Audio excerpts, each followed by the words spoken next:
ass. All I know is it feels really weird to have your balls hanging down each side of a fucking thong string, okay?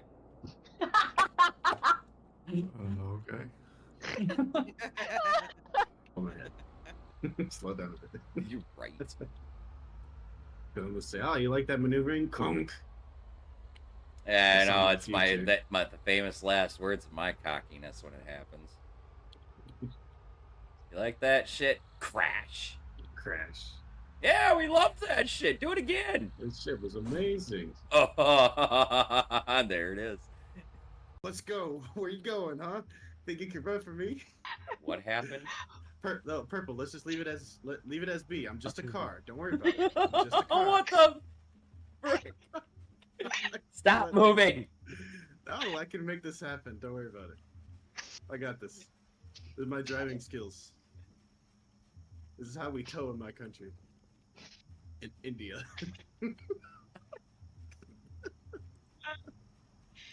Typical American driving. Purple, please flip that. Flare gun. I don't think it works. Oh, Okay, it does. oh It shit, works. V. No. Extinguish fire. I extinguished fire to myself. I think it worked. I died.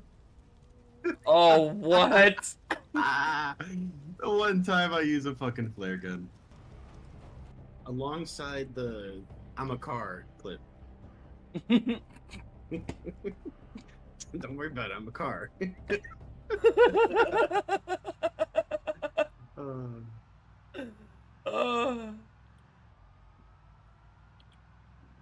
I'm not even mad. I mean, like, Brita's gonna Brita, you know? They can't get a grenade launcher right. Expect them to get a flare gun right. Fucking flare gun's deadlier than the fucking grenade launcher.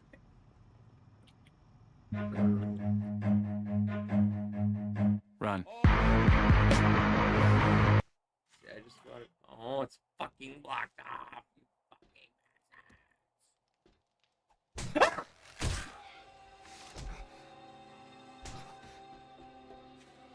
Get away from me, fucking Wilbur!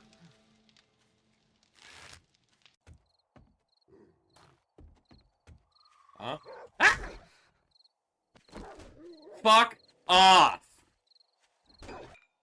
Please excuse my mini temper tantrum. It's a flying fish. For the follow, my friend. Welcome to the Church of the Lead Pipe. That's a zombie! That's a zombie. Oh, fuck off. 42 seconds left? Fuck you.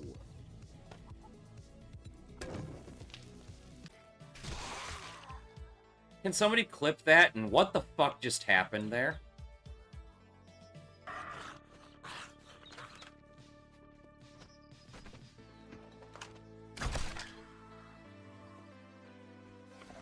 Like that shot? We always find ourselves going down all sorts of funny little holes around here. Maybe if it'll work all the way up the baby's back, it'll work all the way up my ass crack.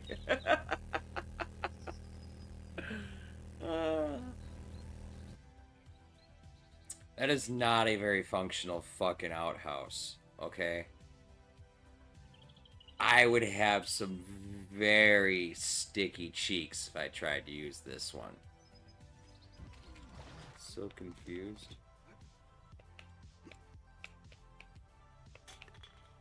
My senses have picked up something. Fuck you. Incoming enemies. Prepare for conflict.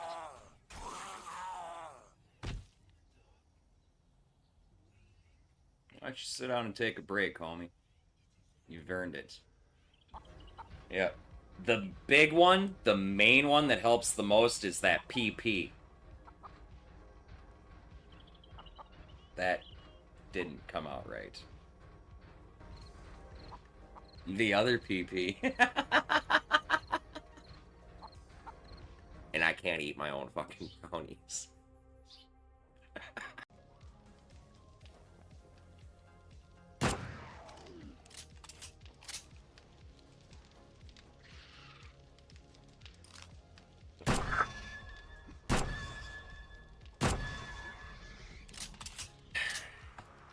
50 points of damage to nearby enemy with each drum beat. Okay? I don't know how fast those beats are fucking going, but trust me, I can beat it really fast, okay? Don't read into that. We're like so fucking close, I want to just fucking play with it right now. I mean, okay. Don't read into that.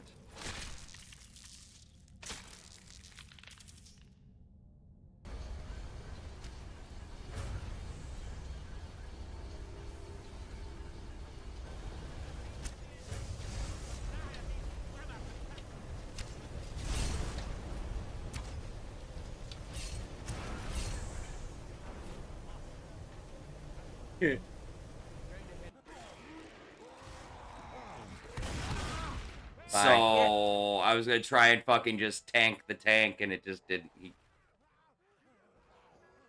Dude. Yep, that hurt. Oh! Oh! Oh! Oh my god. Two takes. Shit. 2 takes. Oh, I'm so fucked!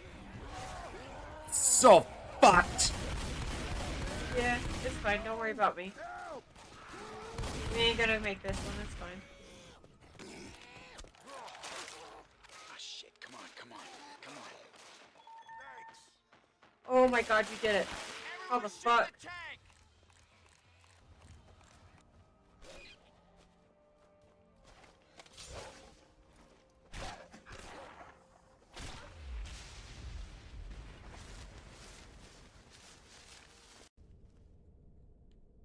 Yeah, I have a big butt, and I cannot lie. Oh god, I should never say that again. Honey. Am I more beautiful than this girl? What do you say? Dad, this is my impression of the Kool-Aid Man. Oh yeah!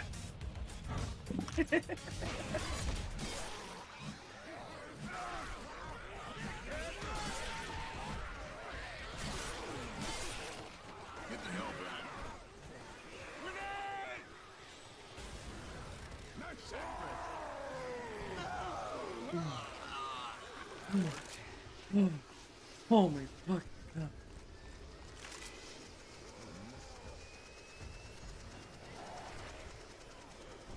Keep going, purple.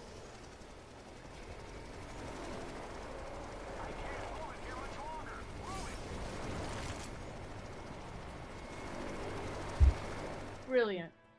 Oh my god. Brilliant.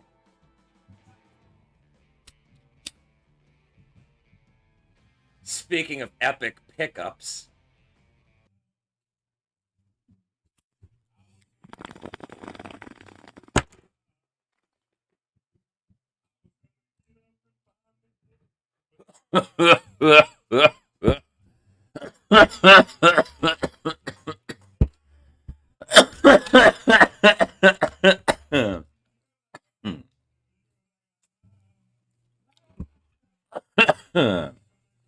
Good morning, good afternoon, good evening, ladies and gentlemen, guys and gals, theys and thems, my non-binary friends, as well as my sibs from other cribs. Welcome back to the channel, y'all. Welcome back to the Church of the Lead Pipe. I packed the first bowl, I've taken the first puff, I've passed the doochie to the left, my friends. Our stone congregation is now in session. How's everybody doing today?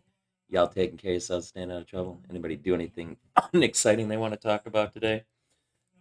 Hey, Matt, are you there still? If you are, I have a question for you. It involves legalese. So, my homeboy, who at this moment, due to live stream, is going to remain nameless. I just had to forward something to them because somebody went through his friend's profile on his Facebook, and I'm assuming I'm not the only one that received these pictures, but they proceeded to send a bunch of compromising photos of my friend to a bunch of people telling them that they are going to spread these pictures all over the fucking internet if he doesn't talk to her.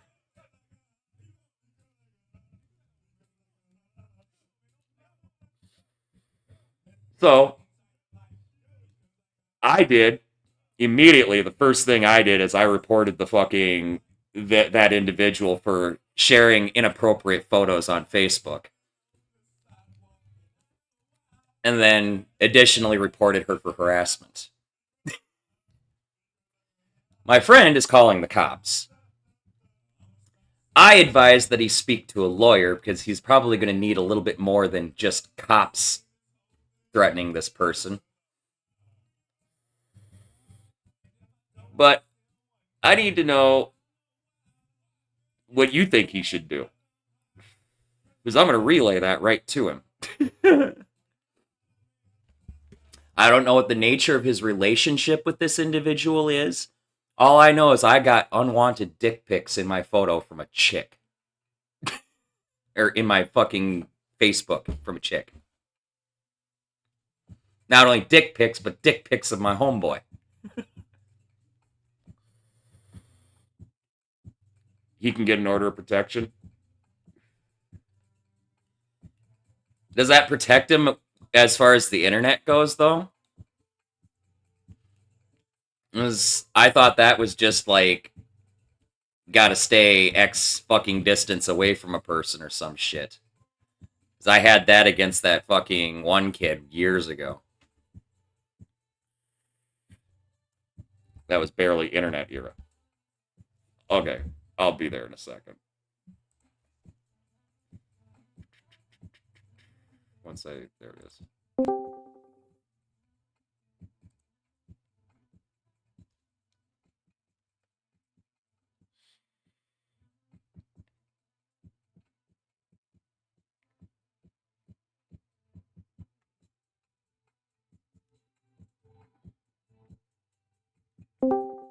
Yo.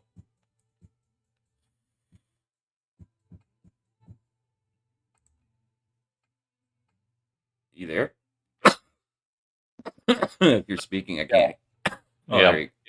There you go. I had my mic on mute. Order of protection.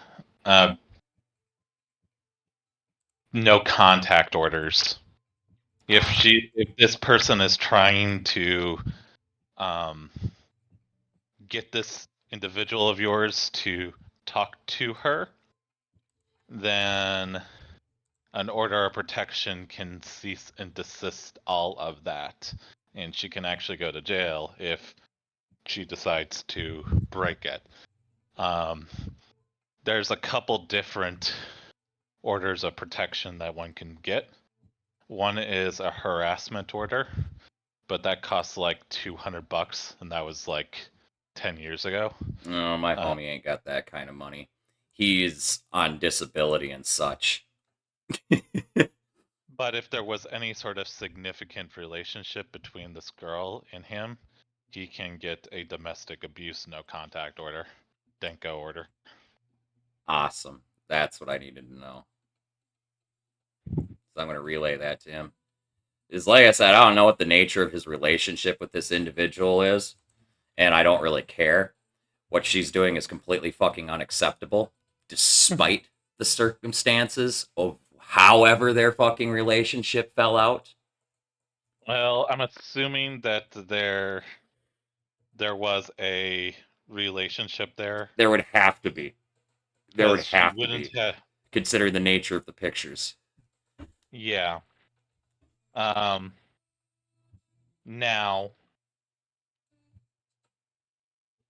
I don't know where I'm going with that, but he probably can get a DENCO order, and essentially, it would recommend that he do talk to the police, especially if there isn't anything illegal going on that could be dragged out from the police investigation. Yep. All right, cool. That's what I needed to know. Thank you. If there's something illegal going on that can be dragged out from a legal investigation, then maybe a lawyer, but he's not going to be able to afford one if he can't afford $200. That's fair. That's fair. To put that into perspective, the last time I knew that what those kind of costs were, it was $3,500 just to get them in the door, and then it was another $7,500 on top. Yeah, because it's like some $200 per hour for this and that and everything else under the fucking sun. Well, usually it's a couple different things. There's what is called a retainer when you're talking lawyers. Yep. The retainer fee just basically is a contract that basically states, "Yep, I promise. Me as a lawyer, I'm promising to work for you. I'm going to hold X amount of money to bill against, and then after that money is gone, then I'm going to bill you on top." Gotcha. So basically, having a lawyer on retainers, you've prepaid to have a lawyer on hand. A You bunch of fucking prepaid. money until that, like a prepaid credit card. Yeah.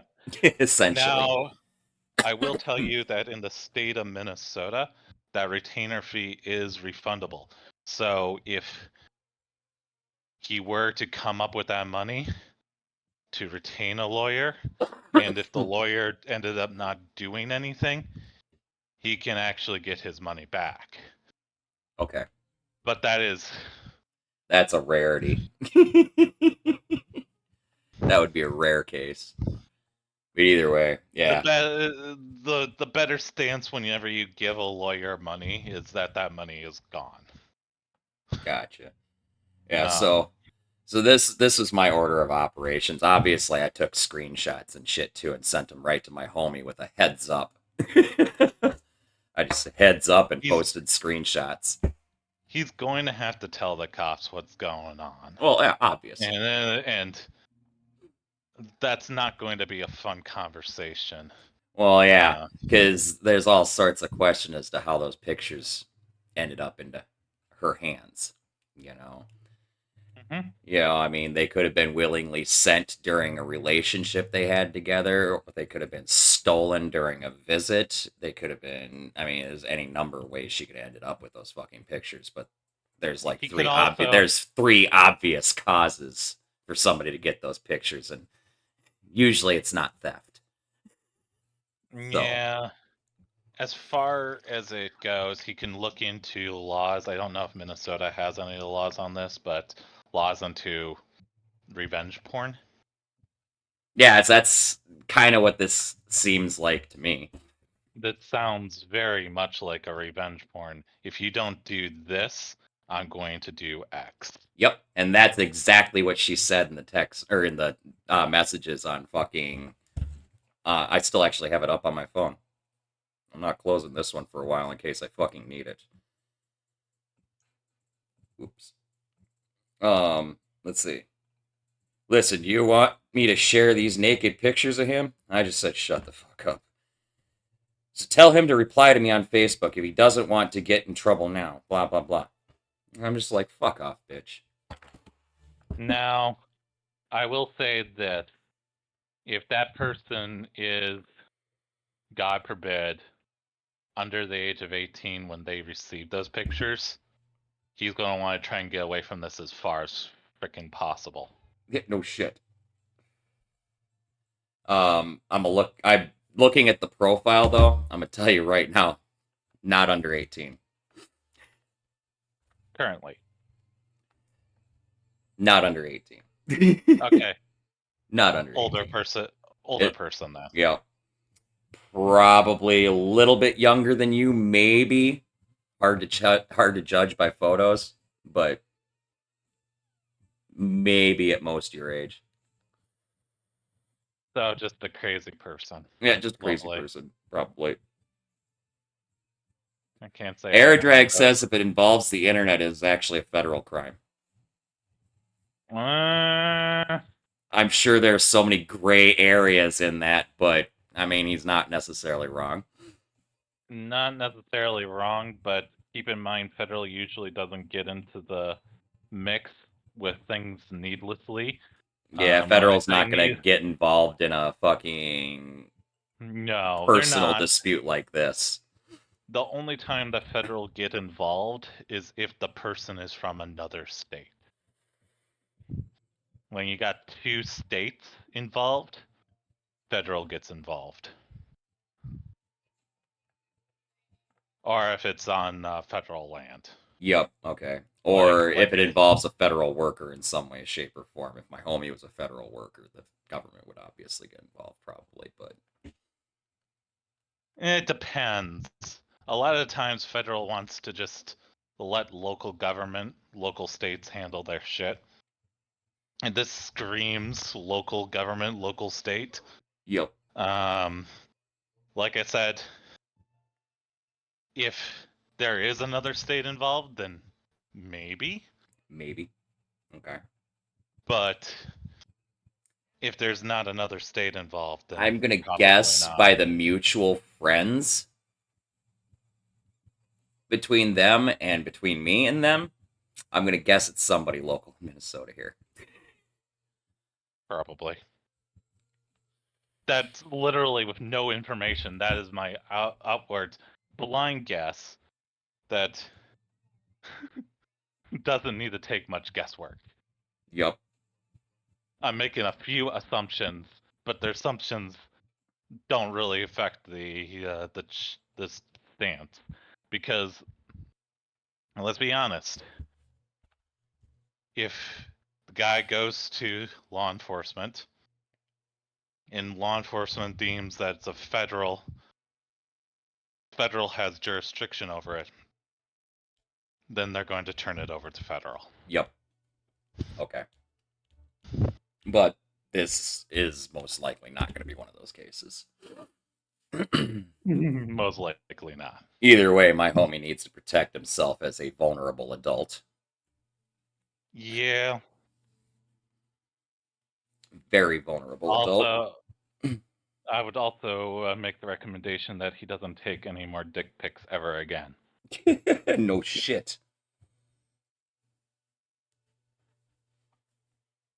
But that's just blunt cop in me. So Yep. The flip Take side that. is, who's to say he took the pictures? Maybe she took the pictures. You know? yeah, That's not unheard of either.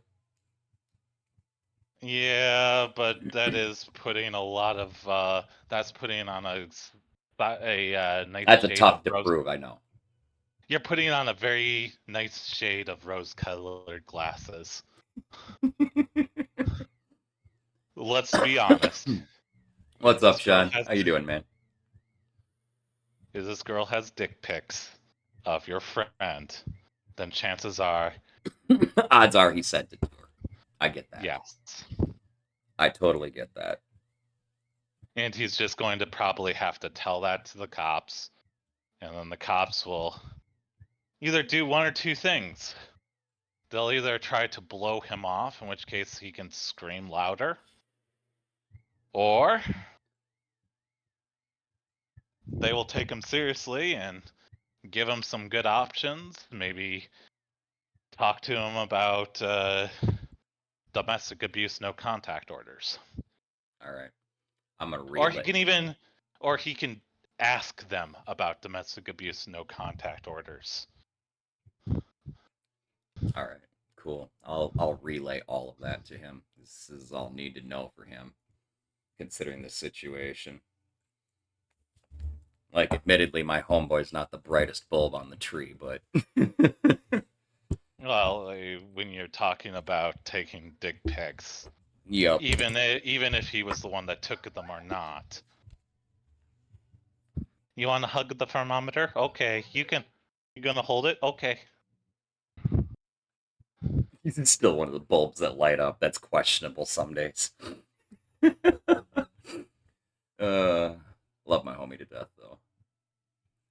Oh, not much, Daisy. I was just getting some legal options from my brother for a homie of mine who's got a situation that has now arisen. That he didn't know was a situation until I fucking gave him the heads up on it.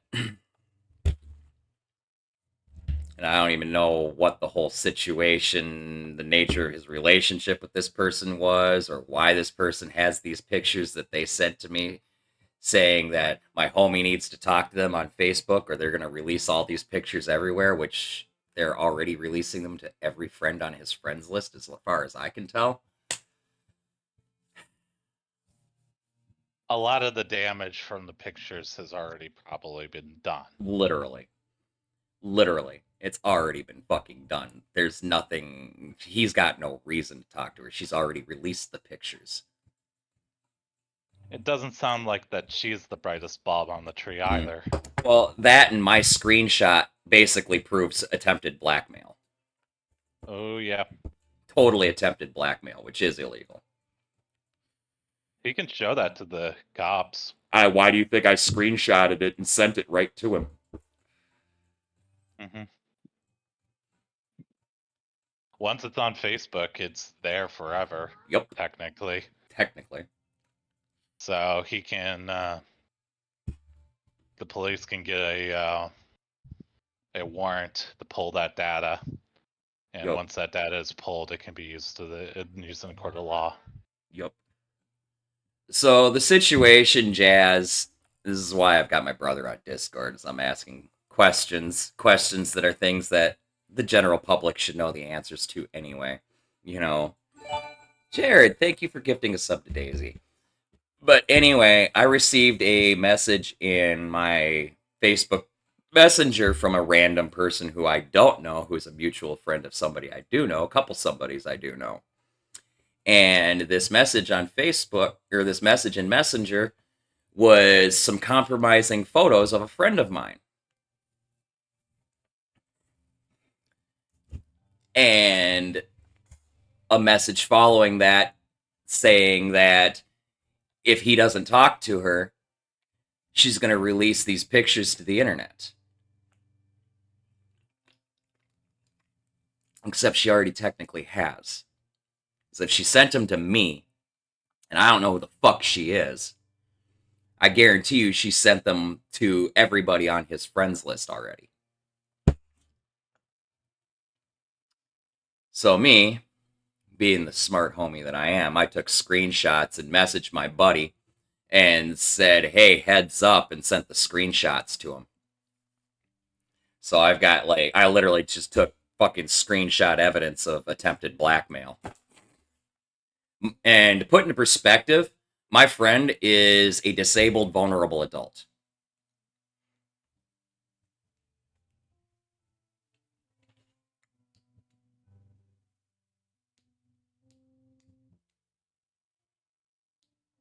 Yeah.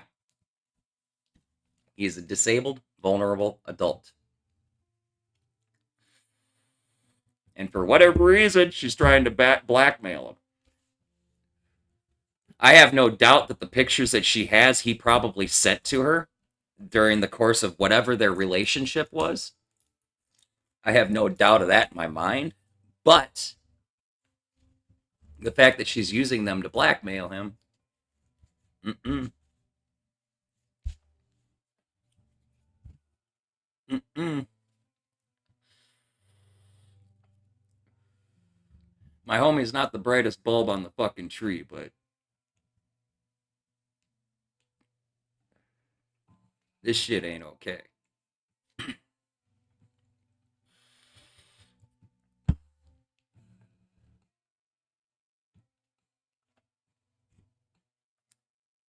She's lucky I'm not a totally, completely vindictive person. So I could destroy her. YouTube, Twitch, Facebook. You basically already are destroying her. Just differently. Yeah, I haven't mentioned her name yet, though. Or his name. For his protection, mostly, but...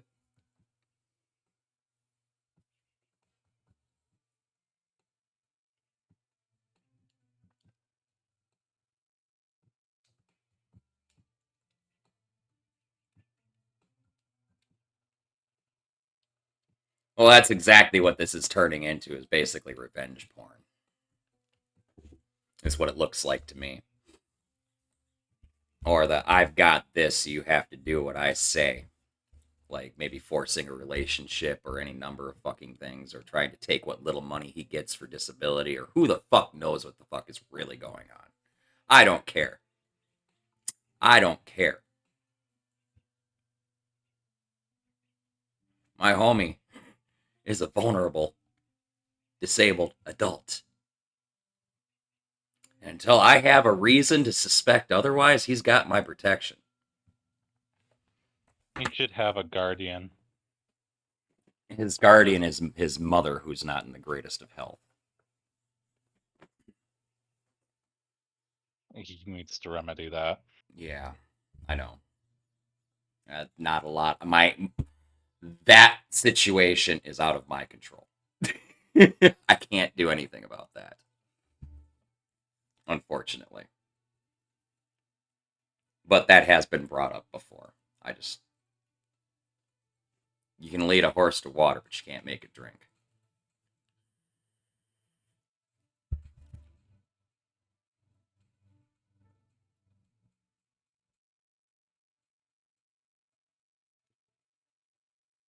Oh yeah, and if you post something willingly like that to the internet, especially a public forum, that's on you.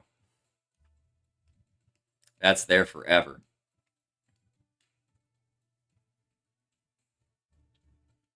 You know? When that comes back to kick you in the teeth, that's on you. But things that you send in private between two people and whatnot, like a wife sends a nude picture of herself to her husband who's stationed in a fucking another country or something, serving in the military. You know, stuff like that. That's private and needs to stay private. And for somebody to like turn around and take pictures of like that and use that against somebody when they're probably sent in a moment of need for most likely a healing purpose or a psychological health purpose, you know.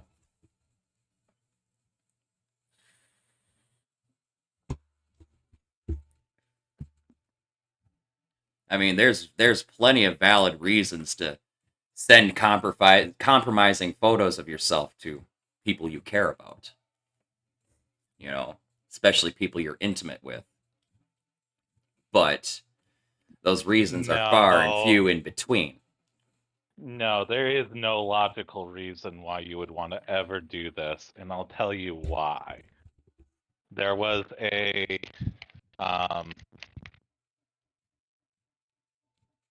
Miss American beauty pageant winner who was married and was a teacher. She thought she was sending some pictures to her husband, ended up sending them to her student. Oh no. That's no bueno. Yep. That's not good. So, the answer to whether or not you should send that stuff ever is no. Okay, I'll rephrase it. There are circumstances under which it is understandable. Should you do it? No. But it is understandable. Yeah, you if you do it, you're stupid. But I understand why someone might. But the real true answer is you should never, ever, too much liability whenever you take those pictures of them falling into the wrong hands, either by a mistake you made or by a mistake someone else made. Jared, I couldn't get that high. I know, right?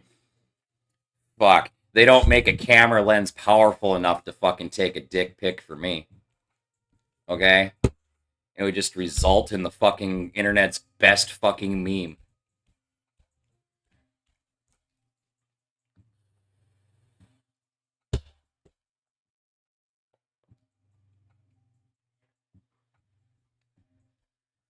No, they really don't. They make telescopes powerful enough. They make microscopes powerful enough, but not actual camera lenses.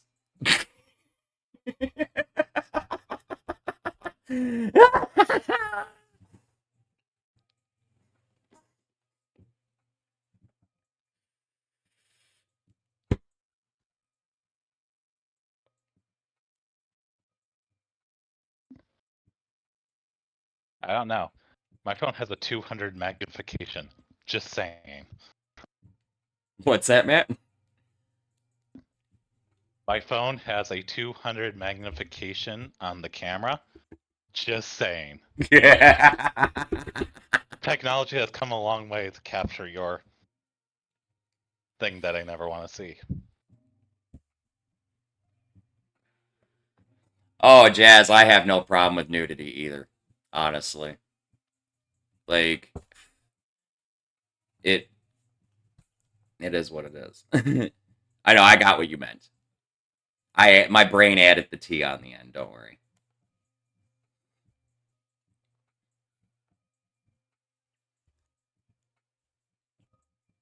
Yeah, I mean, nudist colonies exist for a reason. Kind of. They're not really nudist colonies, no. They're more like nude beaches. But, you know, they exist.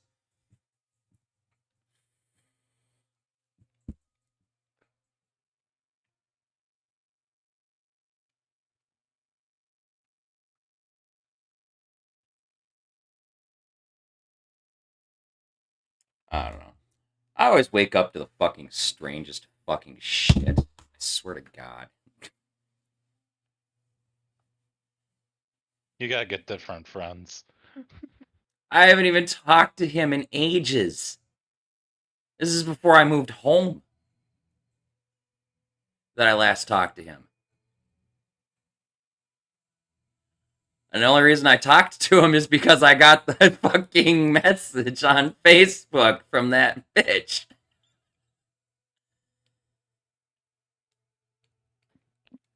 I will say this. Probably best to not use derogatory terms to the said person until everything has Fair. worked itself out. We don't Fair. know the whole entire story here. And we'll just say that some guys can be really shitty and deserve what they get. Some I can, don't yes. know. I'm Some not can, saying yes. that your friend is one of them, but I'm just saying that we should That's avoid why I using... said my friend has my protection until I have a reason otherwise. Yeah. So now I will say that my advice is for anyone and everyone, and you should always consult your local lawyers, law enforcement, to get their thoughts and their opinions, because I'm so far removed that my information might not be relevant anymore. Yeah, but you've got the most recent information I have access to. Easy access to, I should say. Without having to go down a 5-hour rabbit hole. I got a book on the topic if you ever wanted to have your blood And if I have to read it in a book, it's going to turn into a 12-hour rabbit hole. Because I have to read the same thing 12 fucking times before I retain it. Oh, you have the same problem I do. Mm-hmm. And there's nothing I've been able to try that fucking works. I've tried fucking blocking part of the fucking page and moving a fucking piece of paper down as I fucking read. I've tried wearing different colored fucking lenses like Dad used to do. Fucking all sorts of stupid shit. Nothing fucking helps. Okay, so you're worse. I don't retain print. You're worse than me. Mm-hmm. Because I am painfully slow at reading. Like, painfully slow. Oh, I can read fast. I can't retain it. I can read slow, and I can't retain it. Now, what's interesting is you give me numbers, and I'm fine. Whether it's in print or not. You see, for me, I'm super slow at reading. I've never been able to read fast, and the best way for me to reprint is to have a trace on the page. Yep. So I've tried that. Lose track. Yep, that's that whole sliding a piece of paper down thing one line at a time as you read. And the reason why I was able to go through college with barely having to study is because I read it once and I've retained 95 to 99% of it. Yep. but you better expect that I'll take 4 times the amount of time that a normal person would take to read something. Yep, and I understand that. Whereas me, good fucking luck. I'll never retain it. I'll never fucking retain it.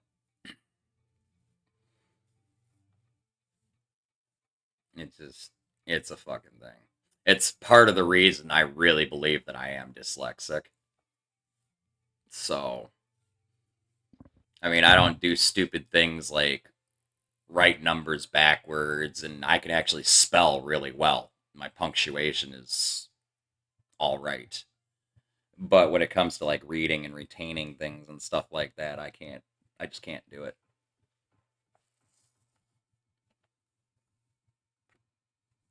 And that's probably one of the things that made fucking school really fucking hard growing up too. Honestly, for everything except math.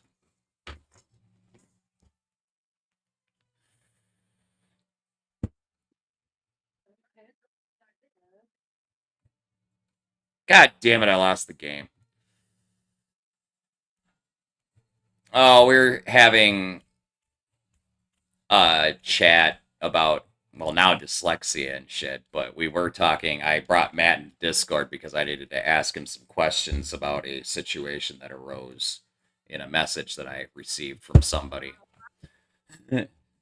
A factual mutual friend of ours, B. Somebody sent me some compromising photos of them, along with a threat saying they needed to talk to them or they were going to release those photos to the internet.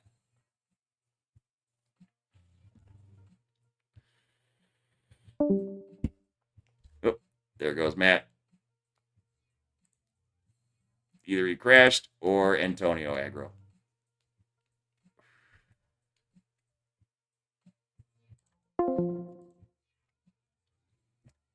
The mutual friend of ours, who these are pictures of, they were sent by another individual that wants him to talk to them. And so they're sending these pictures to everybody on his friends list, telling everybody on his friends list that if he doesn't want things to get ugly, it's basically extortion or blackmail, yeah. That he needs to get in touch with them.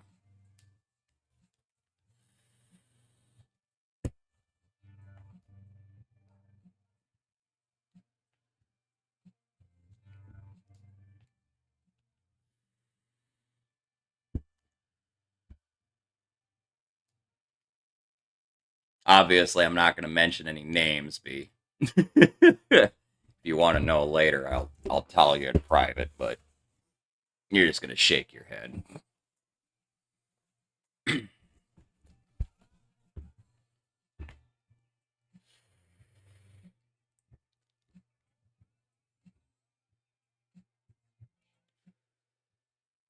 Let it play out first. Our friend has my protection until I deem a reason to not offer that protection. So I'm watching this whole situation as it unfolds.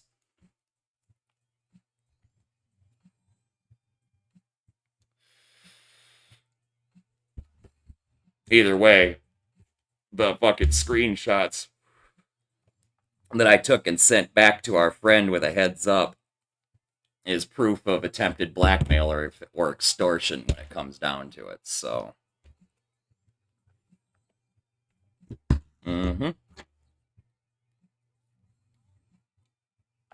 admittedly, I probably shouldn't have said "shut the fuck up, bitch," but you know, oh well.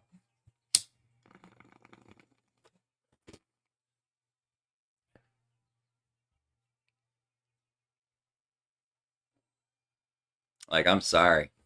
That's not how you get me on your side against a friend of mine. There are 100 other ways they could have approached me. Like maybe explaining the whole fucking situation first without just resorting to trying to blackmail my homie.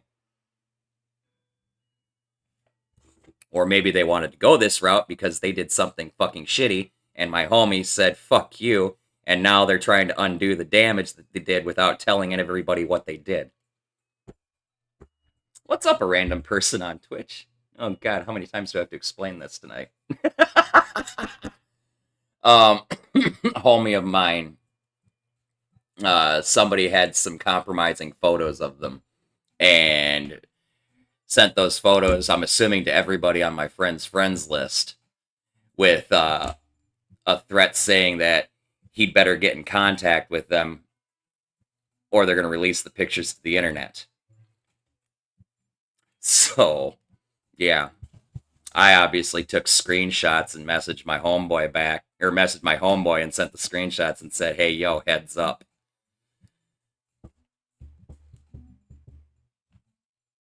Oh, I got you, B.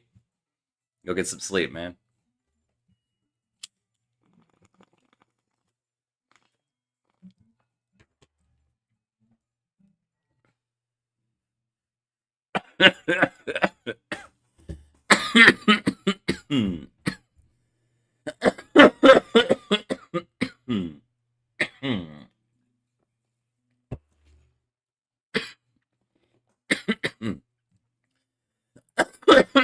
Do you sleep with your socks on or off? And why? It's a very messed up situation, especially when you consider my friend is a disabled, vulnerable adult. So the whole situation just looks really terrible. Even if he did do something bad, it looks really terrible from my perspective on the other person's side at the moment.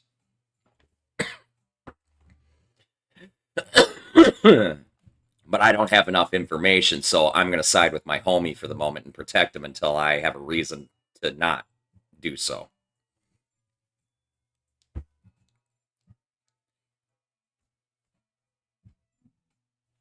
Anyway, Puff Puff Pass Card.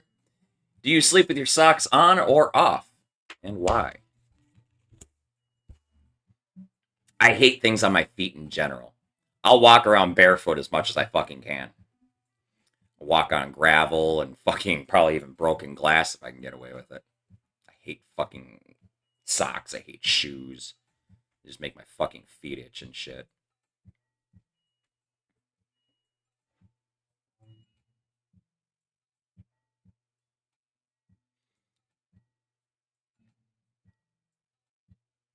The other reason I don't wear socks when I sleep is if I do wear socks while sleeping and I wake up, it's just that it's that weird itchy feeling, but the hair also hurts.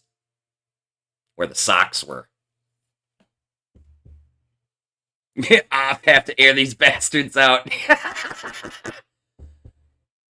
Oh, I totally know. I've had many a fucking night where I've been fucking drunk and just passed out face first on my fucking bed with frickin' my socks on and one shoe still on. I totally fucking know.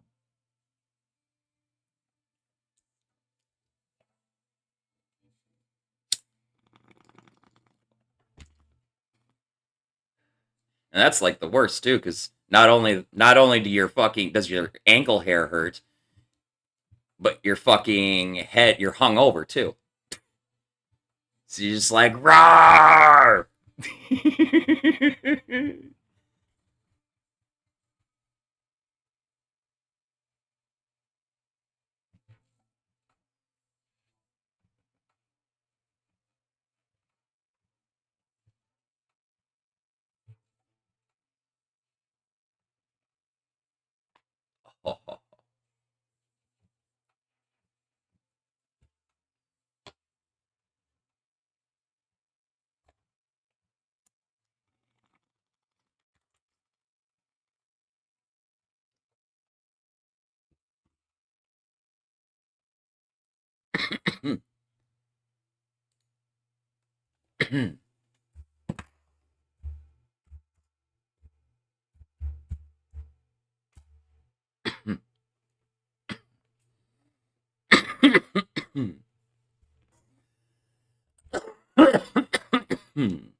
My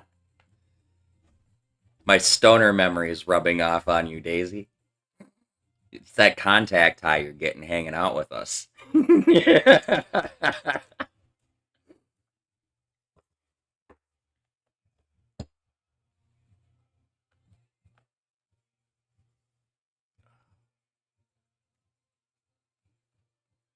It's always Timmy's fault. Just blame Timmy. Timmy makes a professional scapegoat for everything.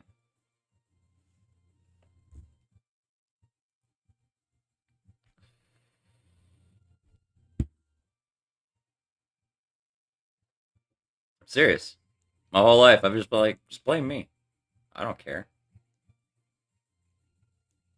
People blame me for everything, even if I didn't fucking do it. I don't care.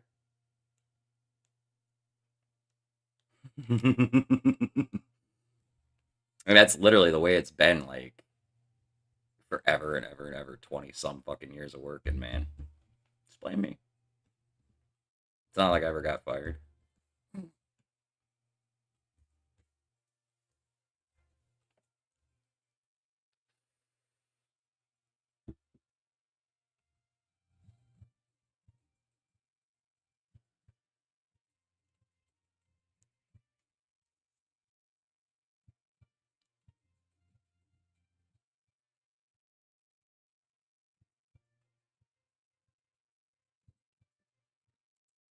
Ugh.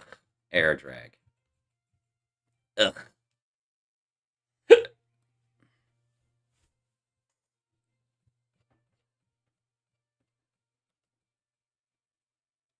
Just remember what I told you, Daisy.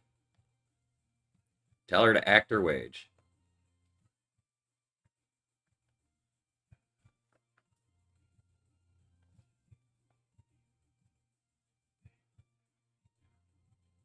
Bitch ain't gonna like it, but what's she gonna fucking do? Anything she does to retaliate just looks bad on her.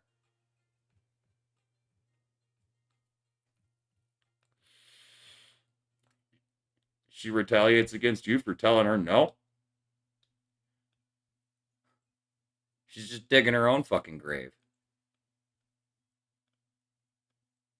You just document fucking everything. Every single little fucking thing. Write it down. Put it in the book, as Eivor would say.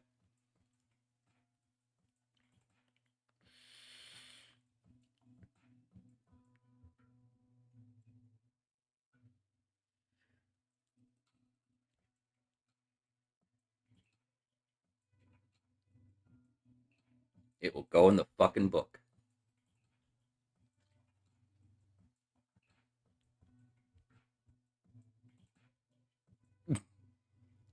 I will agree with you on that one, Jazz. I do hand wash a fair number of things at the restaurant. There are these giant Cambros that don't fit in the dishwasher that have to be hand washed, and then there's like 4 of our big cooking pots don't fit. But even then, those usually, the ones that do fit usually require some amount of scrubbing anyway, before they even go in anyhow.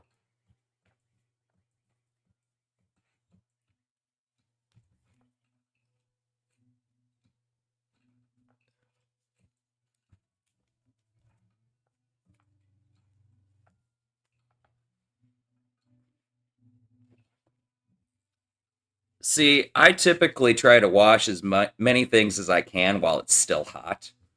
Believe it or not. They say don't do that because you can, like, fuck up your pan, but I've never had any real bad experiences with that. And even the cooks in the restaurant will fucking tell you try to wash it fucking hot.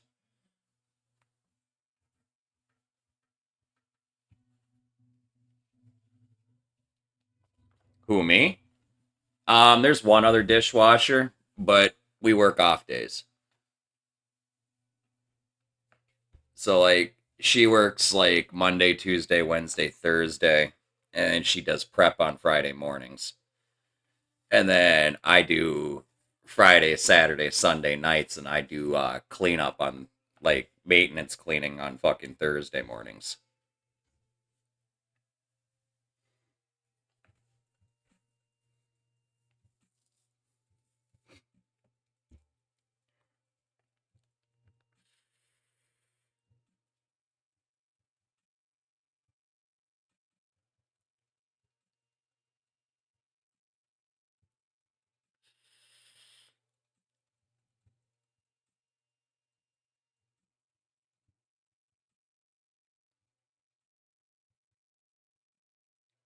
Those are some good rings.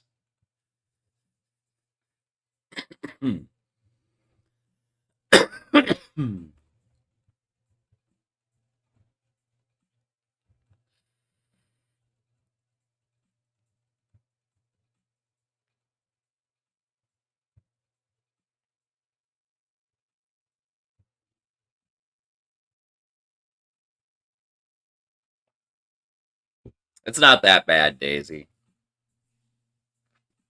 Part of that's just badly stacked tubs. Like those pictures that I showed you guys, probably 2 of those bus tubs were probably just badly stacked or just had large items in the bottom of them.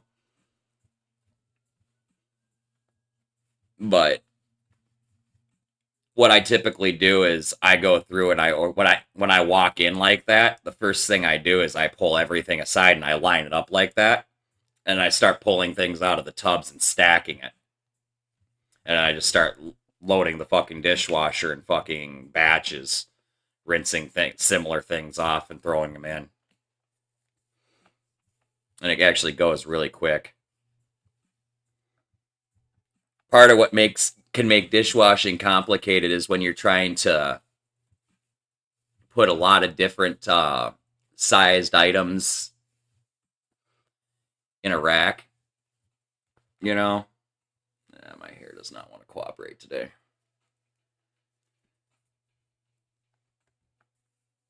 You know? So you end up with like all these racks that are like, have like 3 or 4 things in them because you can't logically fit something else in there because you haven't gotten to anything else yet, you know? So it's easier just to take the fucking 20 minutes to fucking pull everything out and restack everything. Because then that knocks like an hour off of my fucking wash time in the end. All that shit, I cleared all that shit in what, less than 2 hours?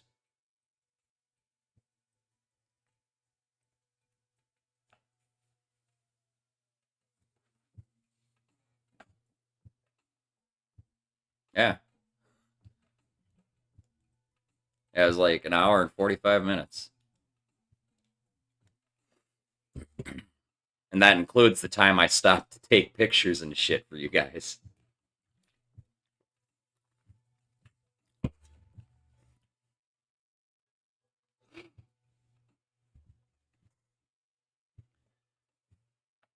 But I'm gonna tell you what, too.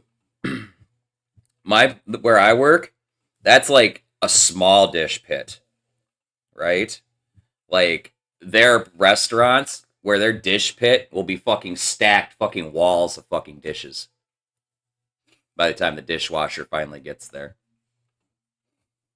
You know, and we're talking stacks that would take me hours and hours to clear. You know, so as far as dishwashers go, yeah, I do a lot, but I got it easy. I got it real easy. Especially with as efficient as I am. I spend a lot of time standing around.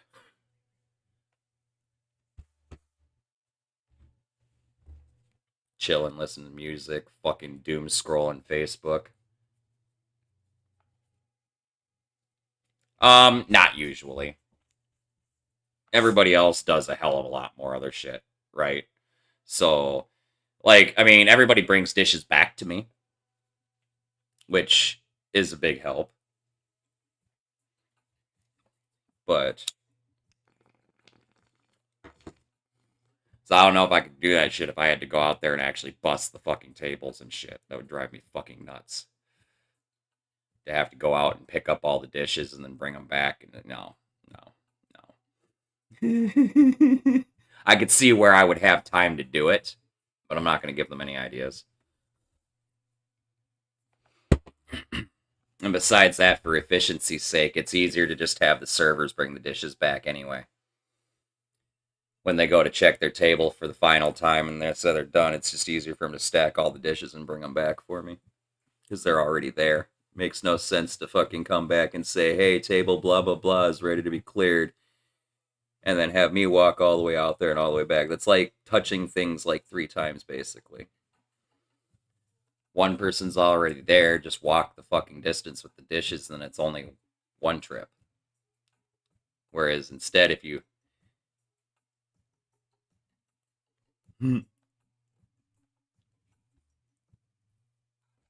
Oh, I'm sure my coworkers are watching this. A couple of them are regulars in the channel.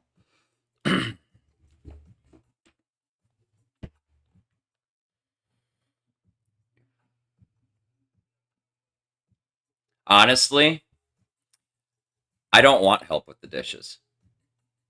Even when there's a fucking massive pile that takes me fucking 5 hours to clear, which has happened like twice. I don't want help. Extra people get in my way. I have an organized way of doing things, and it is very vastly different from the way most dishwashers do things. Like, it took me a long time to get my servers to just bring the plates back and just drop them for me in the bin. They would spend, when I started there, they'd spend so much time scraping all the fucking shit that's on the fucking plates into the fucking waste basket, one dish at a fucking time, and then setting it into the fucking thing while I'm standing there going, come on. I finally now got everybody with the, if I'm standing there, just hand it to me. I will deal with it. For real. You can get back out and take care of your customers faster, and everybody's fucking happy. And I don't have to wait. It's easier for me to just take them and fucking dump them if I'm just standing there doing nothing.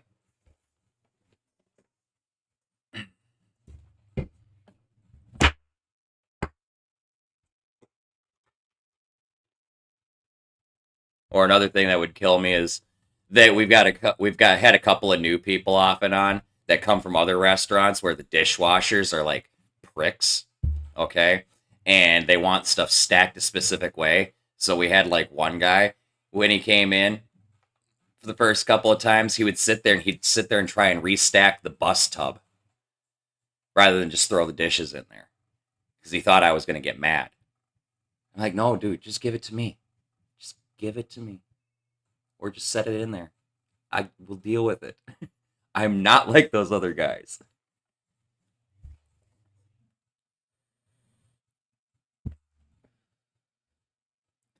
The other thing, too, is like most everything in the sushi joint, a lot of it can just get rinsed down a drain.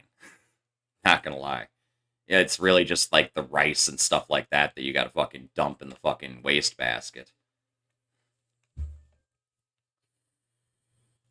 So half of the dishes, like ramekins and stuff that come in with soy sauce on them, you don't have to sit there and spend fucking 3 minutes dumping each one into the fucking bucket.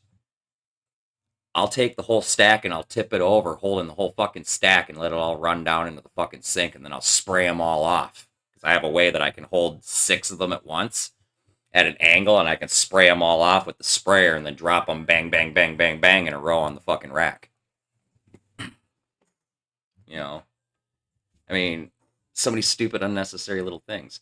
And I can understand maybe in a bigger restaurant with like a bigger dish pit and stuff where it might matter a little bit more, but it ain't like that. Not there. When I'm standing there, there's nothing that says I can't just grab those dishes when you come through the door with them. Like, I'm just going to do it. Or it's really funny too is sometimes when they have like a lot of dishes and glasses and stuff stacked up on a tray, they'll set it down on the one counter and they'll grab their glasses and they'll start dealing with putting their glasses into the glass racks. And I'll walk up behind them while they're dumping the glasses in the glass racks, and I'll grab the stack of dishes off the tray and I'll just walk away with it.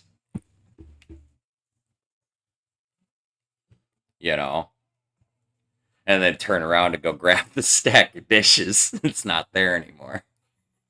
Sometimes I'd even have their tray sprayed off and fucking rinsed and put back on the fucking counter all wet and ready to be dried off and used again. That's when they have a lot of glasses, though.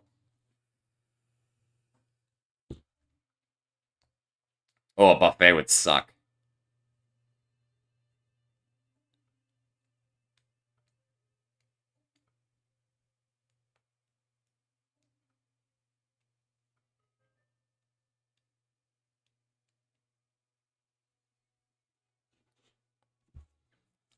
as far as work goes, Daisy, you're not there to make friends. You're there to get a paycheck. Okay? It doesn't matter whether people like you or not. I took pride in the fact that most people fucking hated me at the club when I worked there. I was the asshole that actually enforced the fucking rules and shit. Keep your hands to yourself, put your dick back in your pants. That type of shit. I fucked with a lot of people's money.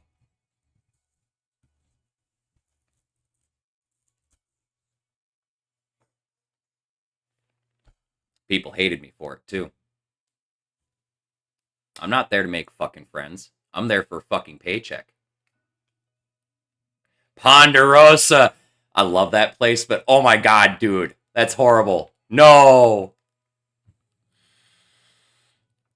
Oh, no good. I would never wash dishes there. Not for twice the wage I make right now. Hell no. You're a better dishwasher than me if you put up with that for more than a year.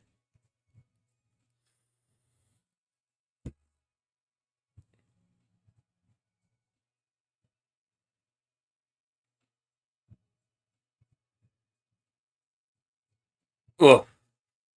You're a special breed of dishwasher, my man. So the thing with my restaurant is there's nothing that just sits in warmers forever to get fucking stuck around the edges and shit. Okay, absolutely nothing. The only thing that gets put in a warmer because we need an absolute fucking shit ton of it is the fucking curry. Okay? Because we have like one of the best curries I've ever fucking tasted in my life. I eat it like a bowl of this shit every day. But anyway, moving right along.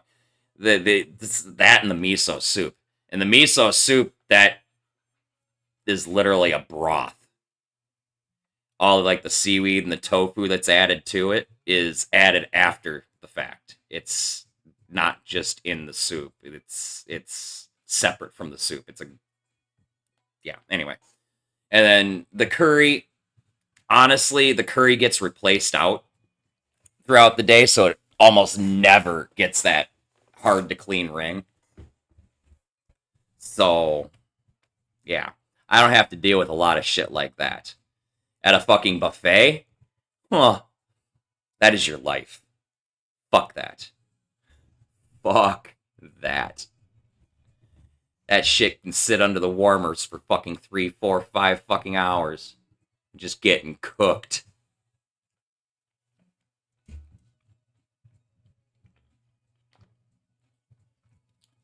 And what's worse is half of those fucking places don't even swap out the pan when they throw in more fucking product.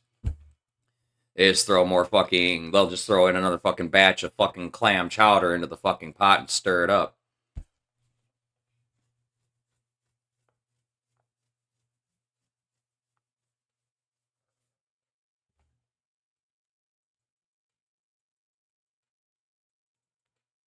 Can't say it wasn't a major pain in the ass.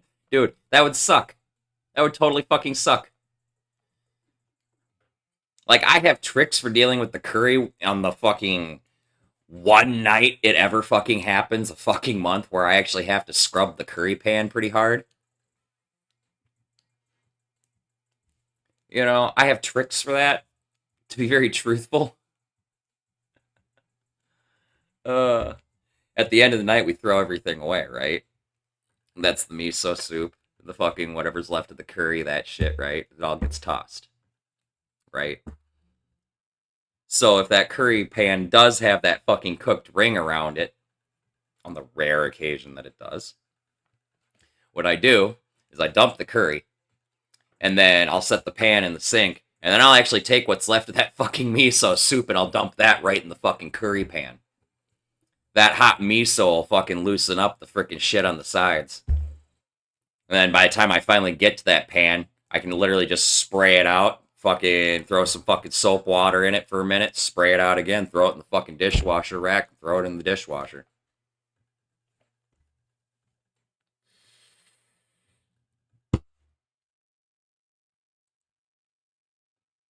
That would be annoying.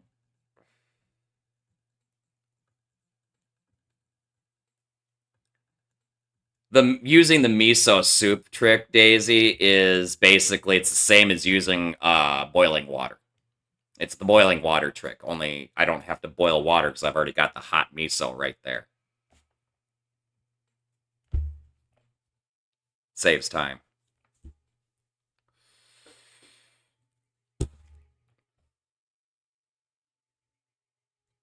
Just dump it all together.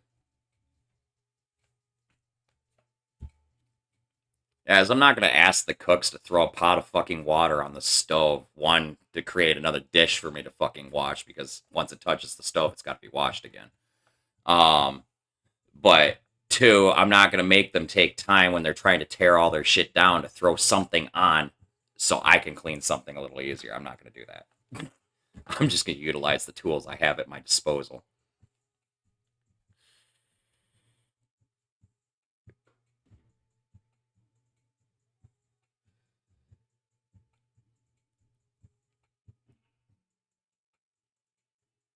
But honestly, that curry pan, every time we fucking have to make fresh curry or put a fresh batch of curry in there, we just use a new pan anyway.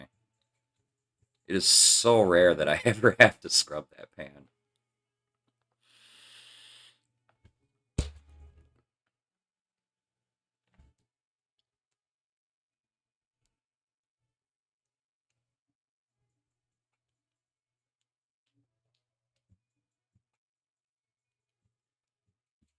Yeah.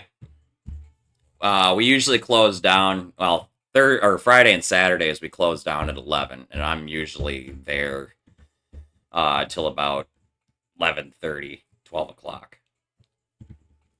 Cooks start bringing me stuff back as soon as last call's been made, which is usually about 15 minutes before close. Everybody has a routine that they have to go through at the end of the night. Me, it's just washing the dishes and cleaning the back kitchen area.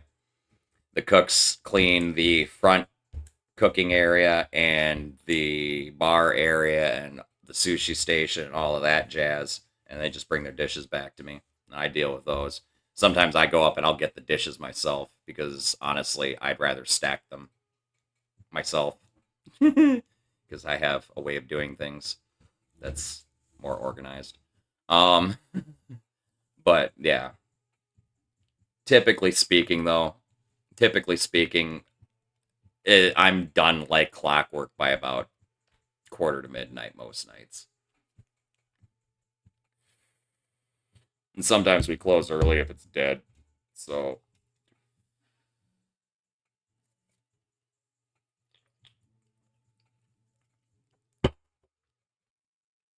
but yeah, at the end of the night I wash all the dishes, all the pots, the pans, that shit from the day's cooking. I scrub off all the countertops in the back room. Sometimes the cooks take care of the one counter station that they work on most of the time. Sometimes I don't have to do that one, but if they don't, I do it. And then there's two other countertops that I do, and then I mop the floor as well. And that's what I do. Close down my part of the kitchen.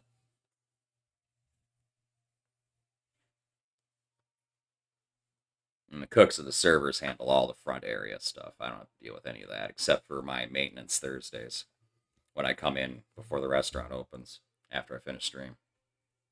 Yep. Oh, it's beautiful.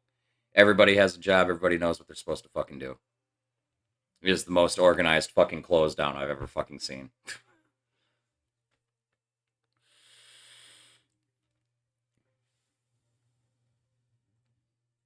And it only got more efficient when they hired a dishwasher that wants to get the fuck out of there at the end of the night. Because I got things to do.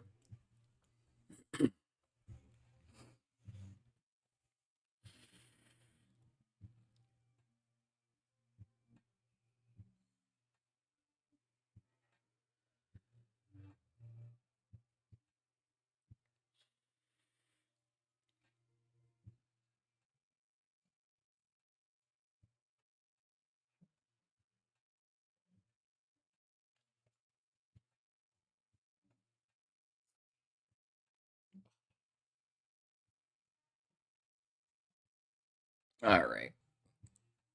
We should go kill some zombies.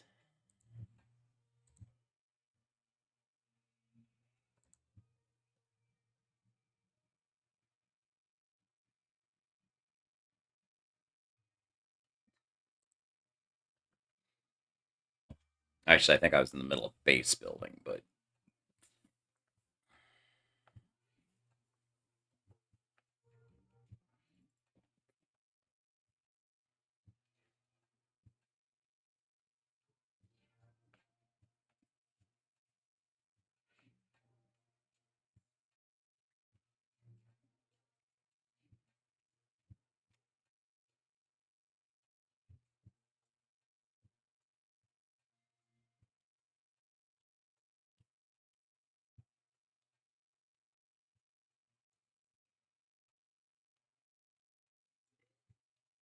are you hanging them inside or outside, Jazz?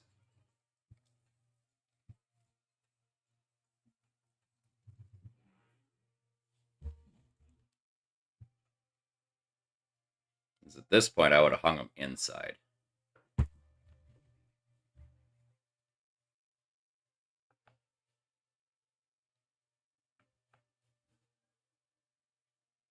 Oh, they should be fine.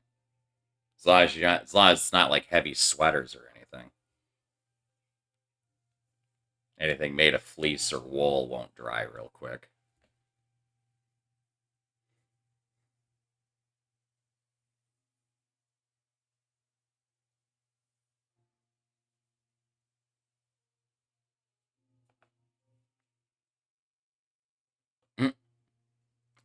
I used to have a big, thick black wool cloak with a hood and clasp in the front.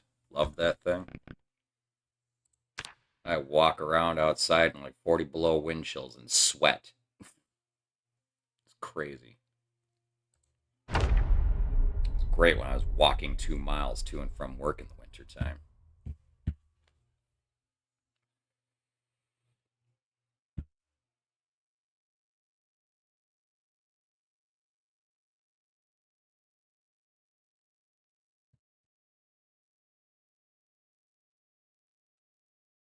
Oh, it was an awesome cloak. I bought it at the Renaissance Festival like fucking over 20 years ago.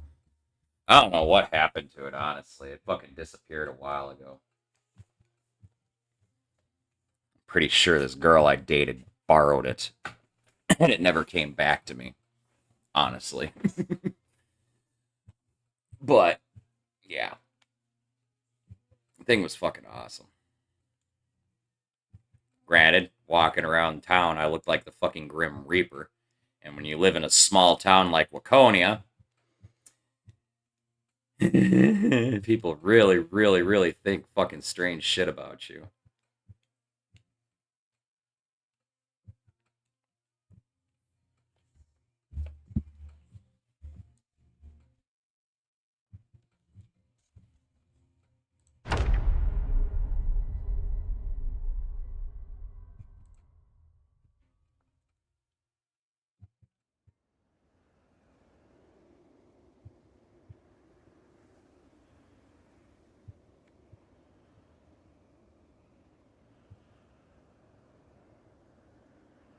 Okay, we have Carpentry 7 now, so we can make rain barrels.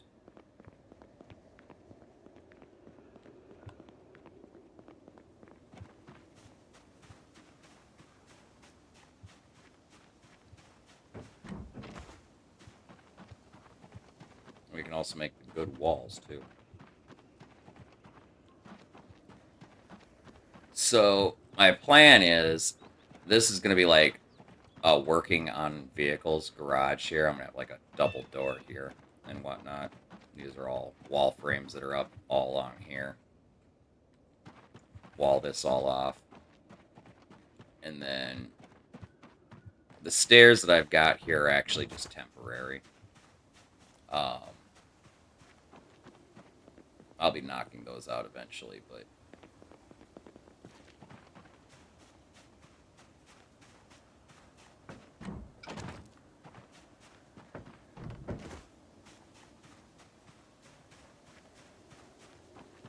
this will be like the main living area. And I'll probably floor off all of this too. And then put a roof up across the whole top. I'm going to need more nails and shit for some of that, though.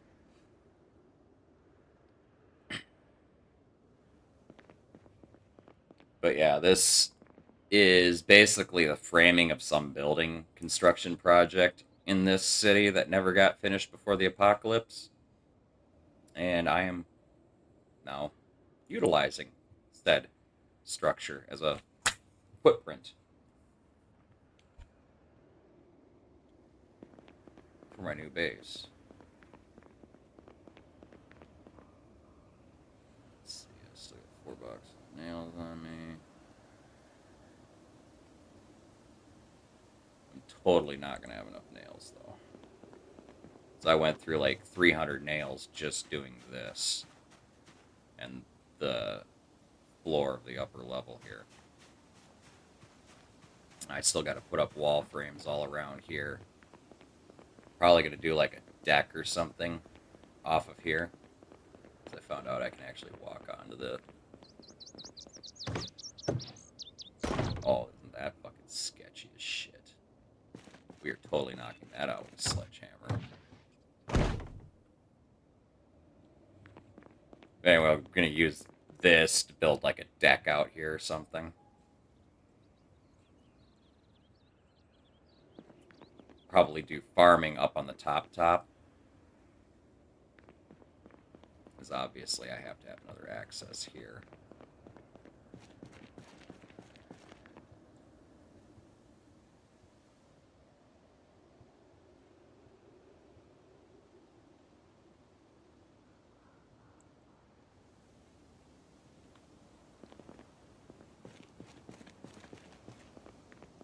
God, Zomboid stairs are so sketchy.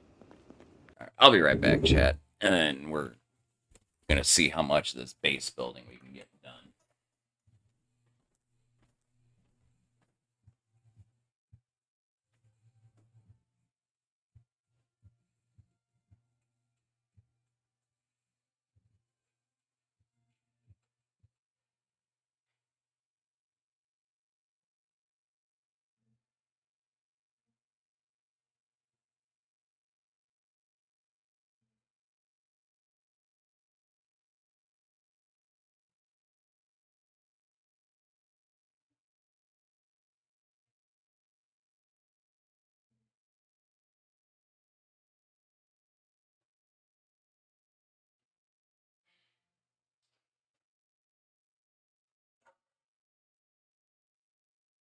I know one thing for sure, though. I don't have enough nails.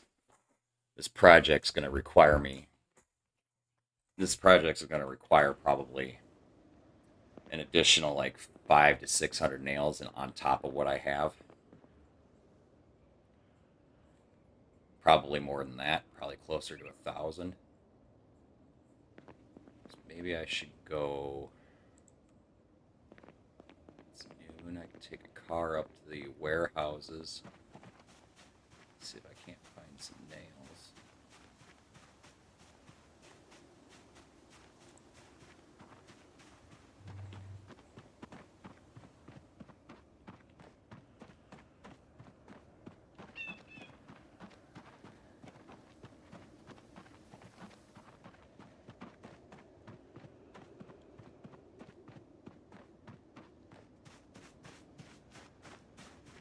I'll take this little guy.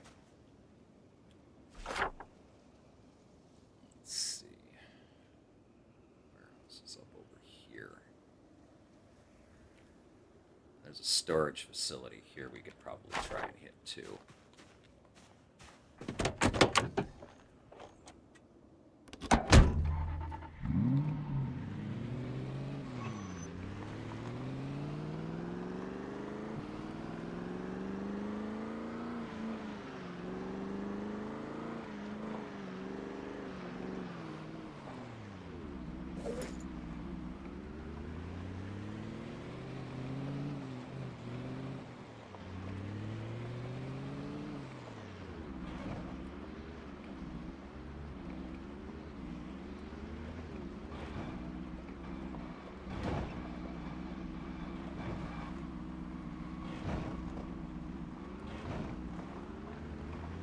Corpses are a little bit organized.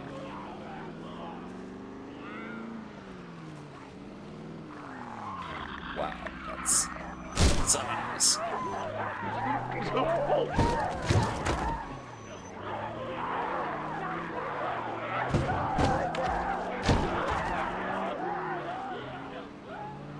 Shut up.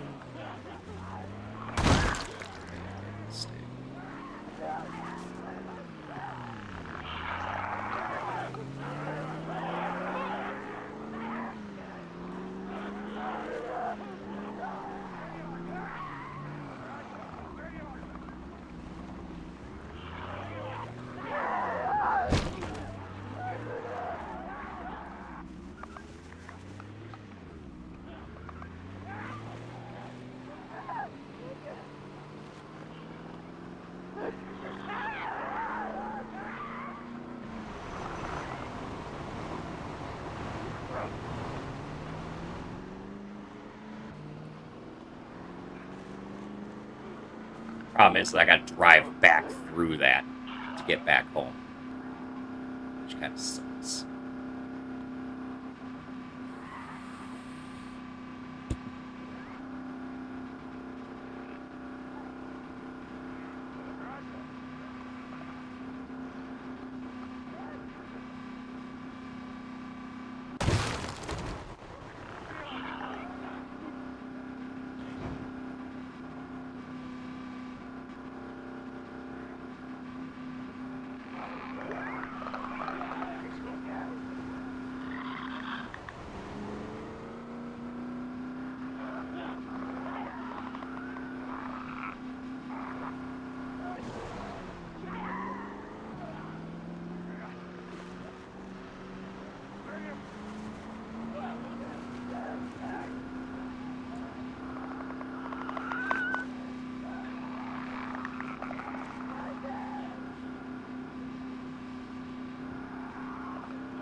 Safe-ish spot, maybe?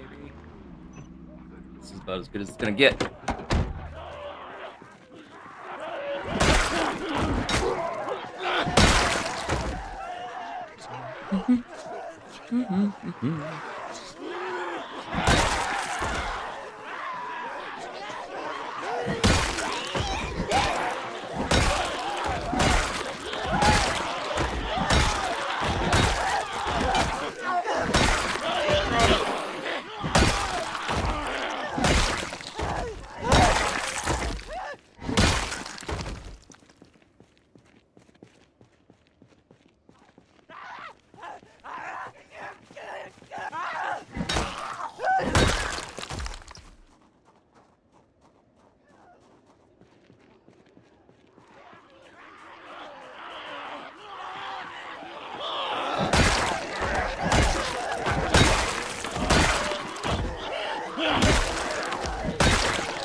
That should be measured out in milligrams or grams.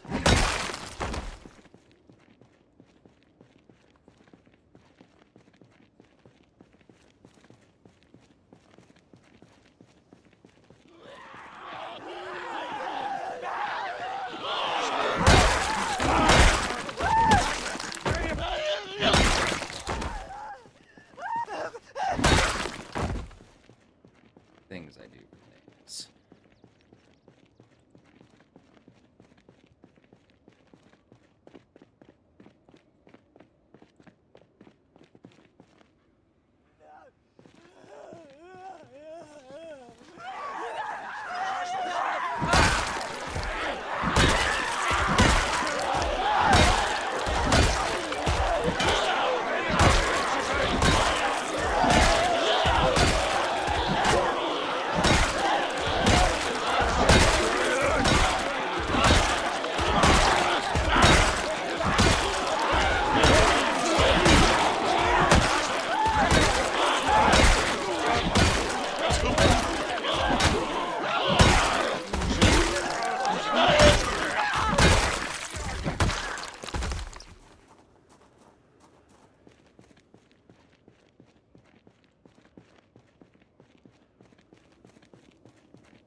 Paint a magazine? Oh, it fires 44 though. I was hoping for 357. Throw it on the ground anyway though.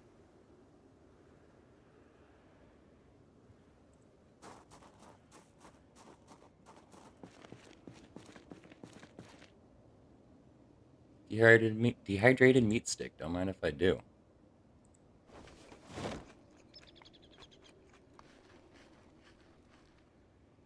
Nothing like eating a random beef stick off of a zombie.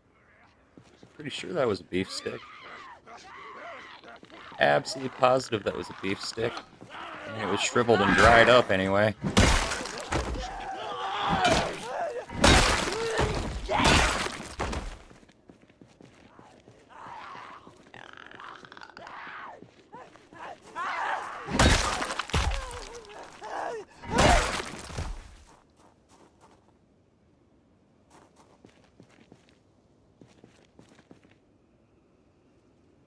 What is that?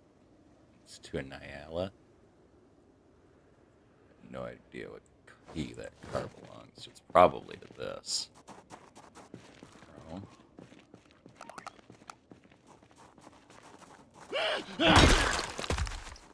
Where's this Nyala at? Is it that one? Bet it is. No. I have no idea.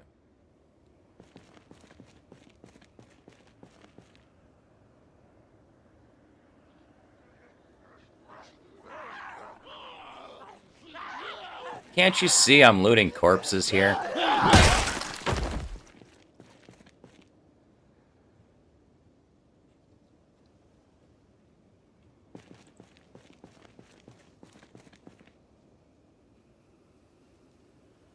I need to remember to start grabbing these garbage bags too.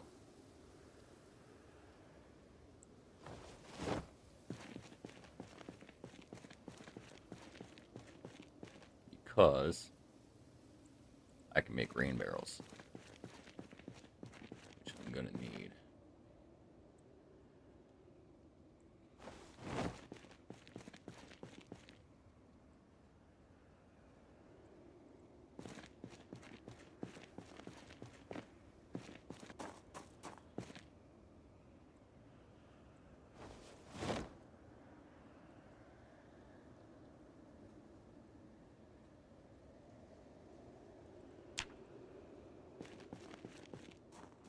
I'm not going to bother looking at the vehicles for right now. My objective is to get into these buildings and get the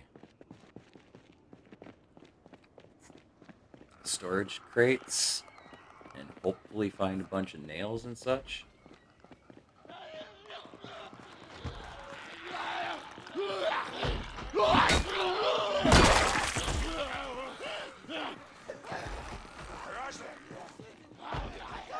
Alright, everybody. Time to come party with Timmy and his crowbar.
I wouldn't have been doing that if they were sprinters.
Man, the last time I was here, we were playing with the 10 years later mod.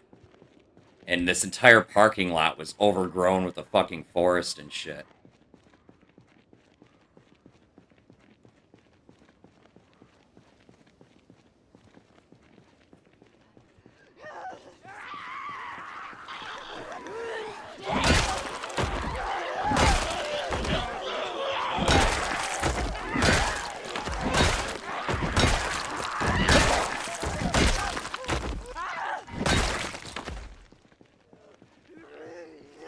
That's a running car.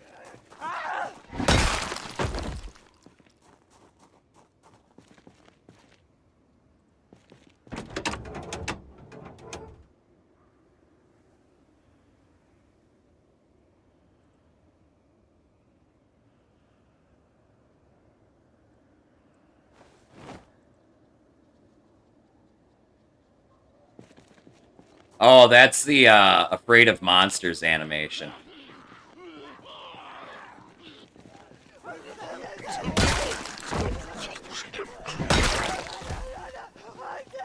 And they're also reskinned too.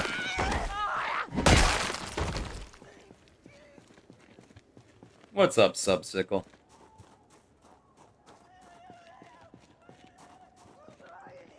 You think the head glitches are weird?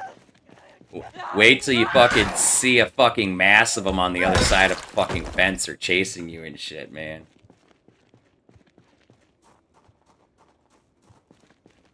I've also got The Last of Us screaming infected sounds, too.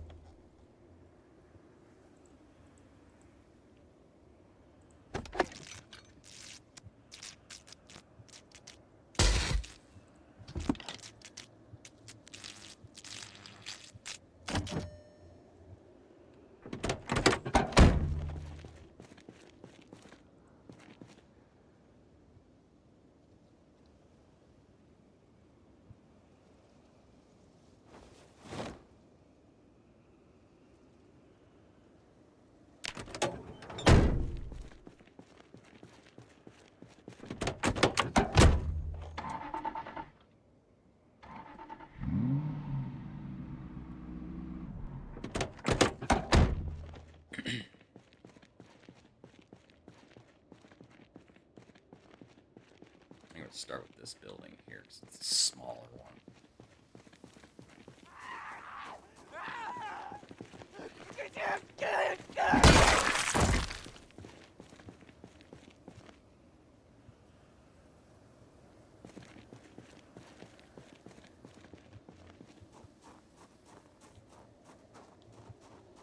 Yep, you got to get to bed, Daisy.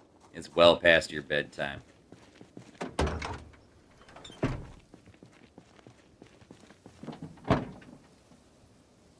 2 propane tanks. Just gonna throw those there for now.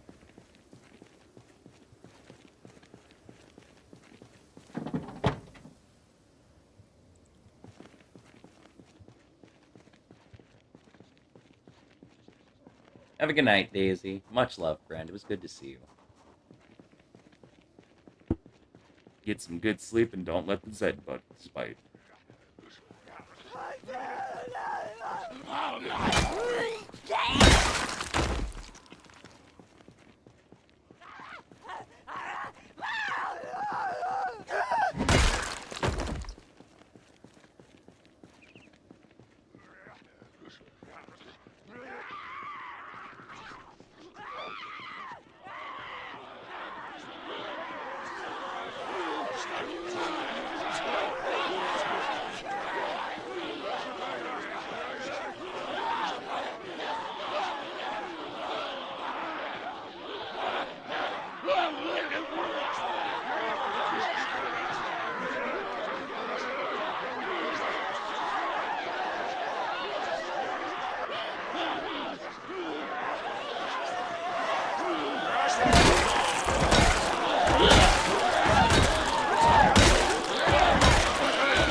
You two got distracted by a corpse on the ground, really?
Safe enough to go in here yet, guys? Nope. I haven't really moved over here yet.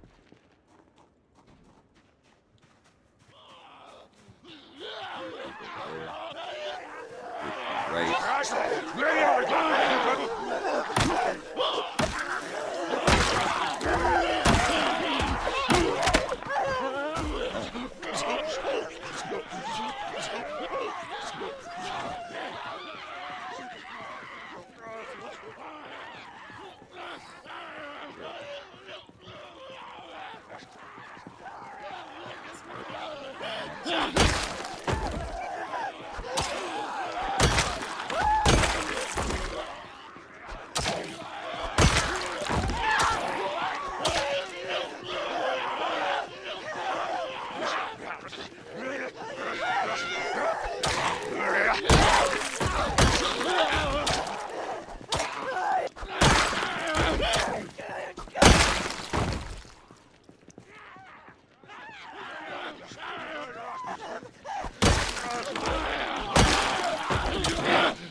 one distracted base.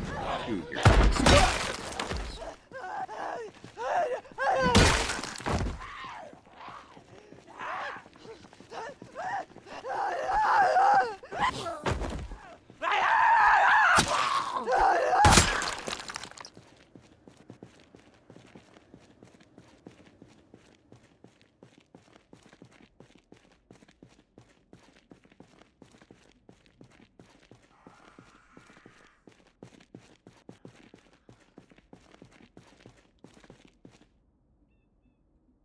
Crowbar.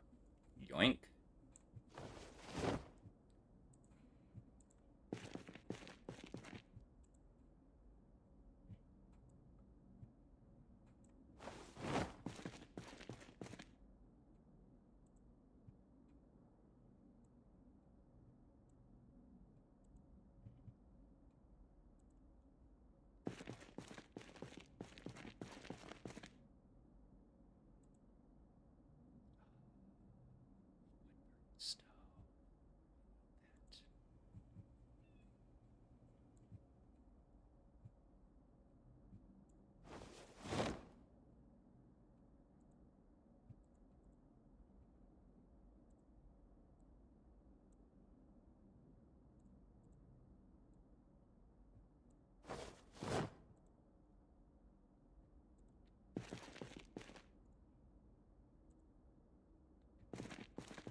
Okay, so we got a wood-burning stove we can bring back with us.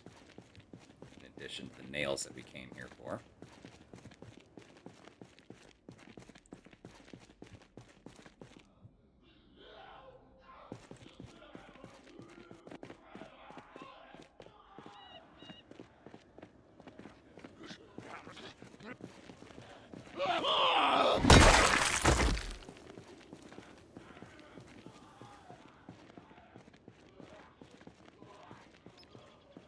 Yeah, and the flat cart to move it with, I know. The cart I'm not going to bring back with me because I already have one. But I'm definitely going to use that cart to wheel it back to my vehicle.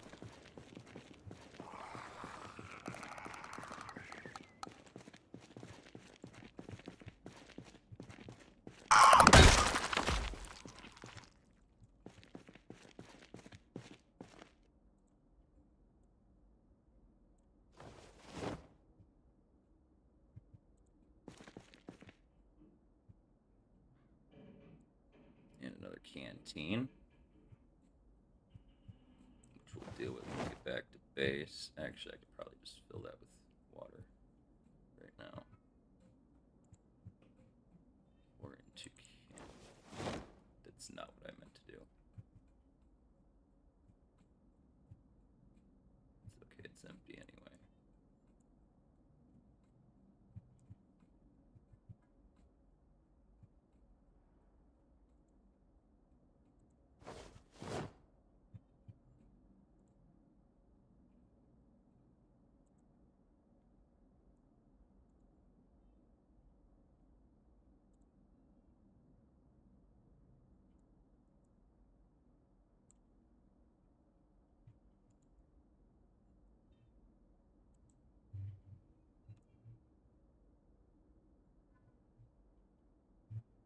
Those carts were the best scooters when you were a kid.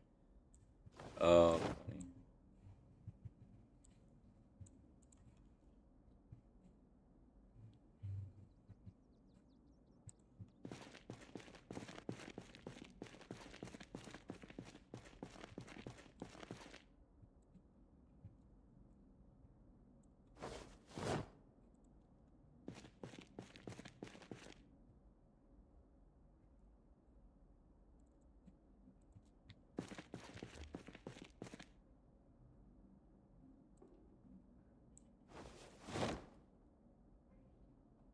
Brand new axe. Beautiful.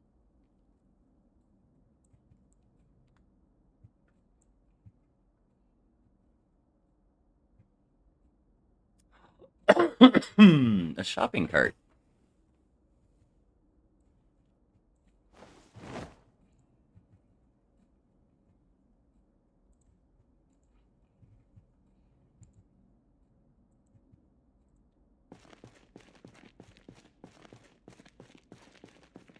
The shopping cart I might bring back with me. I don't know.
Hand axe to replace the one I just took out of here.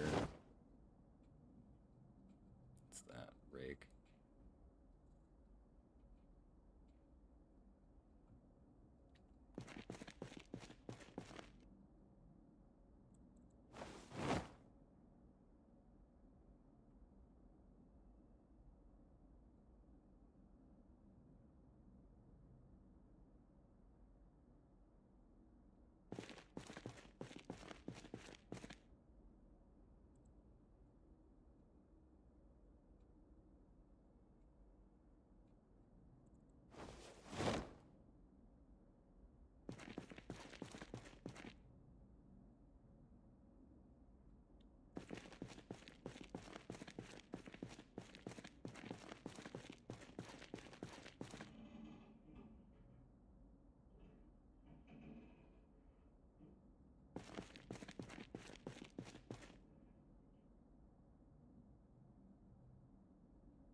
Propane torches here too.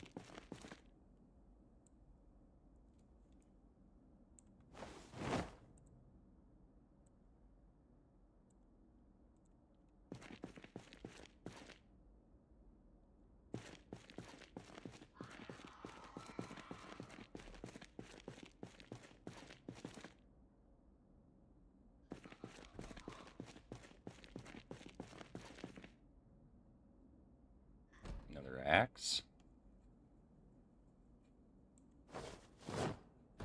Nails.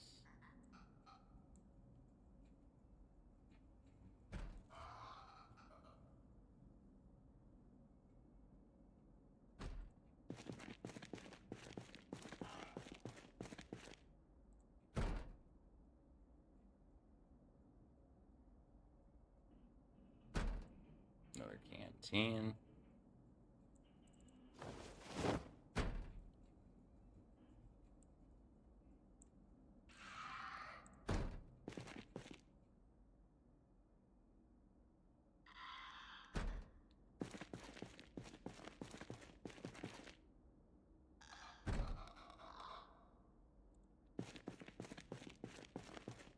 Okay. Go over here and start searching on this side for shit.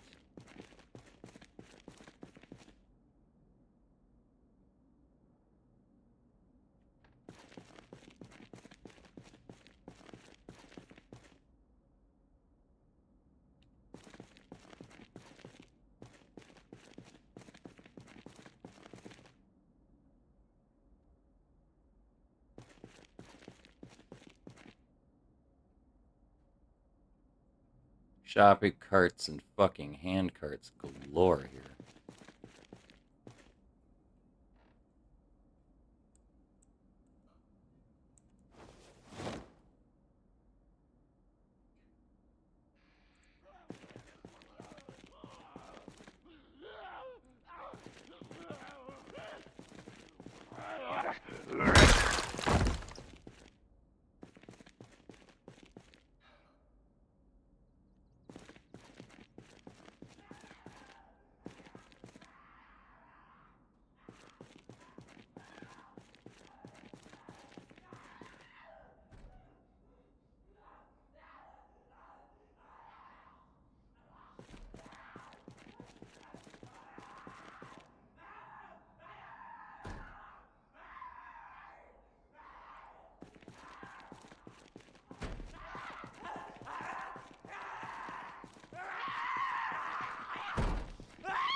Hush.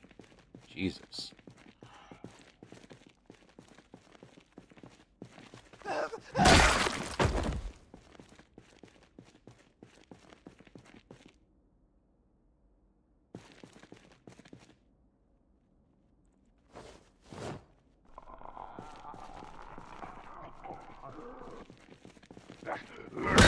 Okay, seriously?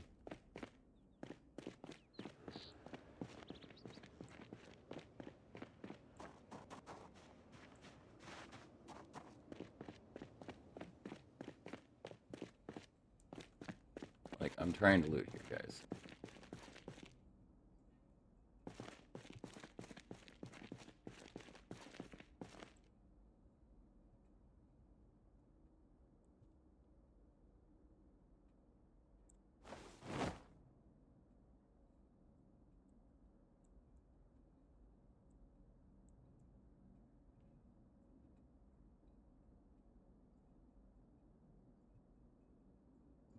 There's a pickaxe. It's a nice weapon.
Eight,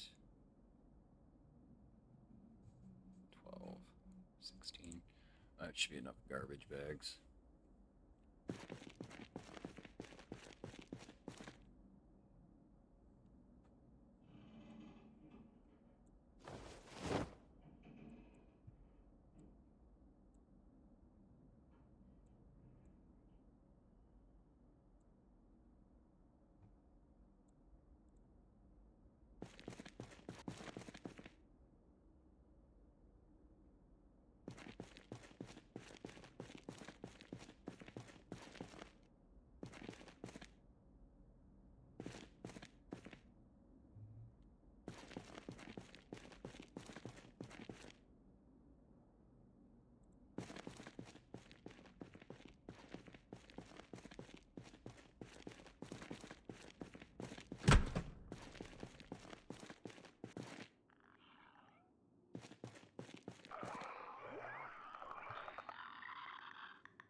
I have to reload my game. I get that freeze every time I swing at a zombie. It's starting to get on my nerves.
Oh, what do we got here?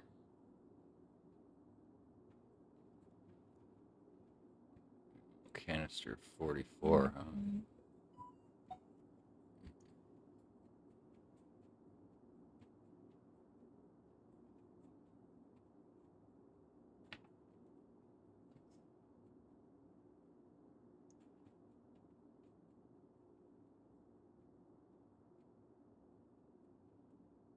Okay.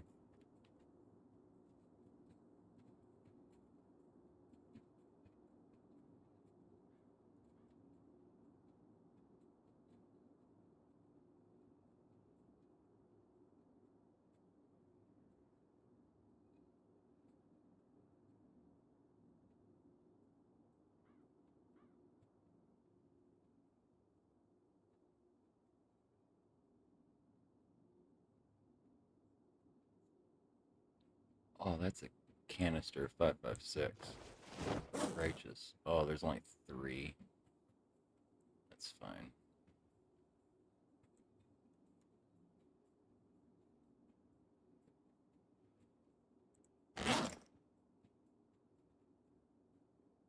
Couple more 5.56.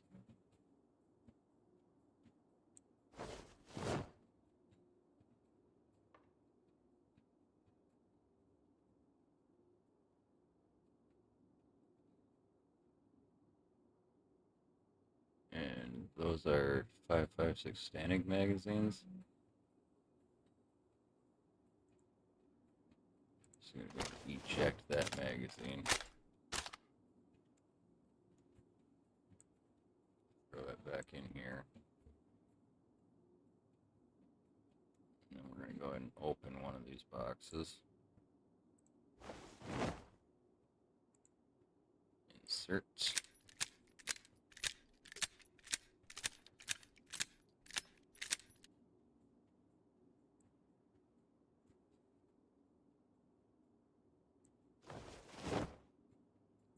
Put that there.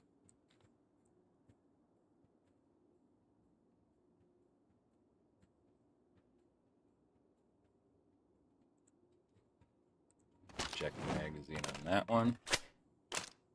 And eject the magazine on that one.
Okay, that's enough fucking around in this room.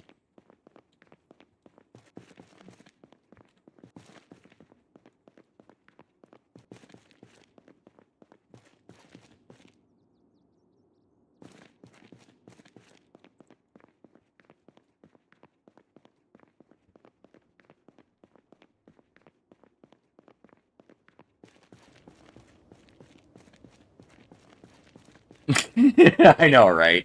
There's only 3. I thought it was gonna be a full canister. God damn it! But I've got like 6 full magazines now, so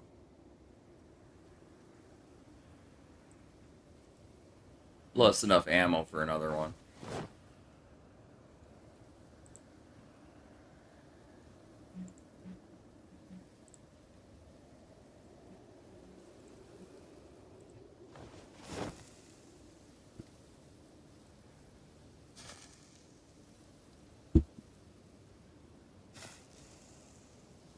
Yeah, right.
God, even on extremely rare generators just spawn so fucking much. You need a generator? Go to the fucking storage units in fucking Rosewood. 2 of them, guaranteed.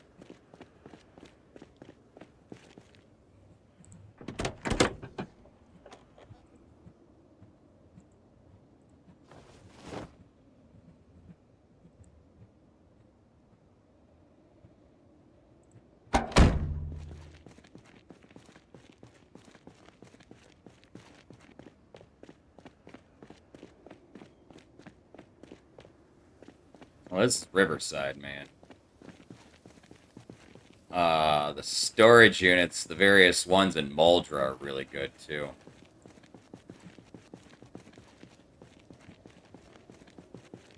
Wait. There's 3 corpses here. The generator was here. Did these fuckers, like, hook up a generator and kill themselves with carbon monoxide poisoning? That is a thing in this game, by the way. Never hook up a generator indoors. You will die.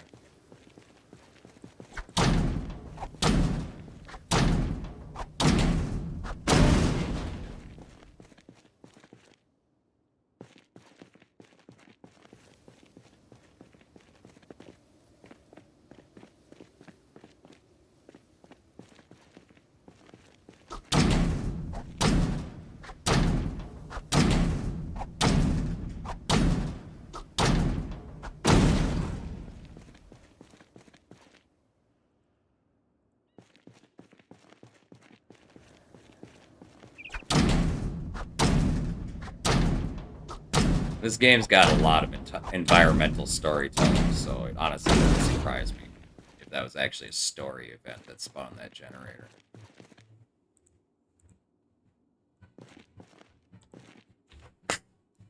Fucking fly. No, don't do that.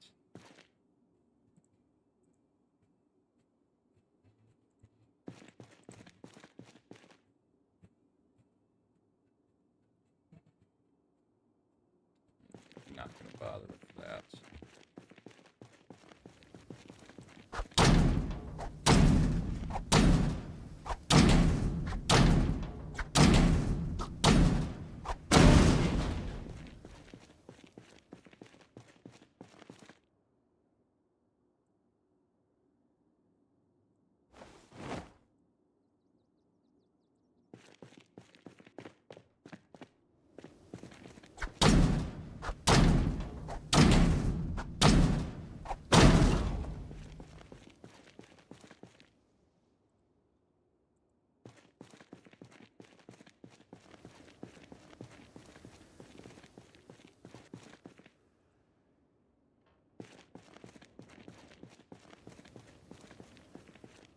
Another generator.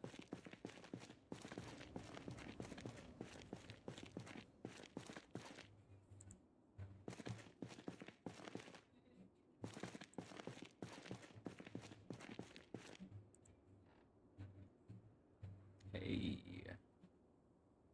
Food.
Pretty sure I already grabbed that book.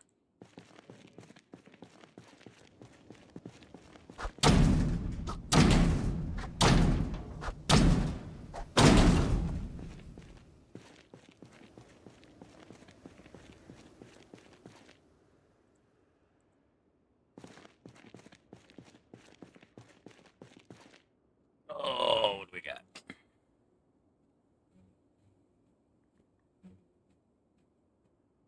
.50 cal BMG. Jesus. Hey, another Stanig magazine, though.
Yeah, right.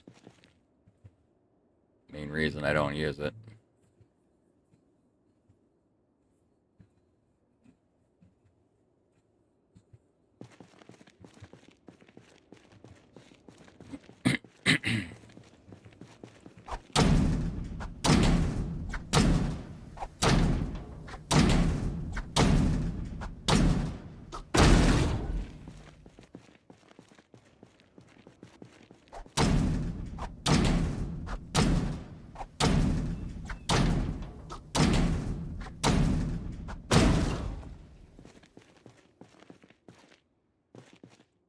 Those vaults should be openable, I swear.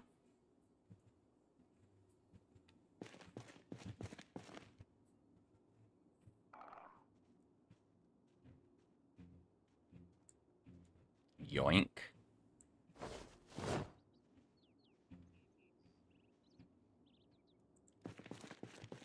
Not that I have a TV or anything yet, but yoink anyway.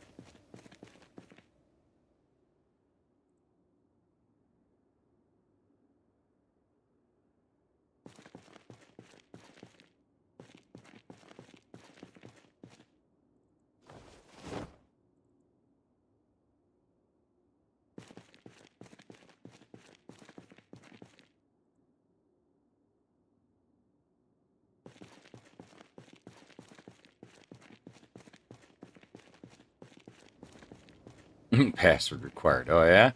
Well, this is breach charge.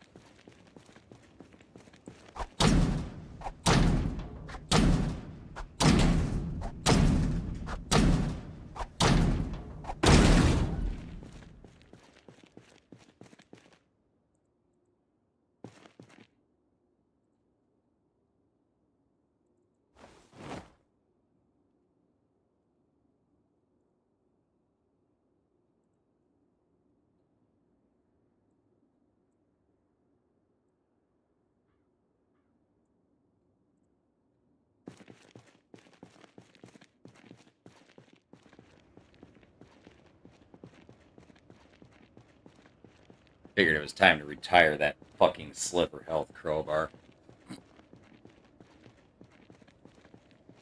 Alright, now it's time to haul our nice juicy loot all the way back to base.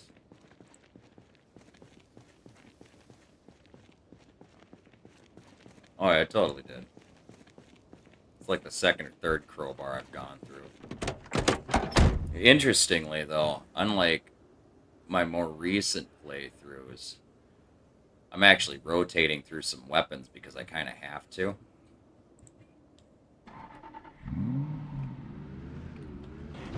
Okay, I gotta remember there's another generator here in case I need it.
There are a couple of mods.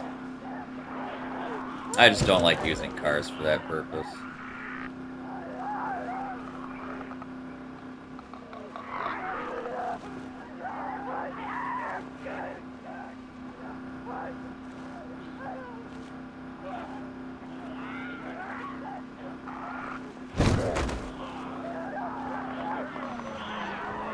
Wow.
I didn't even see that zombie and the corpses.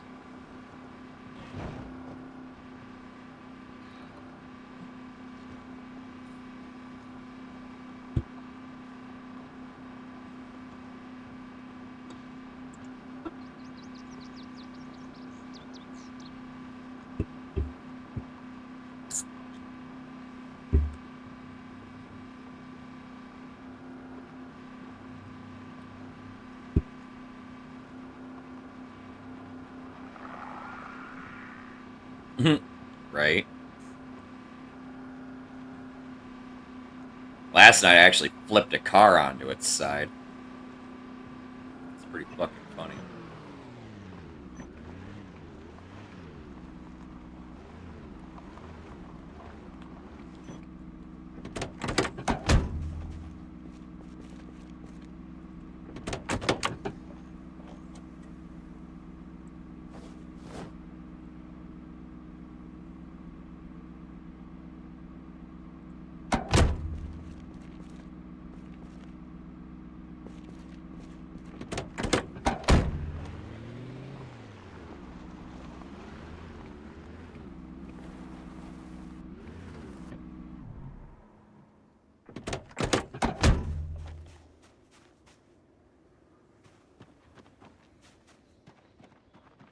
Yeah, I flipped the car. It was that one, actually, this wagon here. I flipped it on its side, and I was like, well, fuck.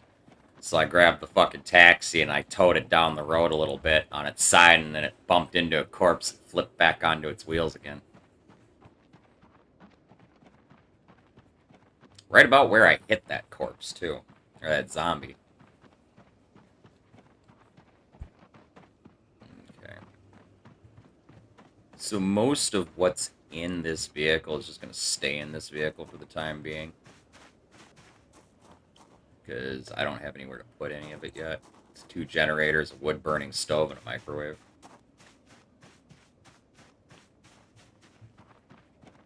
Yeah, right?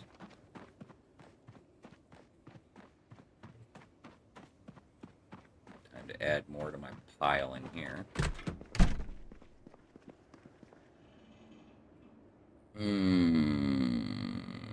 Crap to get rid of. Oh. This is gonna get put over here. Real quick.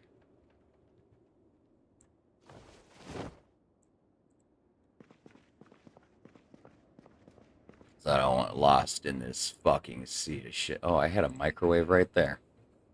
Whatever. I guess I have 2 now. There's a little refrigerator too.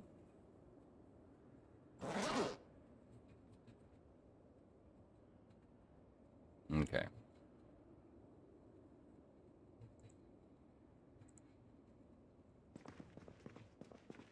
Drop these 2 axes here.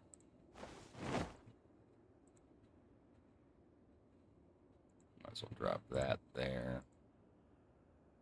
Let's drop all of these weapons here. Fuck it.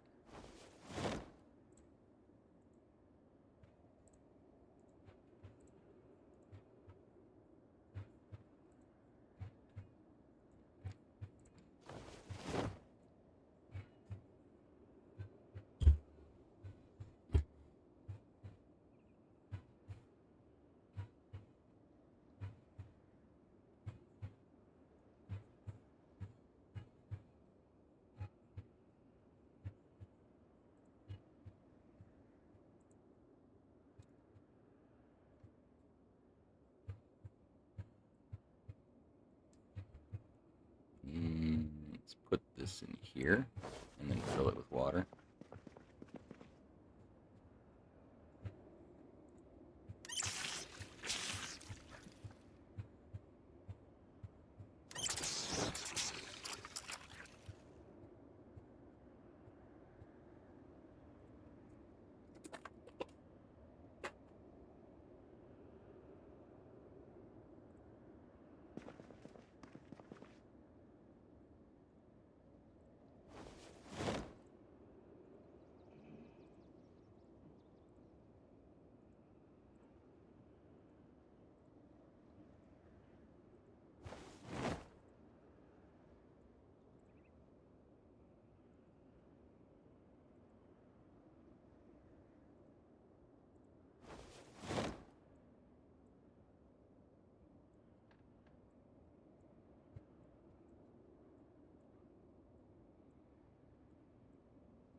Now we got fucking nails, man.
Let's figure out where I want my sheet rope access to be.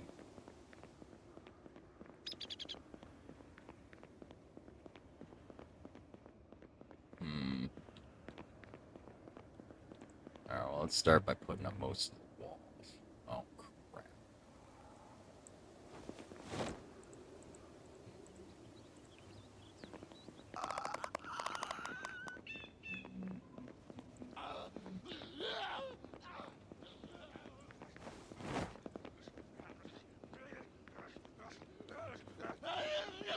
Really, dude? Really?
Oh, fuck.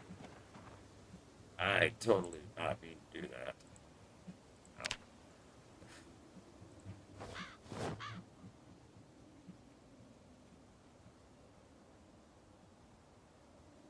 Just a regular bandage should be fine for that.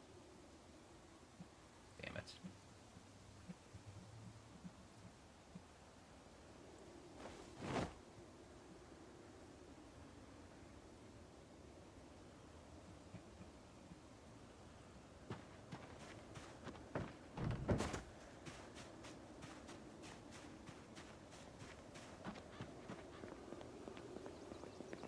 Fuck up my jacket? I bet I did.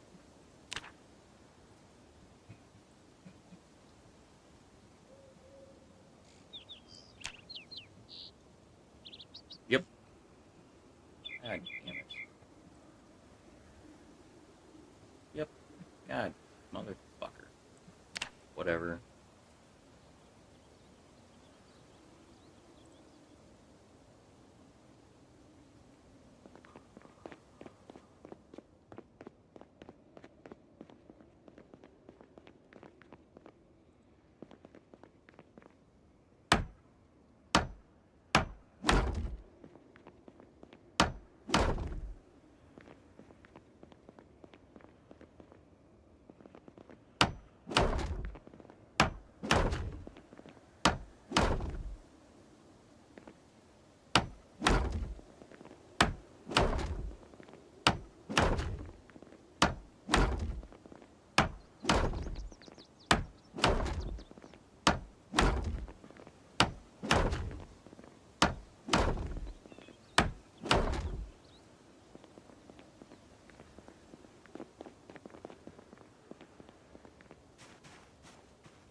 Around here somewhere I got a sledgehammer.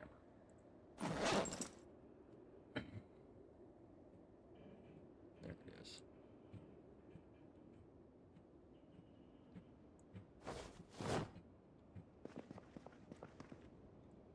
There for the moment.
Ah, it sucks, Ava.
second, chat.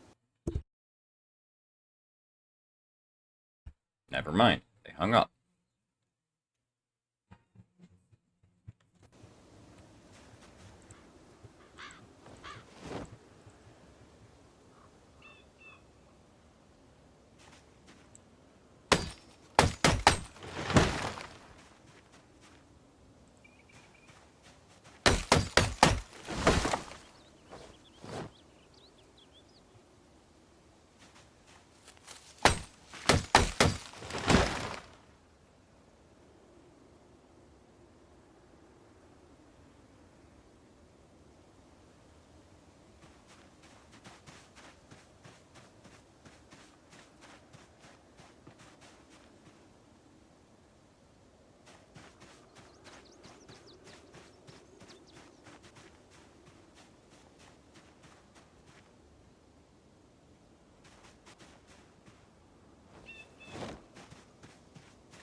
Get this deck done and get my sheep ropes up. Holy fuck. I don't have to worry about those fucking wanderers like that.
symbol.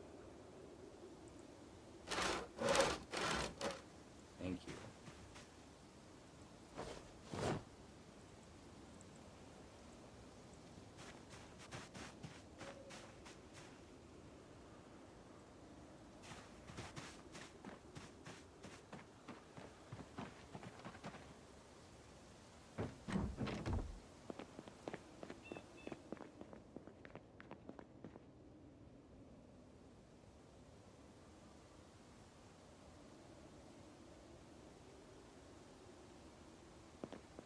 Where did I throw that other plank? There.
All right, I'll be right back, chat.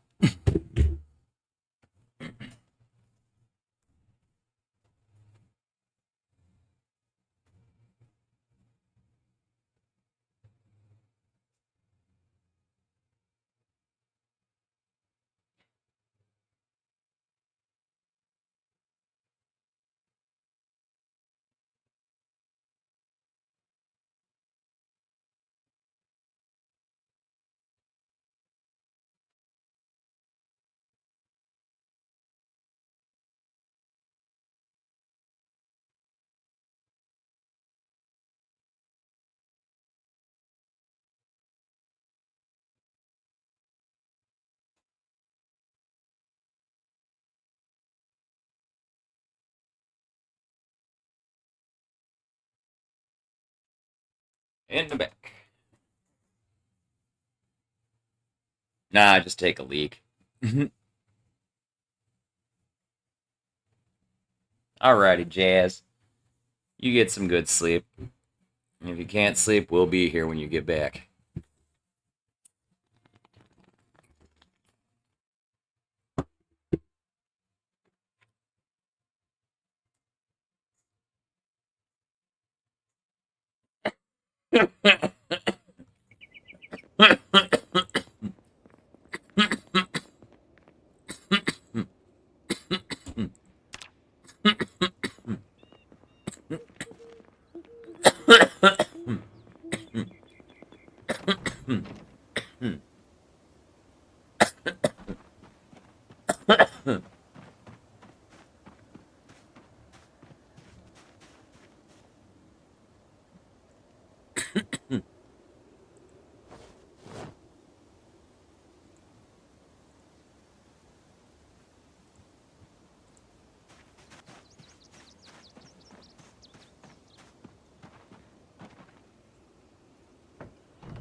1 second, chat.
Sorry about that, Chad. I'm back. I had to help my mama.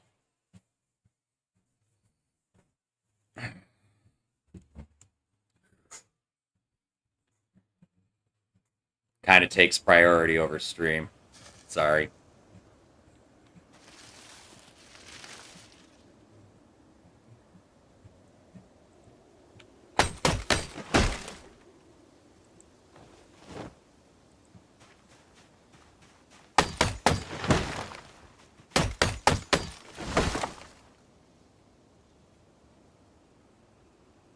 Oh, I know you guys understand. Oh, god damn it. I accidentally just fucking hit Q. Oh, hopefully there are no deadheads around here to fuck with me.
Of course.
Uh,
tripping.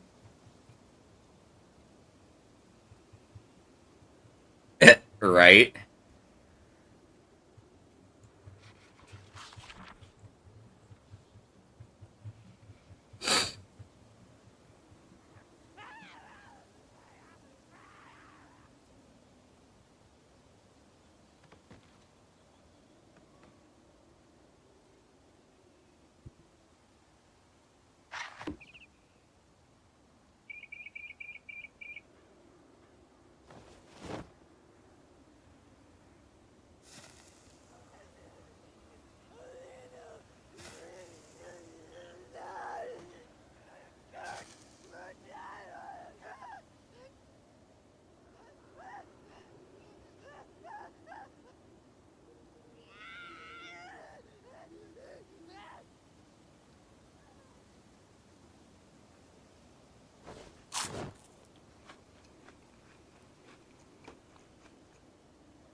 Shitty jazz. Still can't sleep, huh?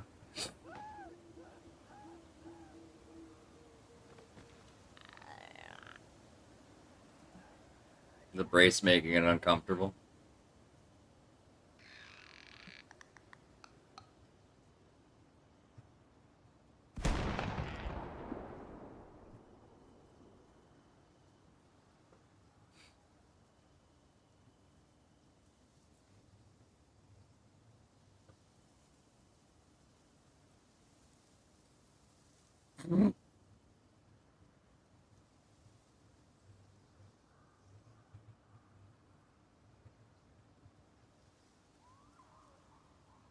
No comment.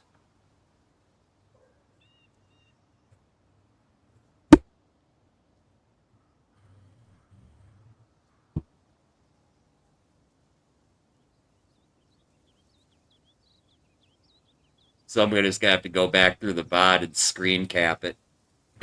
Send it to purple.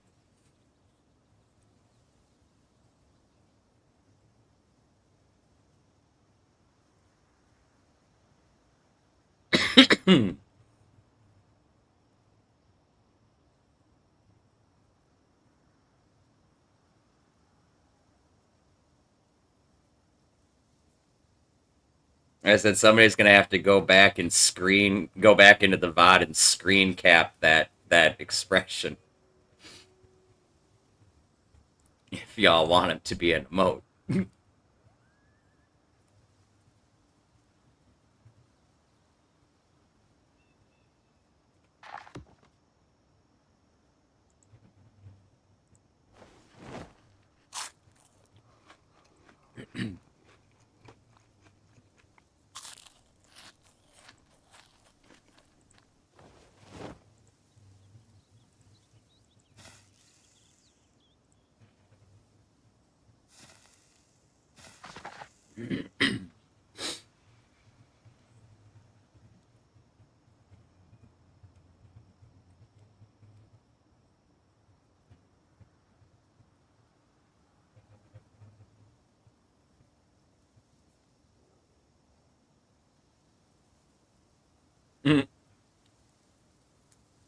Nice.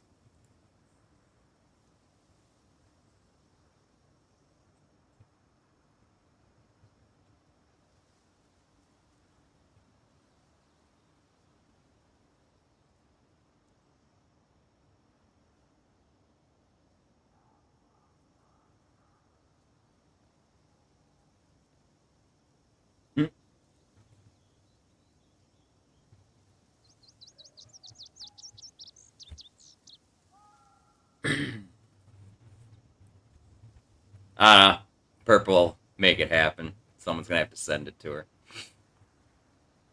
I'll try and remember in the morning. Otherwise, Avor can grab it and get it in the file too.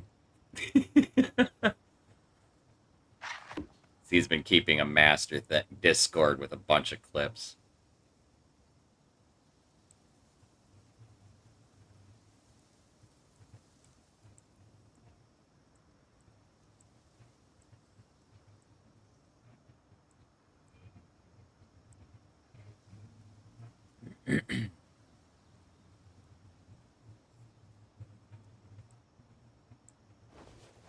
Don't need that book anymore. Now, that's good.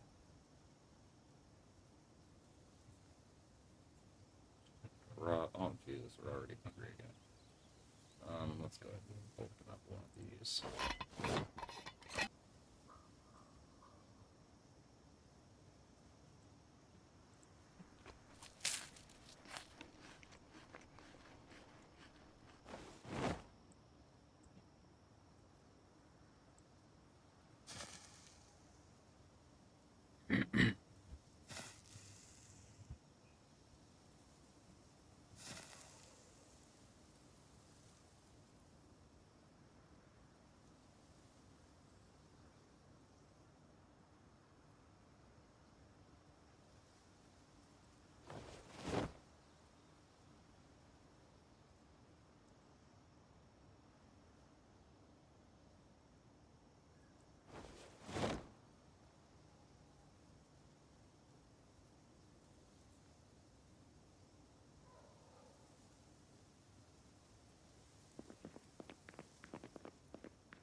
Oh, I automatically open boxes of nails now?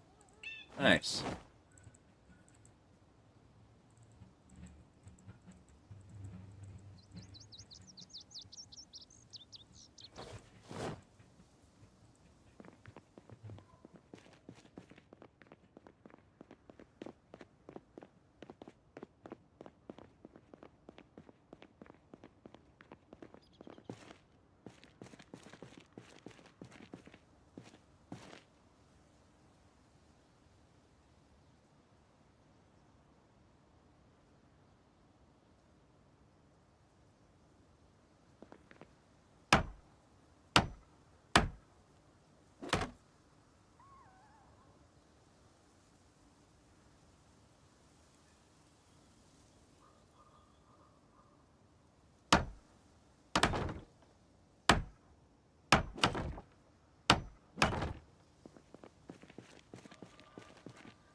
How do I want to do this?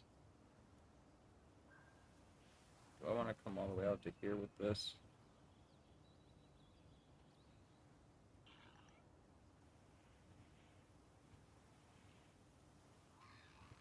Yeah. I'll come out to here with this. All the way across. We're not going to worry about filling any of this in because I'm not going to need it right away. Or anytime soon, anyway.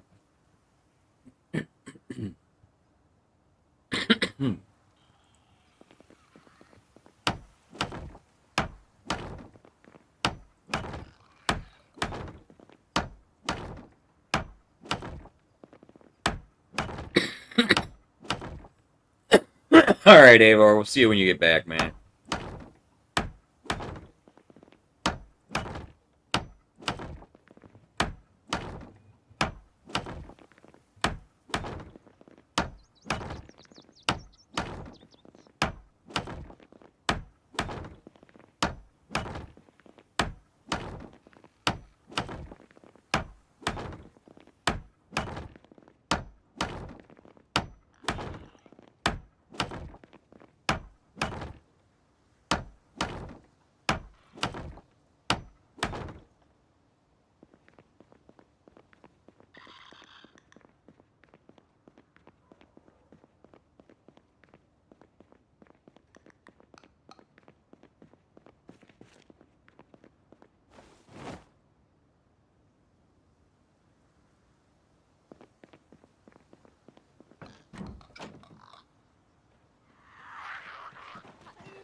Figure out which I'm gonna cut this way actually.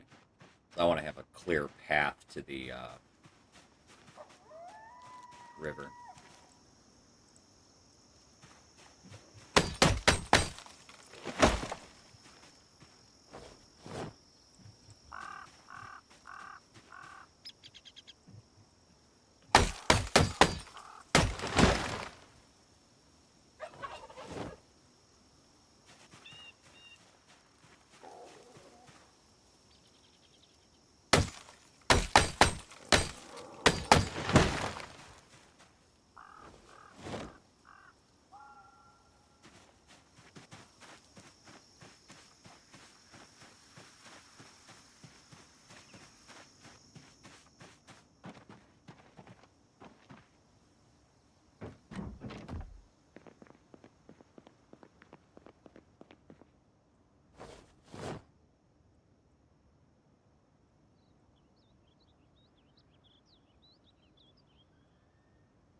Sounds like my brother's coming up to say hi, you guys. What up, yo? What up? Adding to your box collection? Yeah. Kind of. I break them down eventually. No, I used to have a wall there. I remember. So I break them down eventually. Unlike some people. How's the stream? It's going pretty good. Let's get the camera view. There we go. Even though you're slightly off camera. There you go. I'm going to stand like this awkward person. The tall, imposing figure behind me. Look like Goliath. What's up, man? Just help clear up some stuff downstairs. Yeah, For the folks. I got that. Yeah, I'm just playing Pop Project Zomboid chatting. Got Avor and Jazz in chat. Or Jazz is in and out. I think Avor's BRB right now. That's what it looks like to me. Yeah. It's a shame, too, because I could have really messed with him. Yeah, well, you still can, technically. I could. Because, you know, he brings his phone. So. He's on mobile, so. You don't know where he's sitting. Right? Or if they're sitting. Right. Fuck. Gluten-free cookie? You're going gluten-free, too, or No. Mom free? Mom made me take them away from her. And I'm trying to eat them, and I'm failing miserably. Because they're just not good. A little grainy, but not too bad. Hey! There's Yep. Jazz. Hi, Jazz. Yep, my brother stopped by to help folks with something. That's why I took off downstairs for a bit. When everybody thought I was taking a shit. Funny. I don't like you're full of it. Right? Always. Jazz says hello. Yep. Hello, Jazz. You're back from your slumber, B? Welcome back. Should I get a threefer? I already lost the game. Marwick is 42 years old, so he's fucked.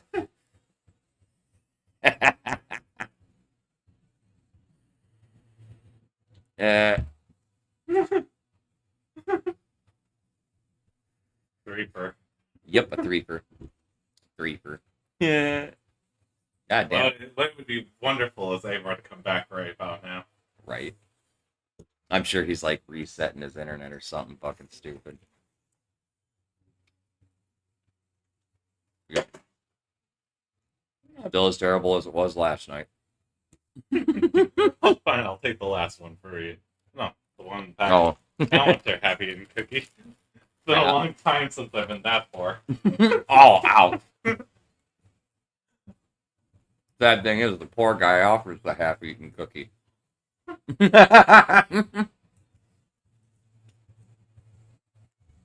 When the fuck did you pin on top? How did you pin that, Matt?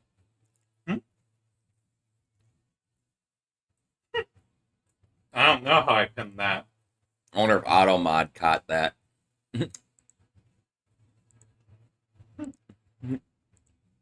How do I clear that? There we go. We learned something new. That's funny. Wait.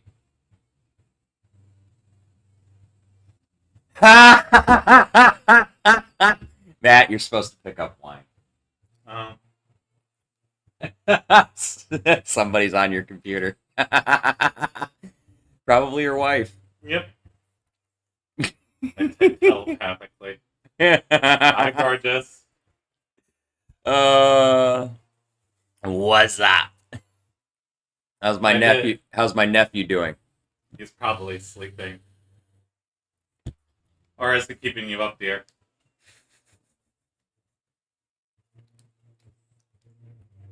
That's funny. I was like, what the fuck? I forgot that you probably left your computer on lurk. Alright, Dave. This Uh, is why you don't leave things on lurk. but well, it's probably a little late to pick up wine unless you know somewhere that sells wine after 10 o'clock. Yeah, that'd be difficult, but You can probably get some cheap shit at the fucking grocery store. I don't do my significant other like that. When I go out and buy wine, I buy a good one. Yeah, but when she asks right at close, what are you supposed to do? Make her Tell go. her- Make her go without, or at least bring her something. Because to quote you, a little bit of something is better than a whole lot of nothing. It doesn't always work that way.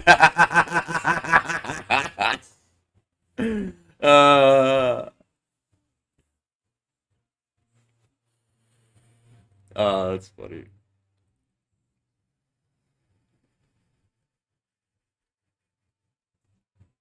You're supposed to have the wine before she asks, "What's up, Juice Nugget or Nougat?" Juice, this is my brother, Matt, Terran Darkside. He stopped by for a cameo visit. As I feel your Mountain Dew and then about to drive home to tell my significant other that I wasn't able to procure a wine tonight. You kept the sound off after I taught Antonio to swear, huh?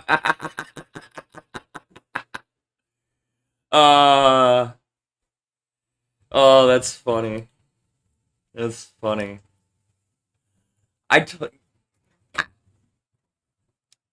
I warn about my mouth. I warn about my mouth. I have disclaimers on this channel that you probably didn't see because he's already accepted the disclaimers. It pops up with content warning every time I load the channel now. Does it really? Yeah.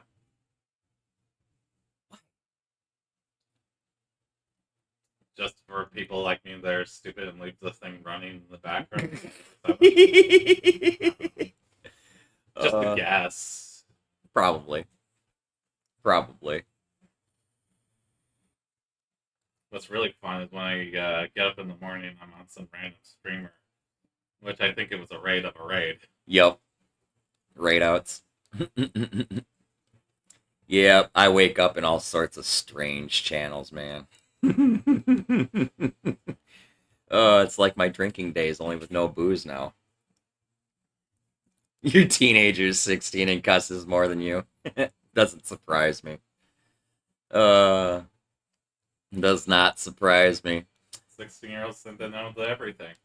Well, that and we millennials, we kind of said fuck the whole language thing. Fuck's just a word. Gen X actually did that. I'm gonna just say that Gen X was the one that basically okay, put yeah, out I suppose mom and dad are boomers. You're right. But so Gen X came along and basically fought all of the crap that the boomers were laying out, so that millennials could learn from them and actually then do something more. yep. And now here we are cussing more than Gen X. Although Gen X is pretty up there with the cussing. Depends on who you talk to in the millennial generation. That's fair. I cuss more than most, so. Cussing flows off my tongue just as smoothly as sarcasm.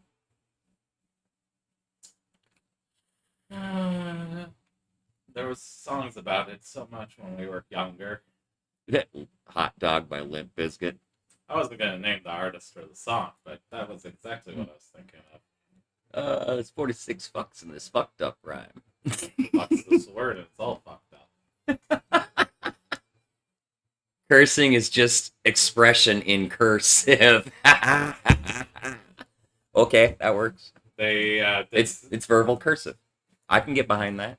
They did studies. Those who curse tend to be smarter intellectually. Yup. I try to argue that with my old roommate sometimes, and she's not budging on that one. She says I sound like a buffoon when I cuss like I do, and I'm like, I don't give a fuck. Well, I don't word variety is the metric that they use there. Yeah, I've got quite the extensive vocabulary should I choose to use it. I love making monotonous jerks feel inadequate. I love playing dumb, and then when something important comes up, I actually speak up and say something intelligent, and everybody's like, "What?"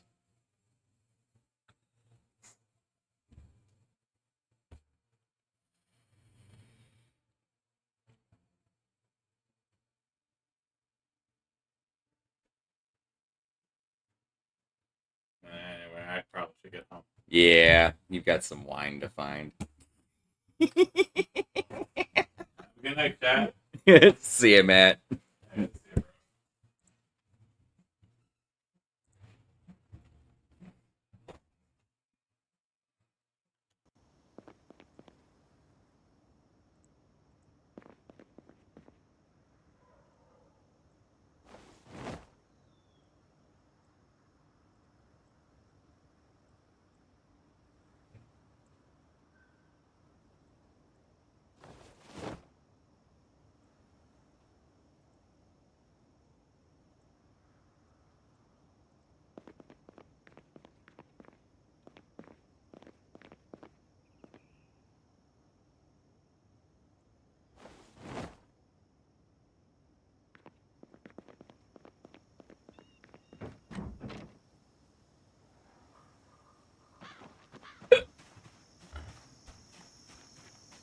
Wine's gross either way. I don't know. I like good wine.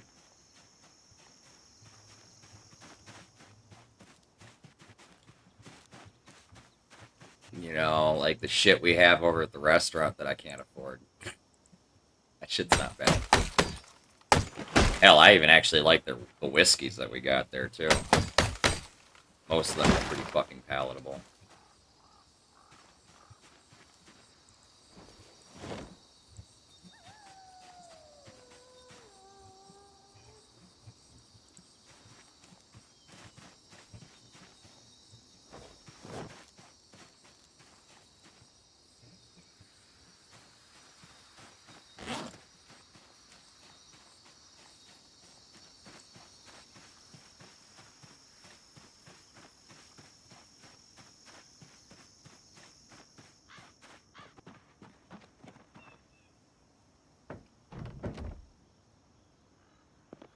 Nah.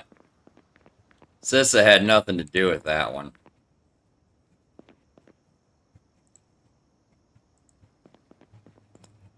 Just working at a sushi restaurant, I've had the opportunity to sample some pretty good fucking whiskey. That fucking garbage that we used to drink back in the fucking day was just that fucking trash.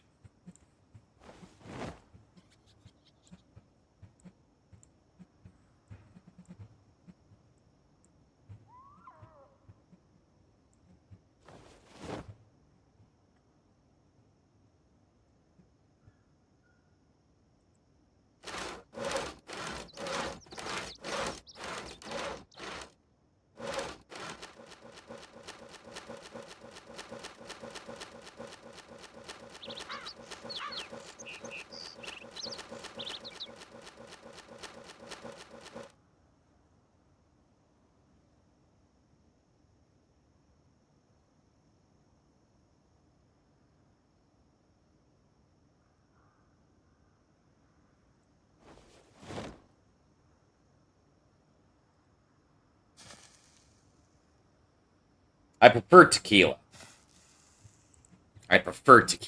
But there are a couple whiskeys I will drink nowadays. But really only like a shot or two maybe at most. Not that big a fan.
Thank you.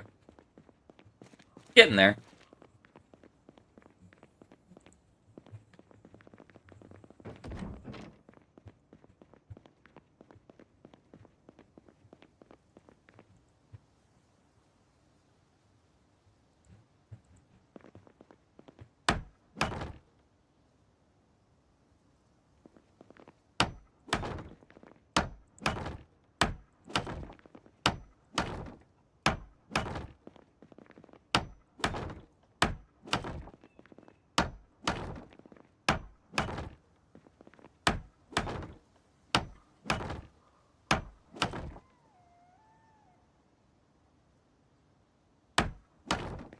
Eh.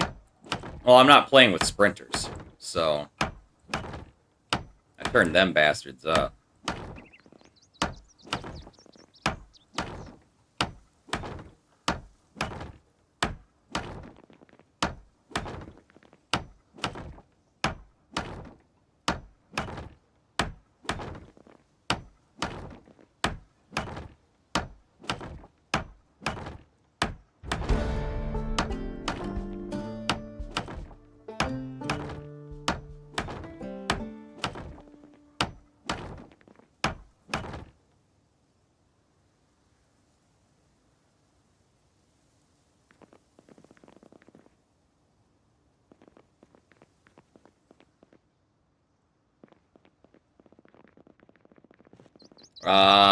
Day 6. 5 or 6, something like that. Day 5 working on 6.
Ooh.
Ow.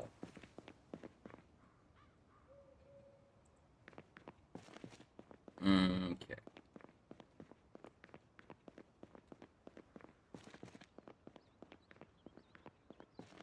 I'm gonna have to pull a fucking shitty maneuver here.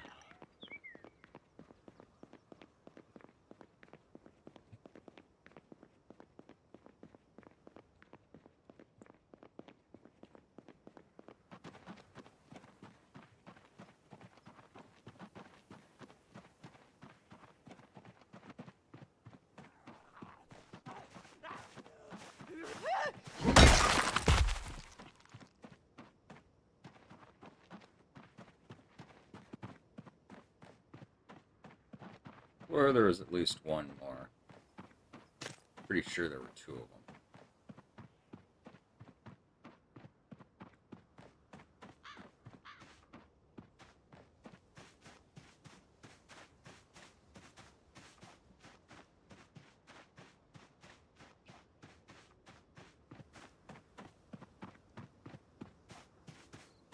Maybe not.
me check.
I think that fixed it. I had to reload Spotify.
What's up, Coaster? How you doing, man?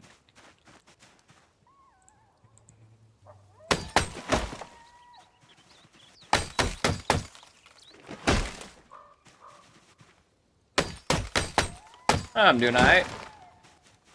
You know me. One as always.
Yeah, pretty much. Getting there.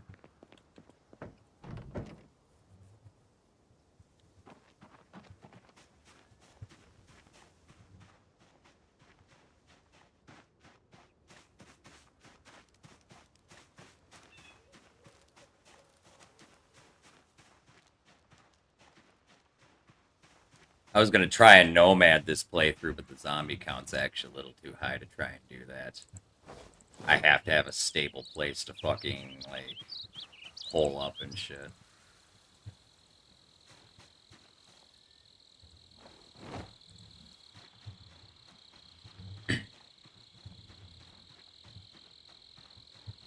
Outside of the city's not so fucking bad, but goddamn, inside gets pretty fucking crazy.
Oh, I'm carrying too much shit, really? I had it completely full before.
Where's Zomboid and this fucking goofy ass clipping bullshit?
What percentage of the world has internet?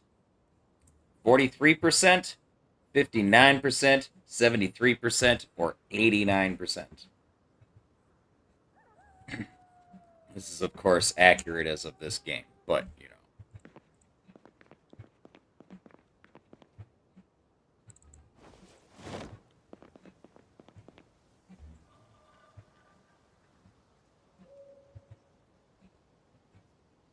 Anybody else?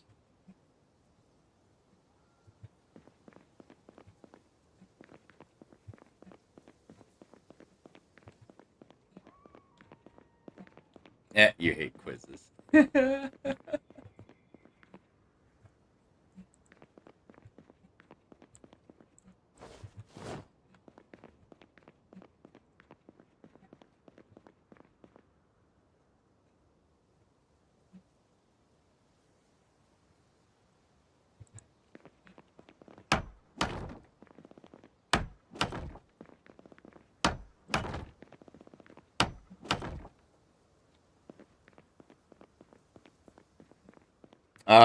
What percentage of the internet or of the world has internet?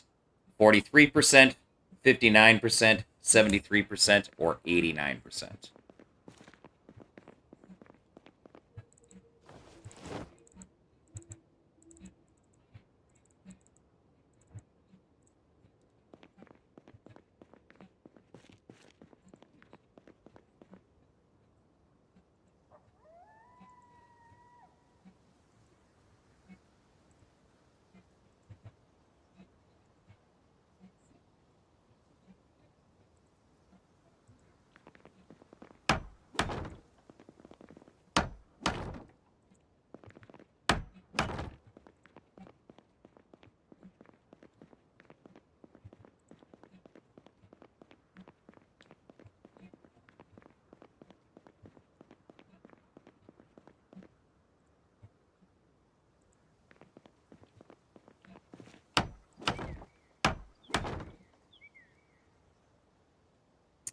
The answer to the question is B, 59%. Again, accurate as of whenever that game was printed, mind you. I've had the game for about a year and a half, maybe.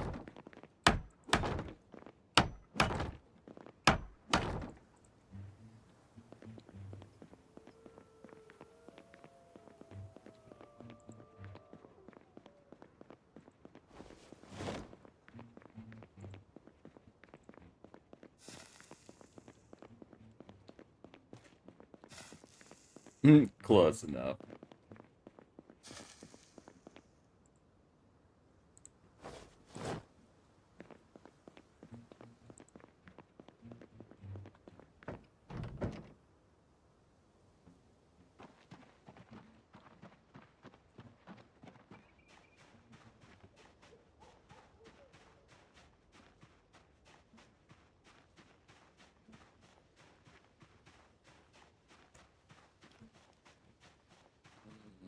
Let's put it this way.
Yep. Oh, this is gonna be a fucking process for a minute. Which is fine, because this whole area needs to be deforested anyway. What the fuck if I'm going fishing, walking through a fucking forest, man?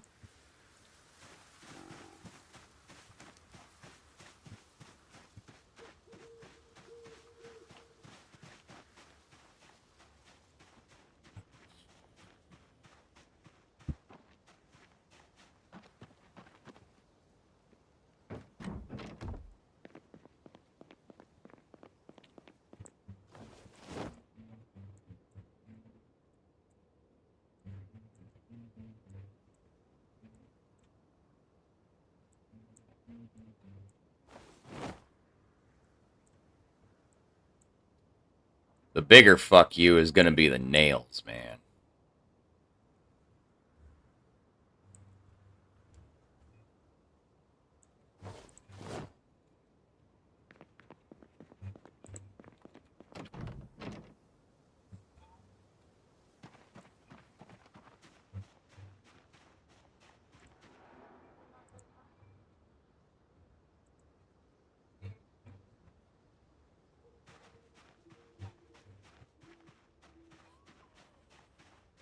What, nails? Really?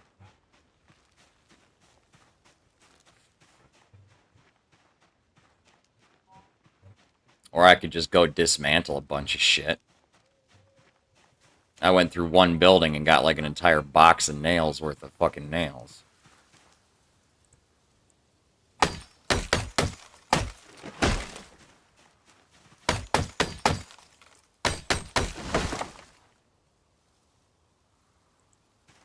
Oh god.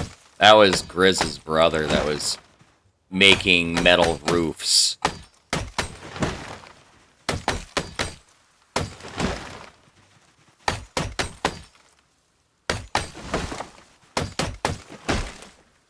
Such a waste of propane and fucking metal, man.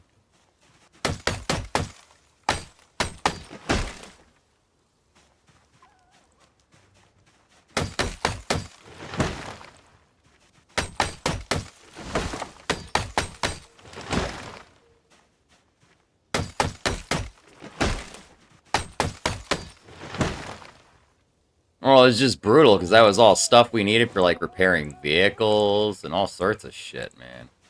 That's what sucked about it.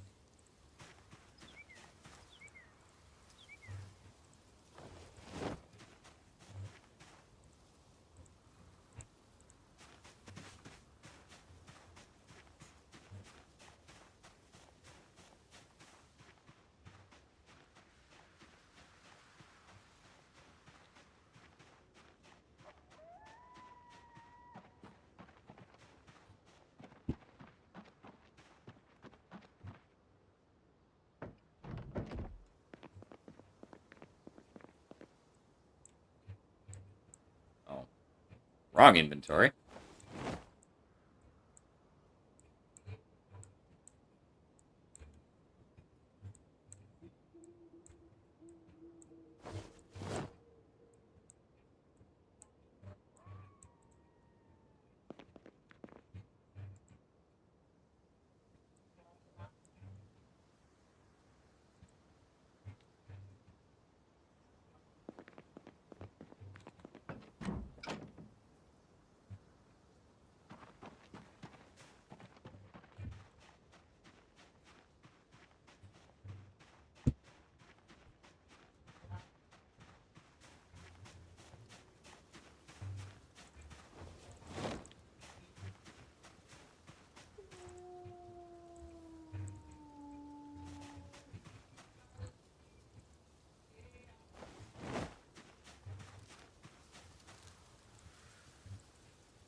It's possible. You could forage literally any item in the game, honestly. It's just some things are super rare.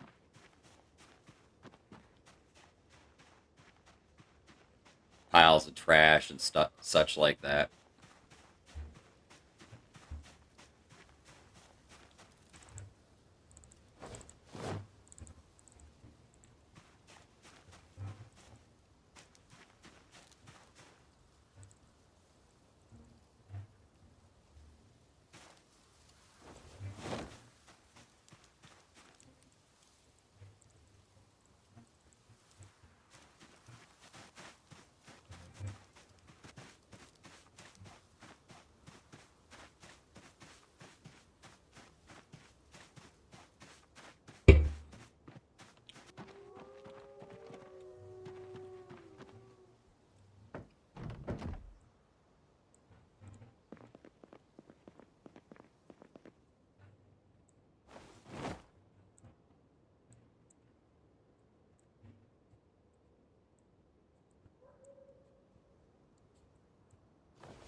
Oh yeah, I got quite the eclectic taste in music.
Musashi, how are you, friend?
Oh, yeah. What? Oh, Musashi, thank you for the $10. I appreciate you. I wish there wasn't a delay on this thing. This will start to show up in my activity feed. So I'm sitting here staring like an idiot going, who was that?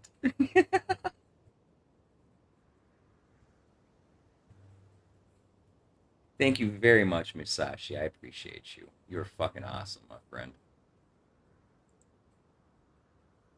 Now you get to watch us saw 83 logs.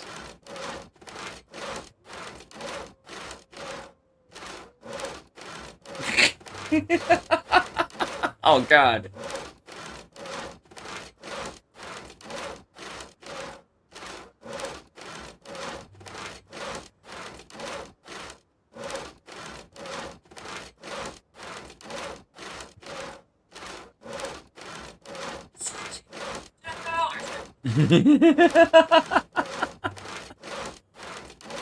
Yeah, I'm sitting here, I'm playing with my wood.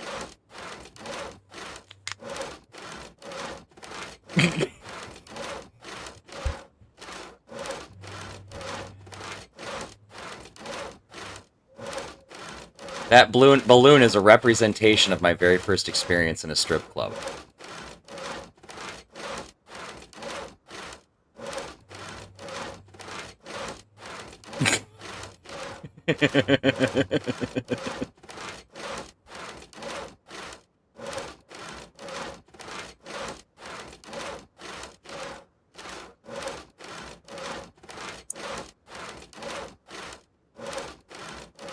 Yeah. Ding ding ding ding ding ding ding ding ding ding ding ding ding. Smoking weed is my favorite thing. Ding a ding ding ding a ding ding.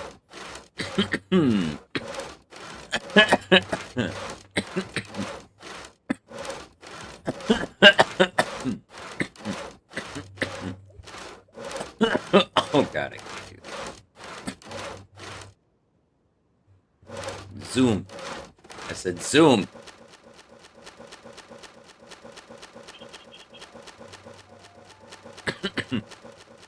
That's a lot of logs when it takes that long at fucking max fucking fast forward time.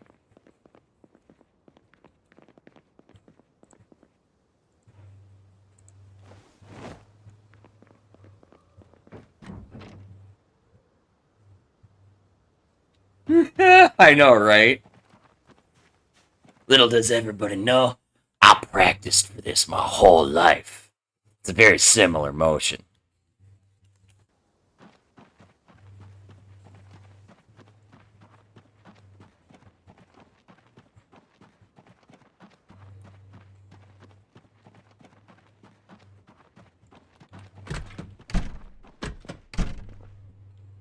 It's 50% damage. The fuck did I come here? Oh, yeah.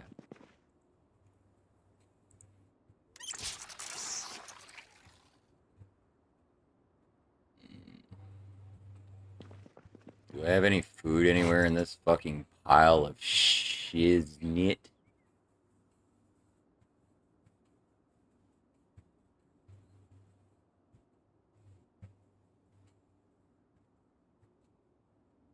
Yes.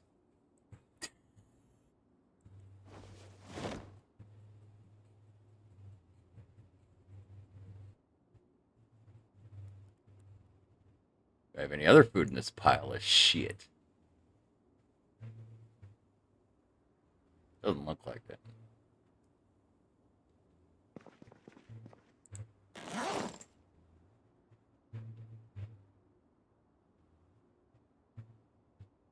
I might have to run to the Gigamart fairly soon.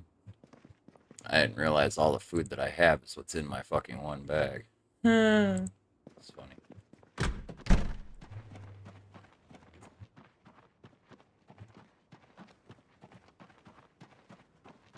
I still have plenty of food to last. This project is relatively done.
I totally put two tiles on the same tile.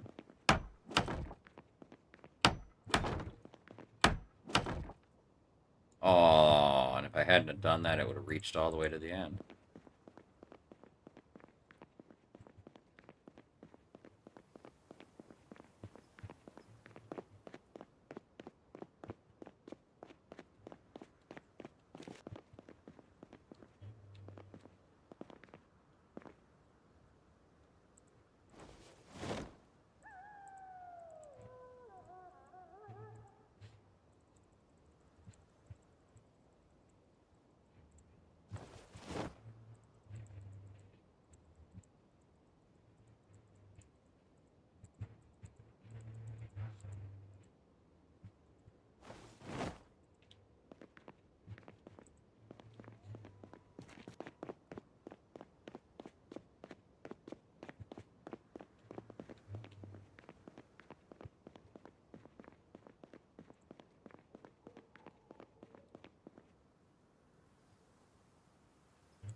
So,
actually, I'm not gonna bother putting those walls up.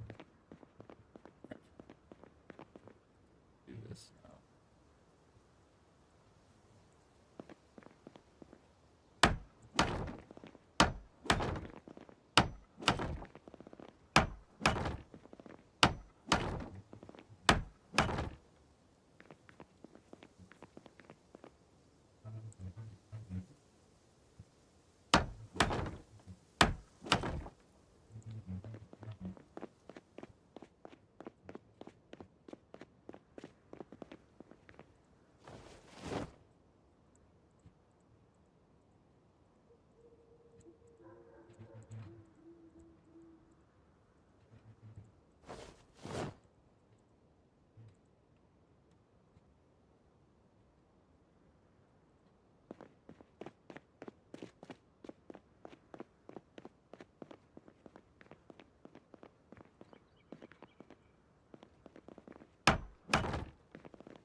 Storage for most of that shit.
Got more trees.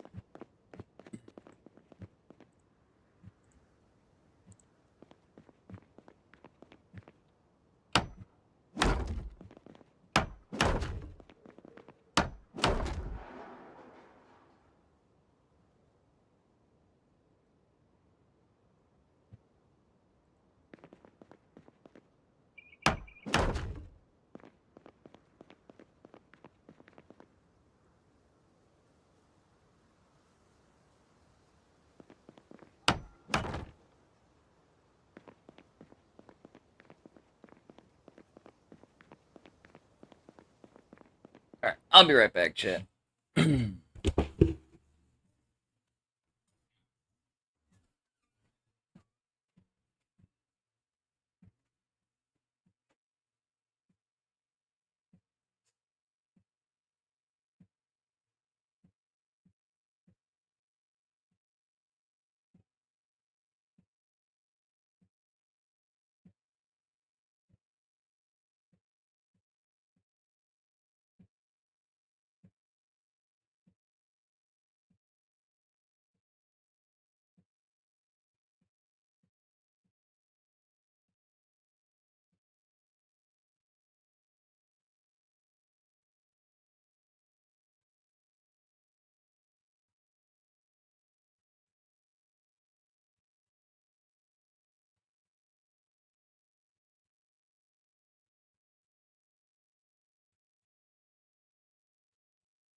Hard to believe there was a forest here not long ago.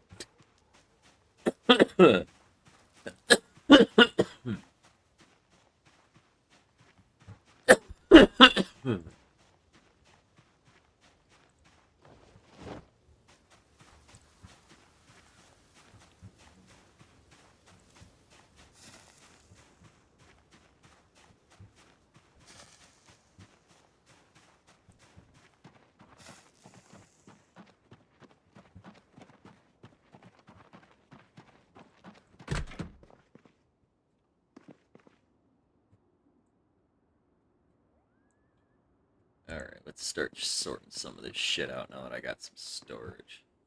Oh, hey. Hold on. Let's pick this up. And place that down somewhere else. Like right there will work for now. And then, is there anything in here? No? Let's go ahead and just pick this up for now.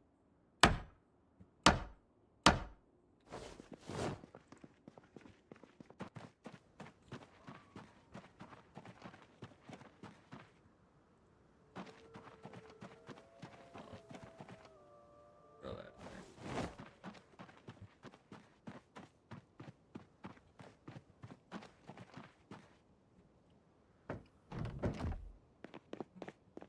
Not a huge fridge, but it'll work for the moment.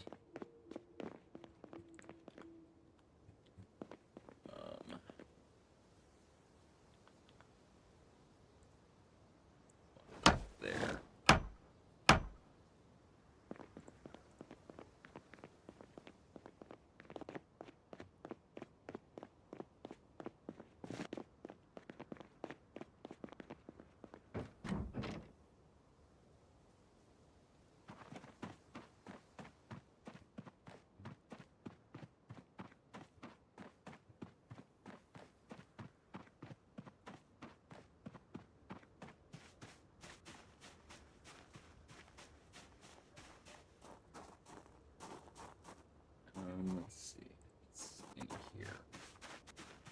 Now, my problem is I don't have any way of taking this at the moment.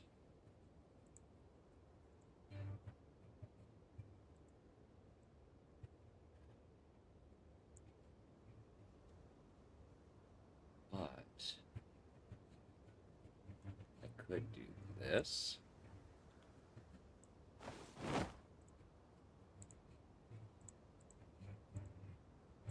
Just throw all those in there for now. And then I can grab that.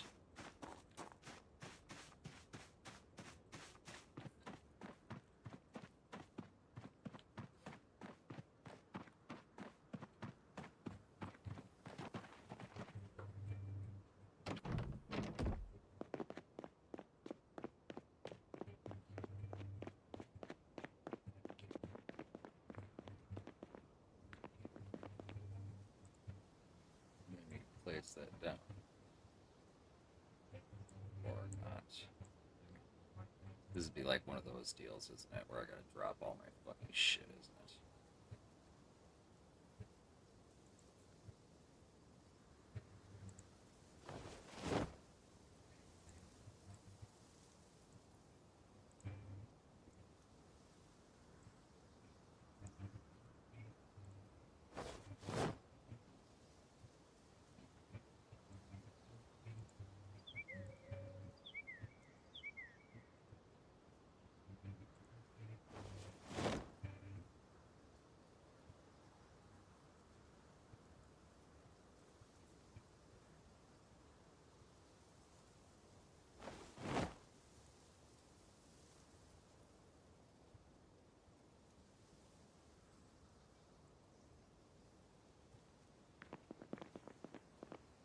Oh, fucking.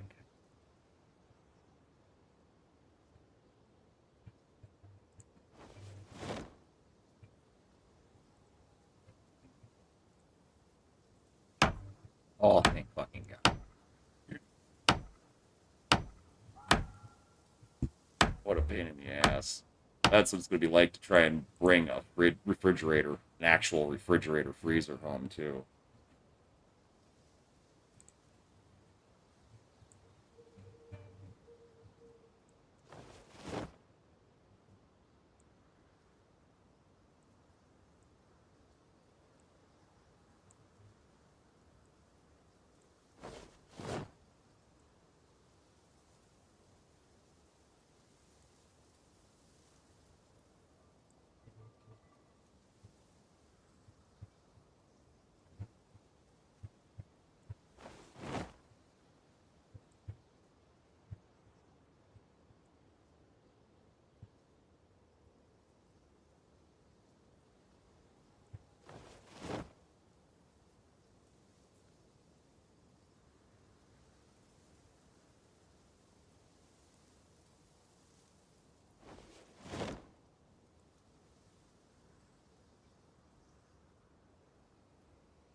This is a great fucking song. I haven't heard this in a while.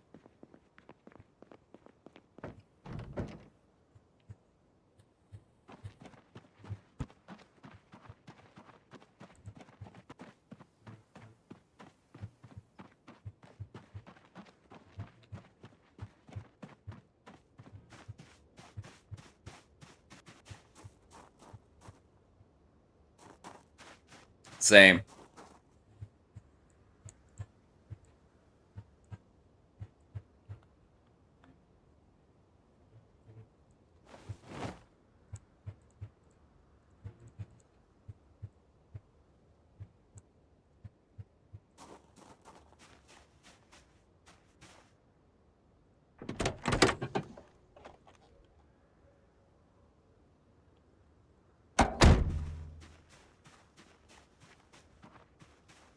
I'm pretty sure I've got the Generator magazine somewhere. Just not sure where in the pile it is at the moment. I haven't read it yet.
Okay, I need this.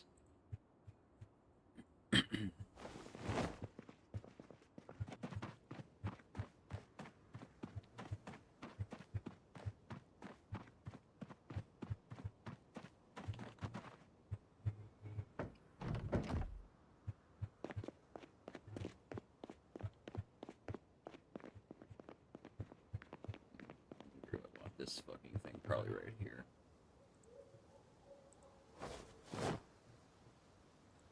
That works.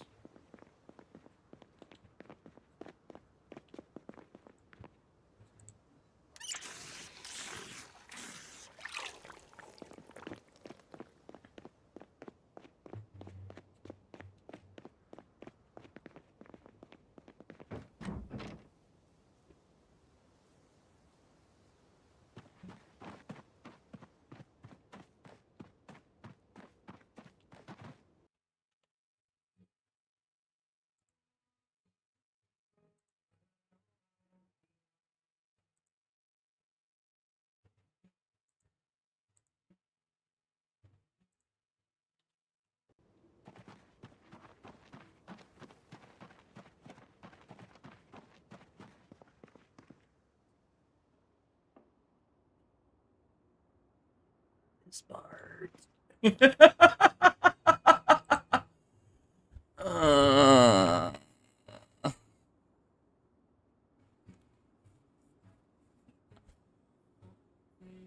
hey, look, there's the generator magazine. That can just go in here for now. Where's that Herbal Imps magazine go? There, we'll grab that too. Then we need to read that as well.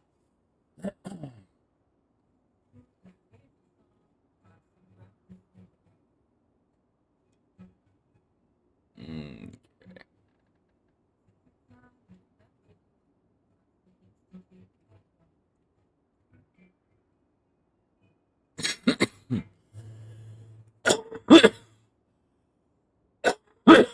Oh my god, this sucks.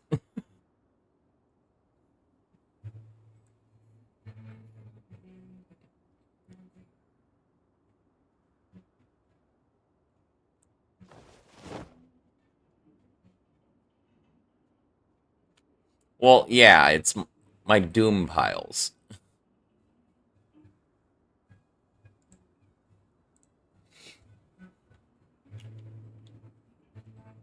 I mean, it's not that fucking huge, but fuck, dude.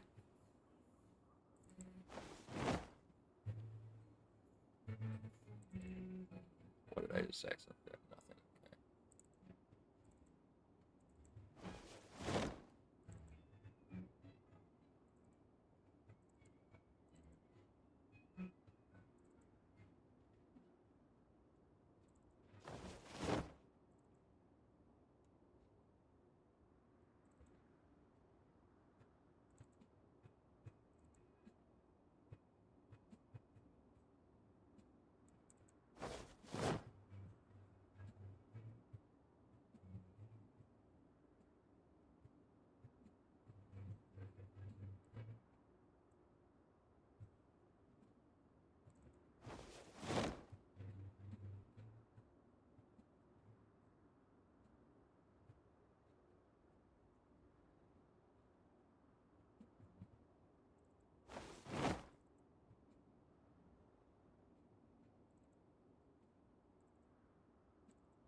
Oh, hey, a can of food.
Nice.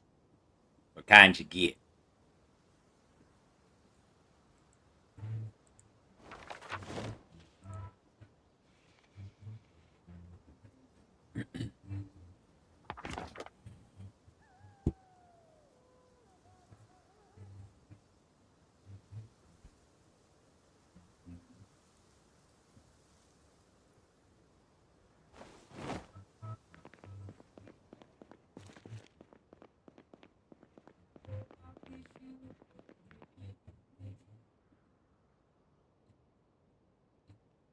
Oh, nice. Got yourself some shatter? Hell yeah.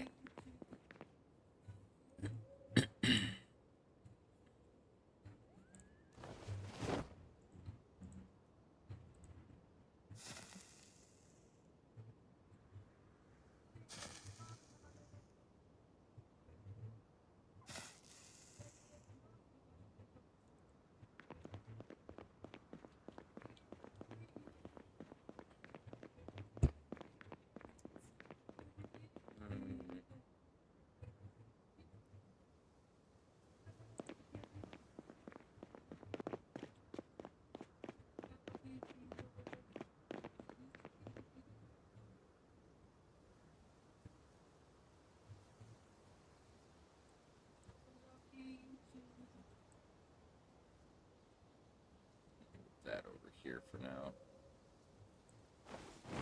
I need to redo this bag. Maybe. Probably pull that out of there.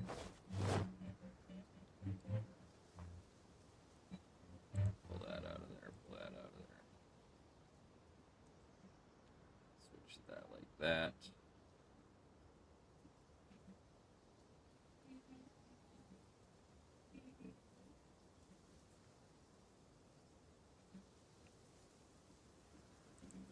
Knives.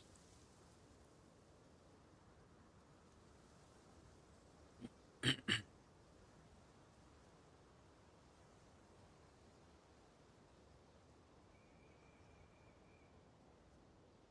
should have like 2 short one in here.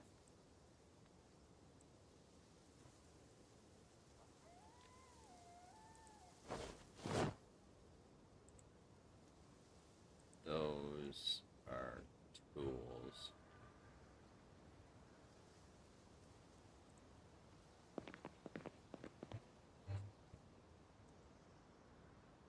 Which tools can all go in here?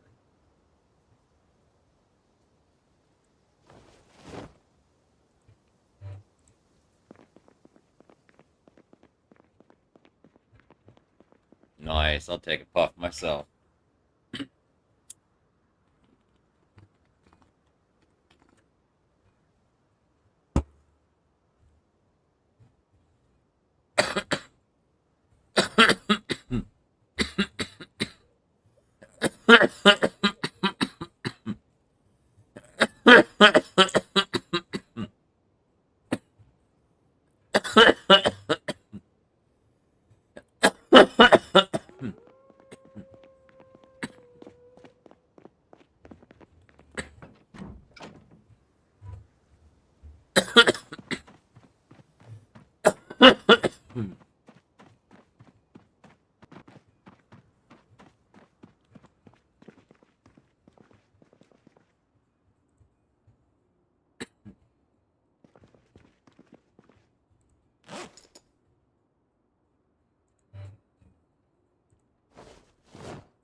One extra space is one extra space.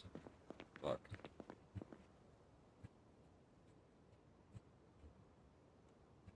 It's all the extra carry capacity I can get.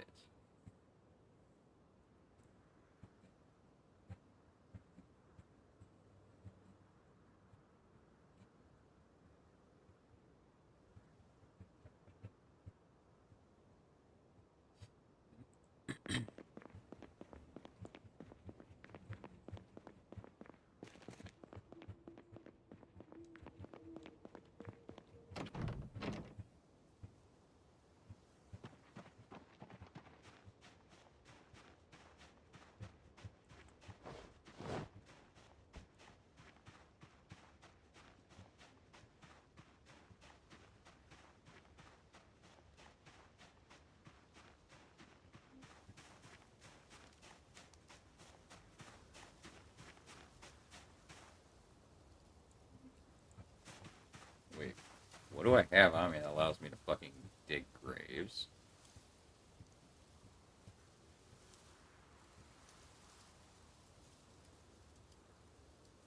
What?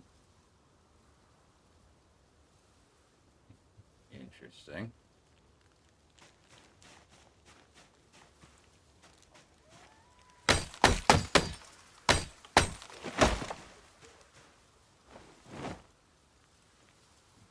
Oh, whoops.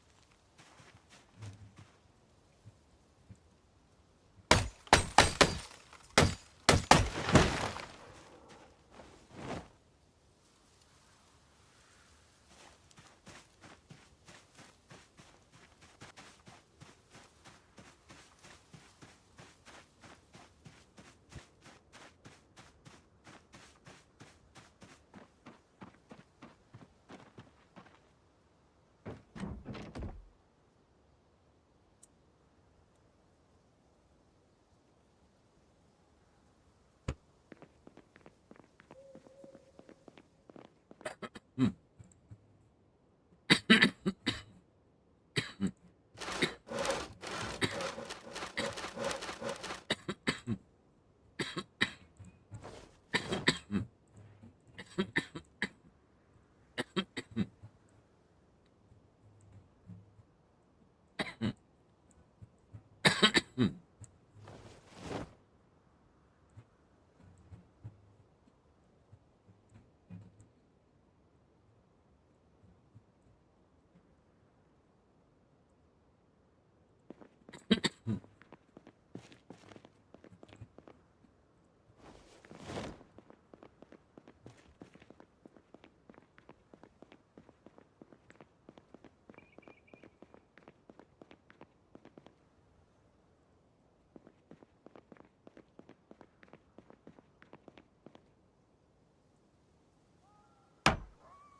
I don't want that there.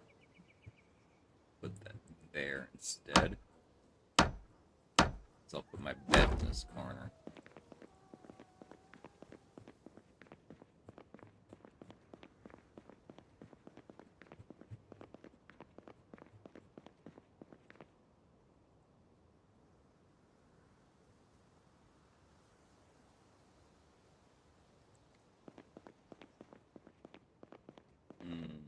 Oh, stuff like this.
Oh, I ain't getting no paint. Are you kidding me? Why would I ruin... That's a boomer thing. To paint over beautiful hardwood anything with fucking paint. Do I look like a boomer to you? Those crazy motherfuckers painted over perfectly good hardwood. They fucking put linoleum over fucking beautiful hardwood floor. Like, come on now. Fuck. Why would you ruin fucking perfectly good hardwood?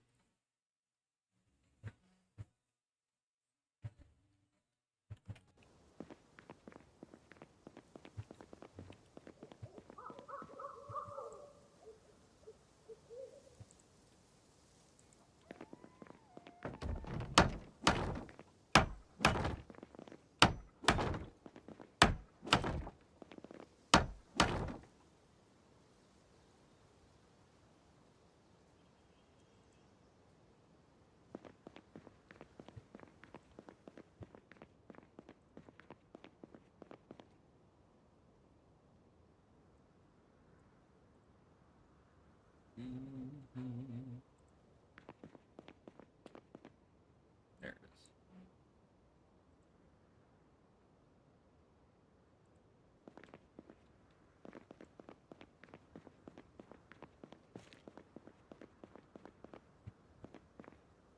Right?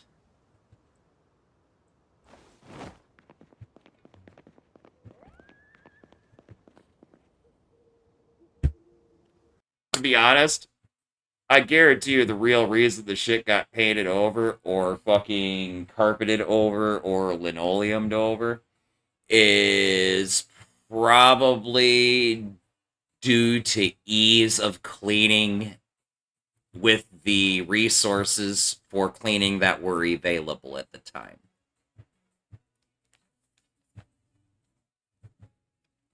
Ain't got fucking even 10% of the cleaners and shit we got now.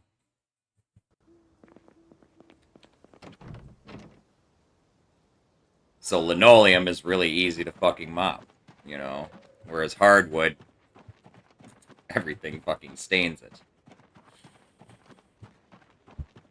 But still, like, what the fuck, dude? That's just lazy at that point.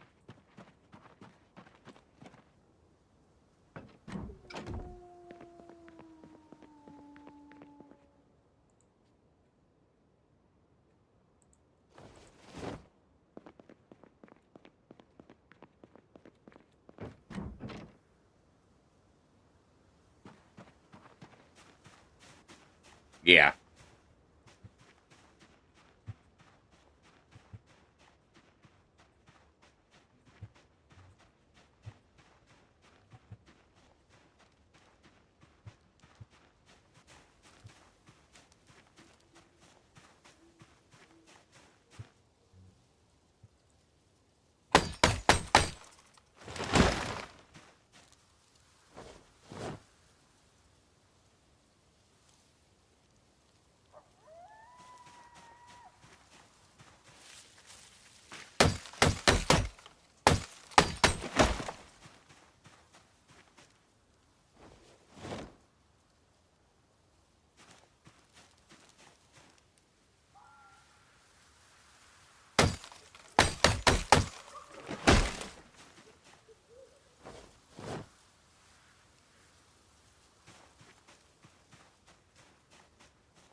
Olaf Grimjaw, thank you very much for the follow, my friend. Welcome to the Church of the Lead Pipe. If you partake in the greenery, please feel free to have a seat in our rotation and take a puff. If not, never fear, we always pass the doochie to the left, but most importantly, do have a good time. How are you this evening, my friend?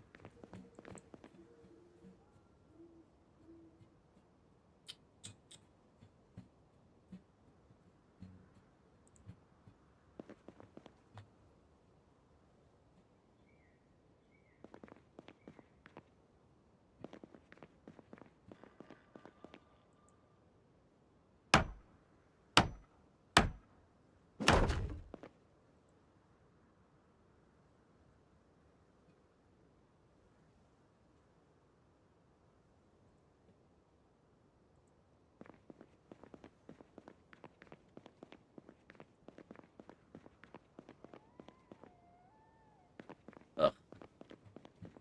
Fuck. God damn it.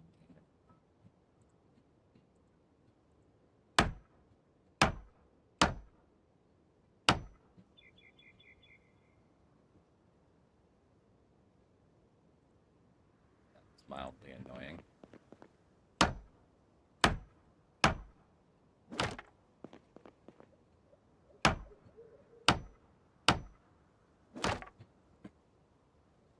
That's going to be a problem.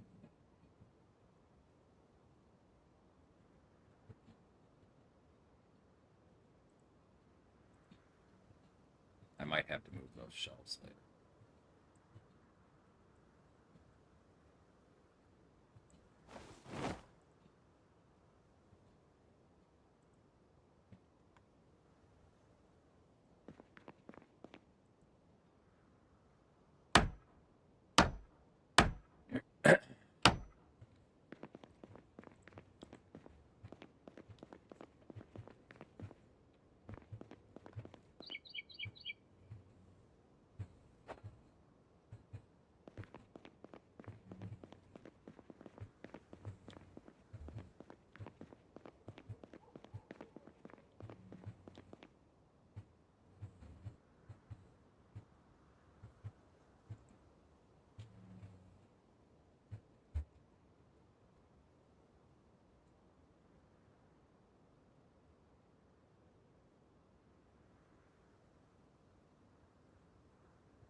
hard to decide what I want to really do with this space.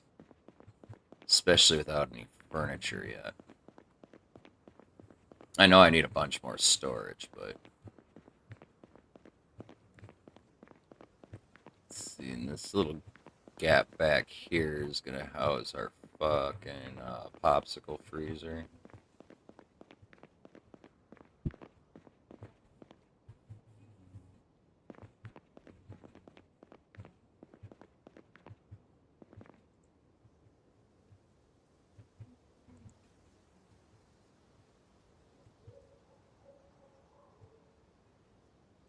Throw a few crates right here too.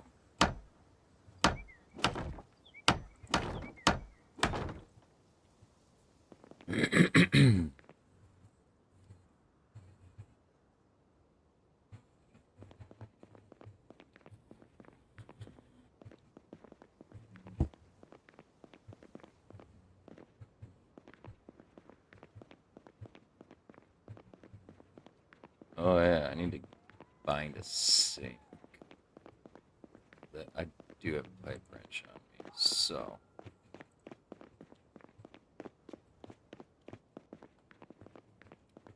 I don't remember what kind of sink is in this bathroom over here.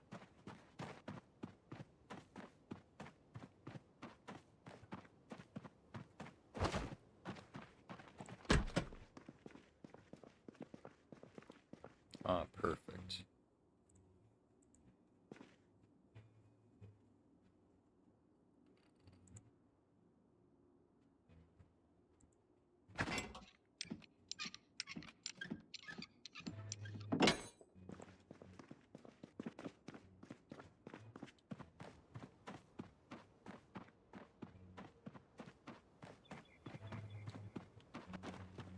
And now that I'm thinking about it, I want to swap the location of that mini fridge.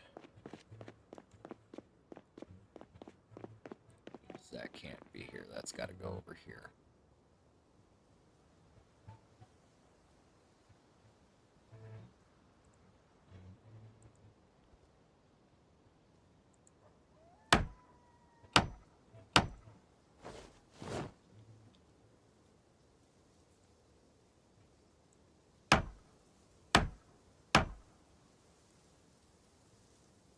That's funny. You can put a sink on that tile.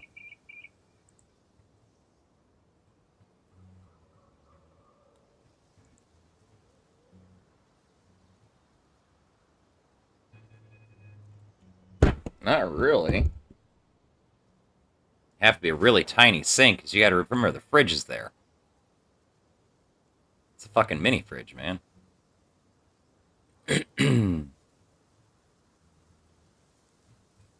Oh, I need one more fucking plank.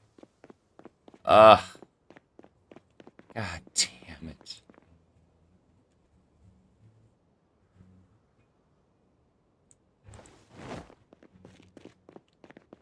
Oh, hey, look. One random plank.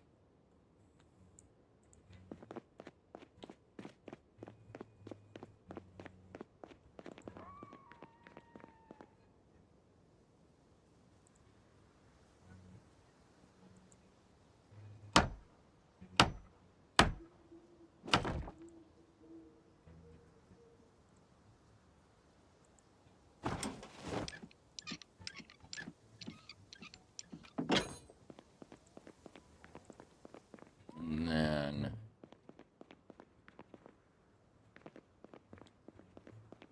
How many tiles from the corner is that? 1, 2, 3.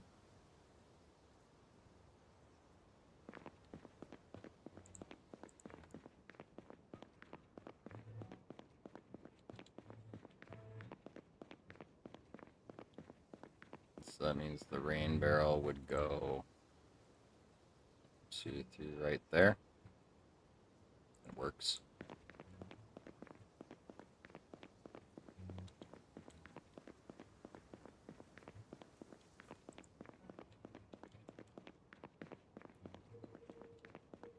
That does mean I need to knock down a tree or two, though. So I gotta make those rain barrels.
Trash bags.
What did I come here for?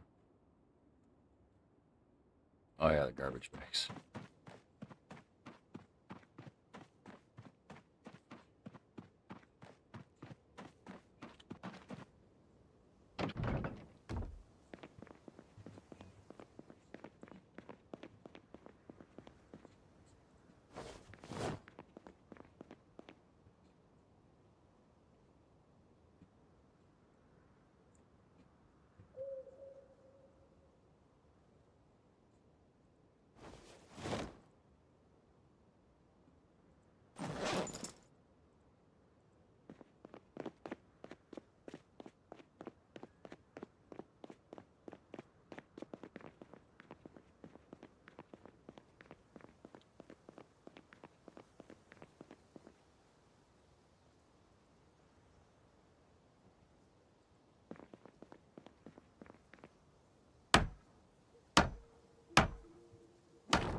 Oh, I have a pipe wrench on me. Why can I not plumb you?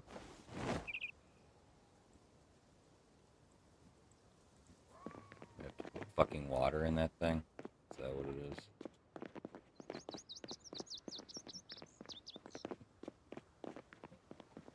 Or do I actually have to have it one tile off like I originally thought?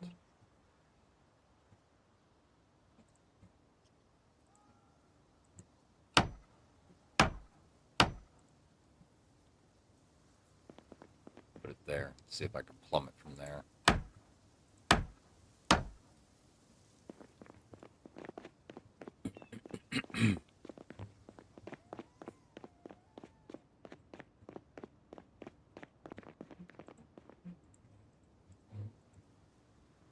I'm confused. Oh, don't break, please. I know what it is. Motherfucker.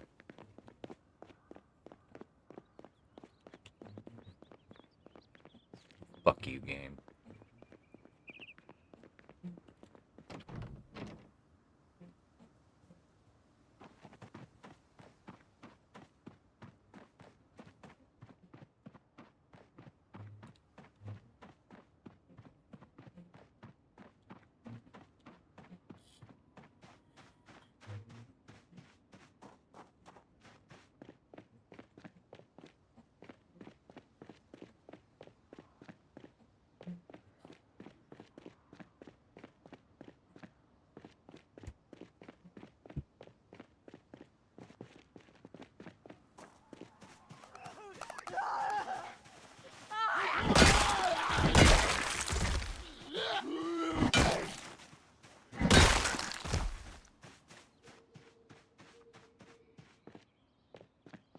For some reason you have to build the rain barrel first,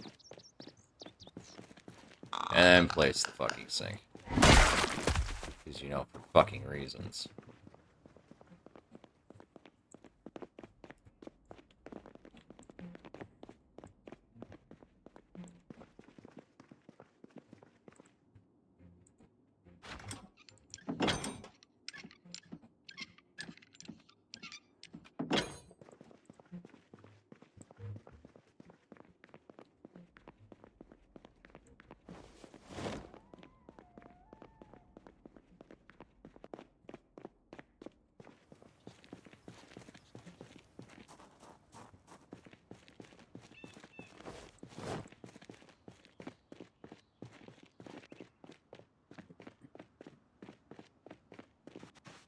This is a working vehicle over here.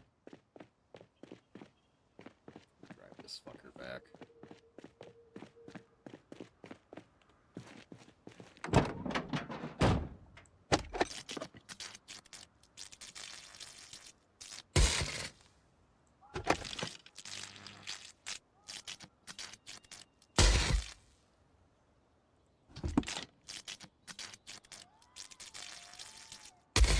Fuck off.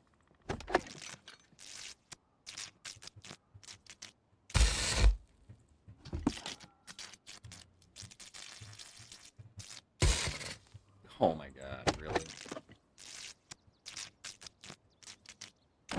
Thank you.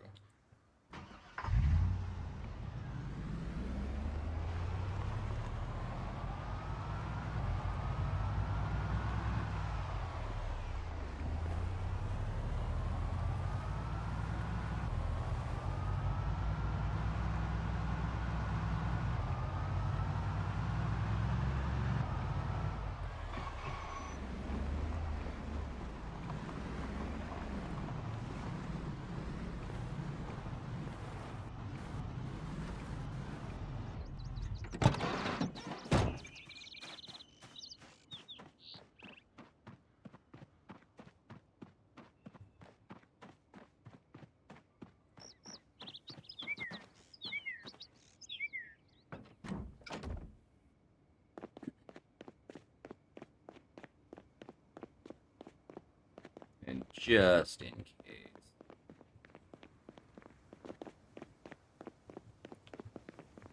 Just gonna add water from item and tea.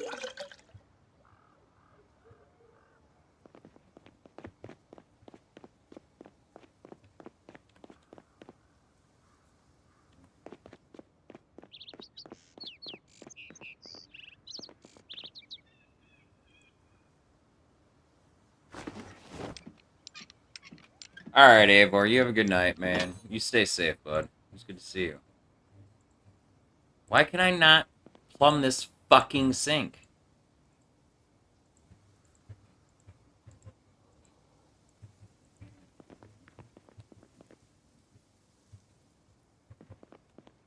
Oh, what the fuck?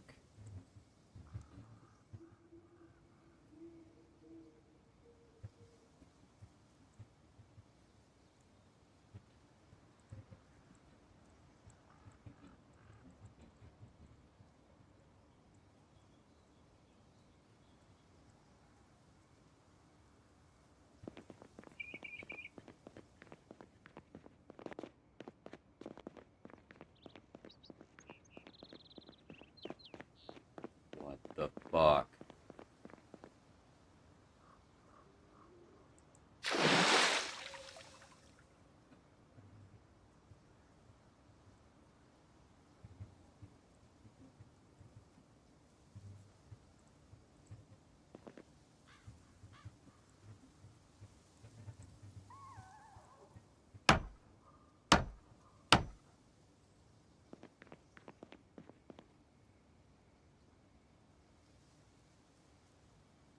Pilot's on. Maybe I have to be on this tile.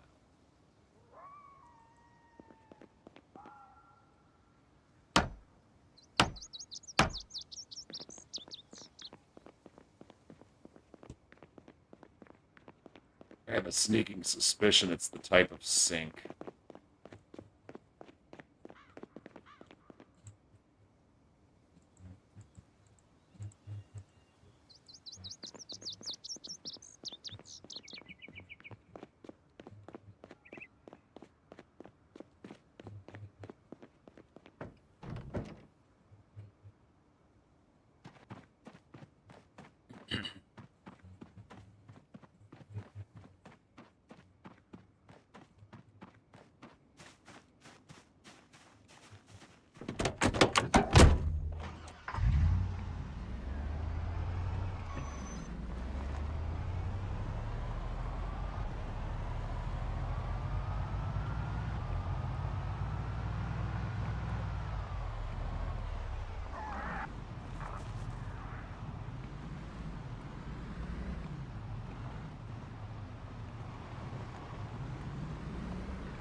Alright, fine. I'll just come grab the sink.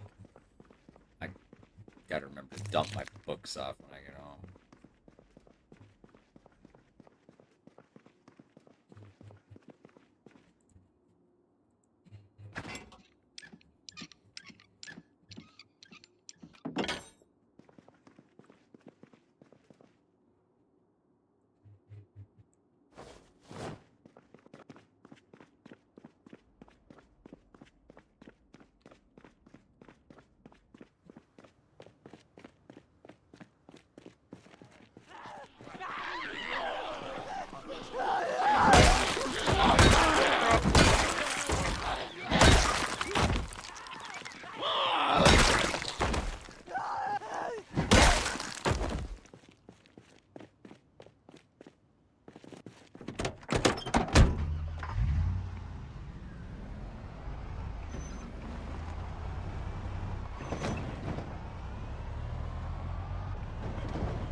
You insist on using that wrench.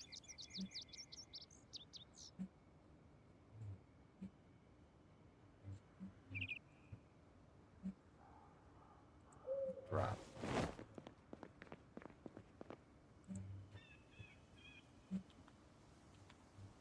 I want to try this. I want to try and see what the fucking deal is. 'Cause I feel like it's trying to default to. Nope. It just can't plumb that one.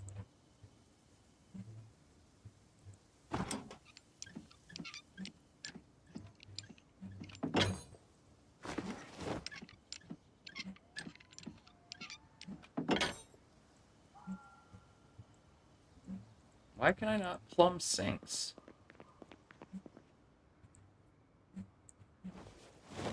I'm confused.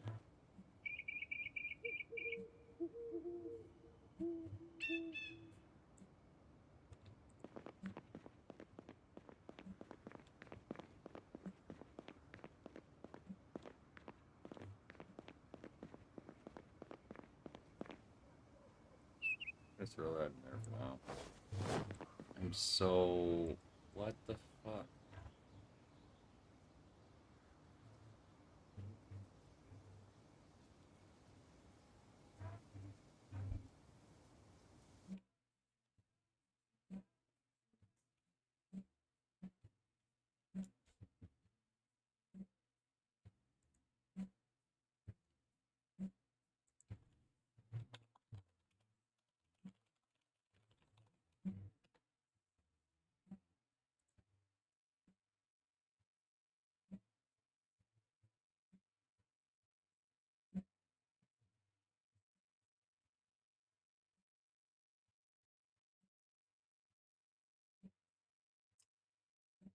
Oh. Is that what's going on? Is it not registering this as an indoor room? 53 degrees.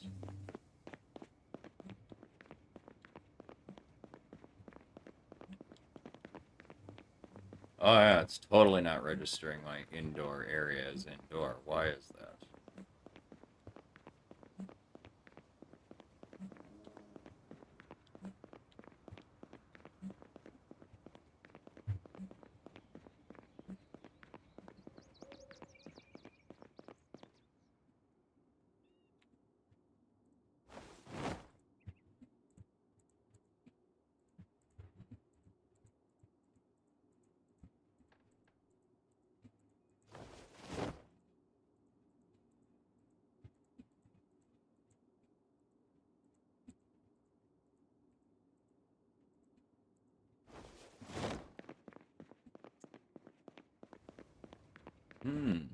That's interesting. It's not reading this as an indoor room. That's why. Why is that?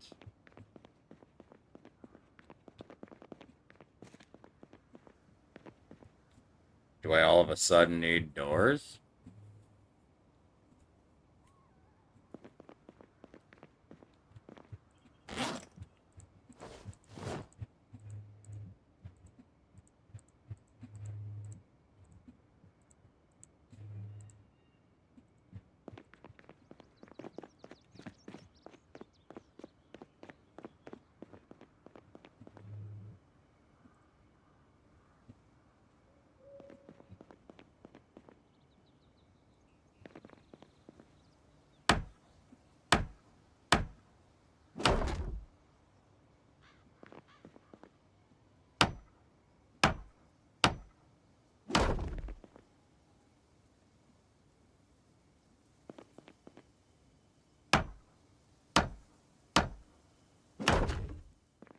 There we go.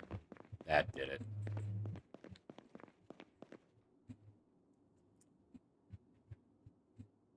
Okay, for future reference, you guys, if you can't plumb your sink, it's because for some reason your base isn't being registered as indoors.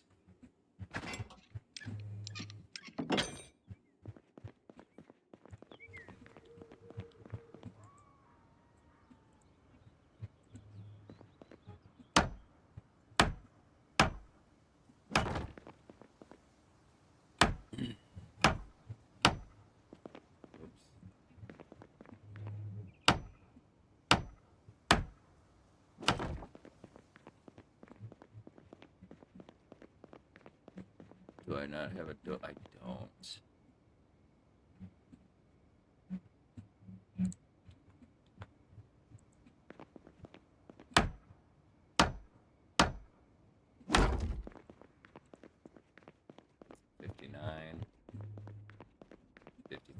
There we go.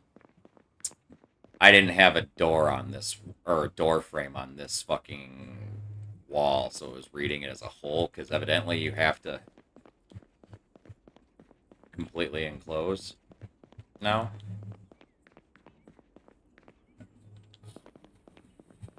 Now this is registering as indoors.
Alright, I need to go on a food run to the here.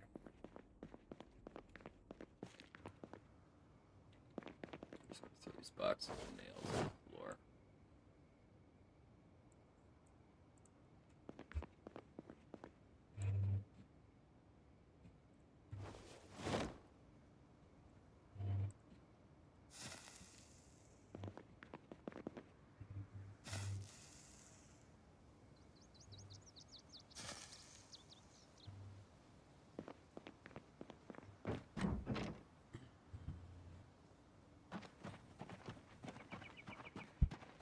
Now, if it ever rains, I will have fresh water.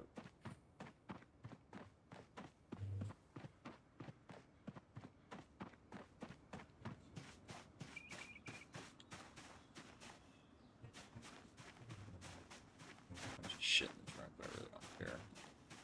I'm just going out fast here.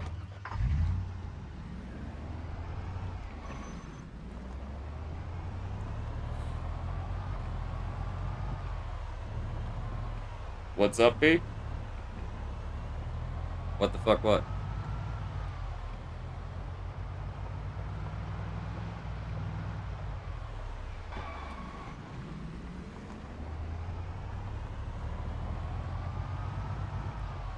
Or are you talking about the whole plumbing thing?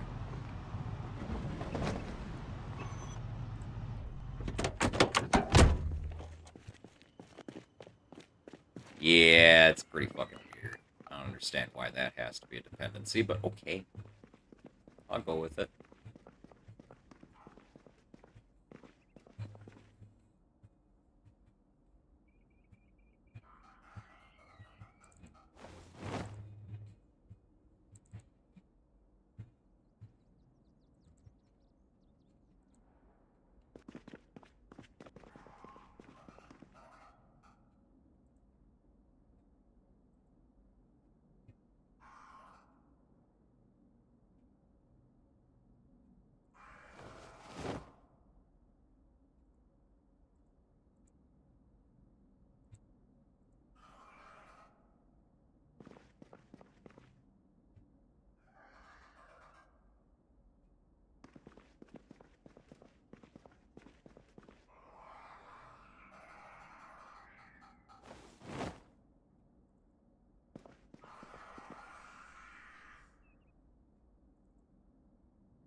Hey, what's up, Cloud? How you doing, man?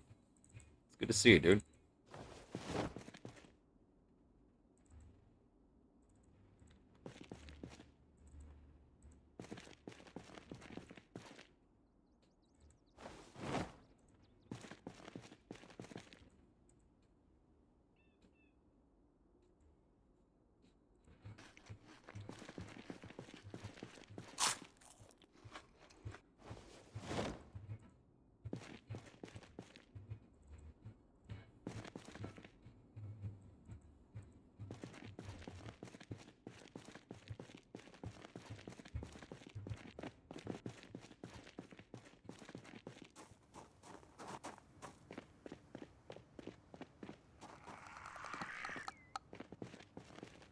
I'm doing alright. It's fucking Friday.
Yes, Musashi.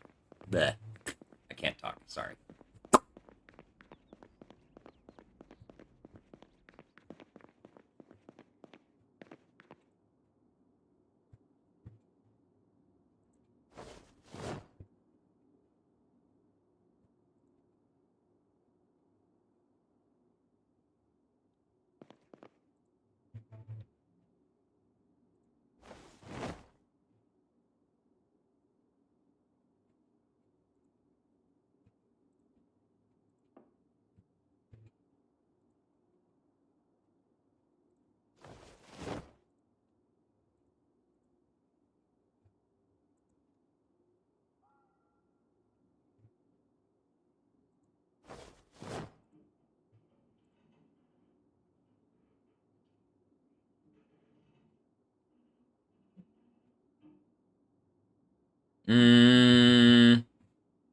Good question.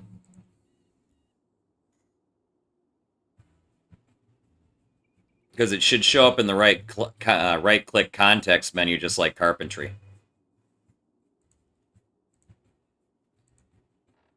Are you modded or unmodded? Oh, you know what? Check the blowtorch. Cloud might be right. It might be out of gas.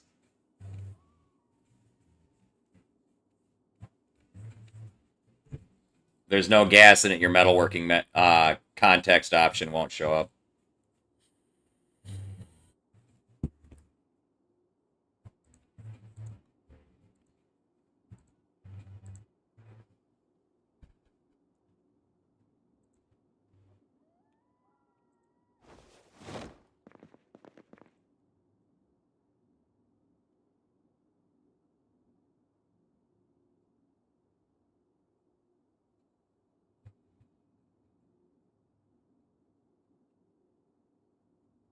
And even if there's a little bit of gas in it, your metalworking menu might not show up because there might not be enough gas. Yeah, green line. It means it's full. I actually have one in my inventory. Hold on. It's right here. But hold on, because I don't have my right.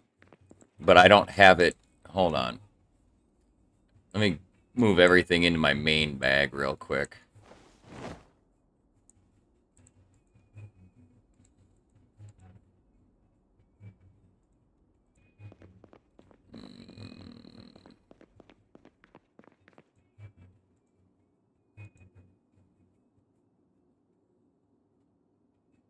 Okay, so that's there.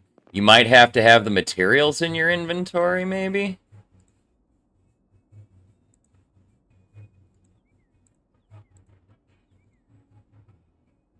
Yeah, because I don't get it either.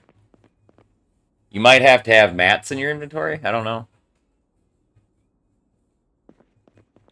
Because I'm not seeing it either. I don't know if you're modded or not, but I'm modded to shit, so...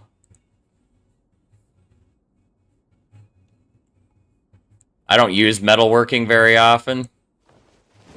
Like, it's an absolute waste of everything. Metalworking has one use, and that's fixing cars.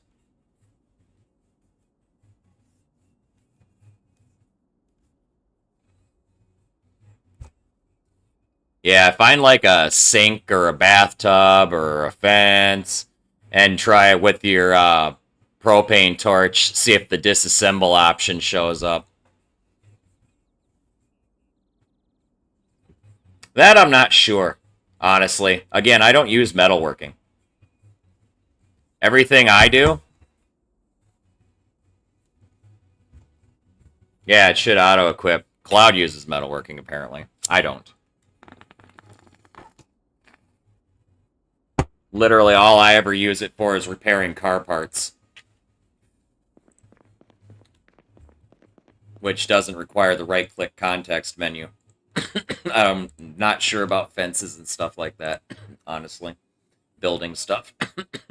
But honestly, if you're trying to build something, don't do it with metalworking. Use carpentry. Wood is an infinite resource, and nails are pretty easy to come by. Whereas your metalworking materials are super finite, comparatively speaking. Biggest containers don't really matter that much, though. It's not that much extra space. Even if you're using organized. I stack crates as I need to. Like, because all of those metal sheets that you use for those crates and stuff are also used to repair car parts. And if you can make crates and stuff, you can fix your car. Why waste those resources? And then there's the waste of the propane. Again, you want to save it for fixing your car. In build 42, I lost the game. Metalworking's probably going to matter more. But as far as construction goes, it's a waste. Complete. Not trying to bash on you or anything. But the amount of space isn't that much more. Like with organized, I get 78 on a wood crate.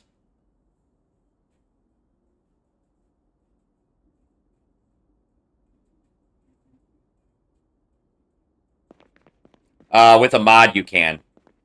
Not in vanilla. And I don't use that mod because it's buggier and frickin' something that I can't say on stream.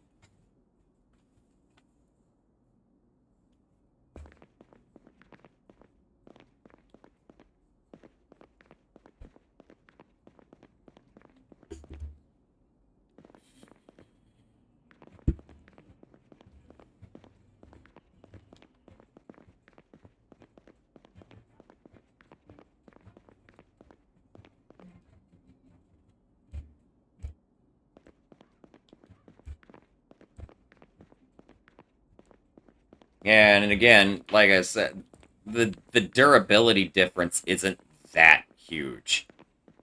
If you're trying to, like, construct metal walls and stuff. It's not like building the fence. It's not like the fences that you tear down and stuff to get metalworking resources that the Zeds can't destroy. Any fences and stuff that you do build, any objects that you build, are destructible by the Zeds. And there's no repair function. So once that shit breaks, you're out all of those resources.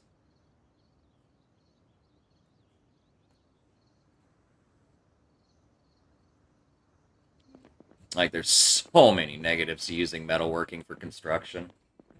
like 5,000 hours in, and I still use wood crates.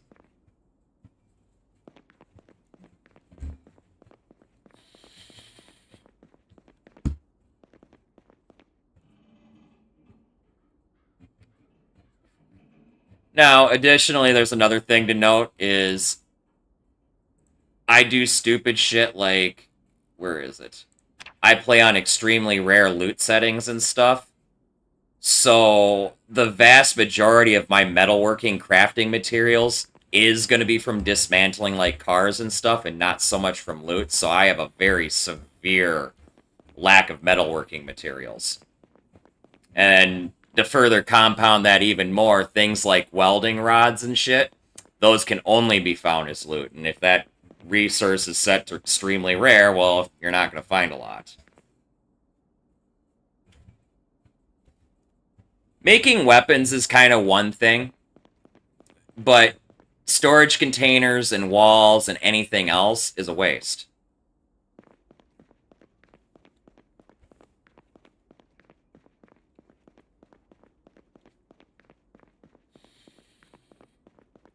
I don't like spears either, though.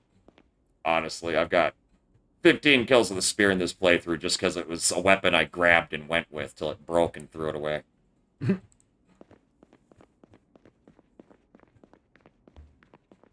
But yeah, I'm sure, I mean, I don't know what settings you're playing on. I mean, you might have practically infinite loot to work with. I don't. So this is why I have this very hard stance on metalworking as a waste.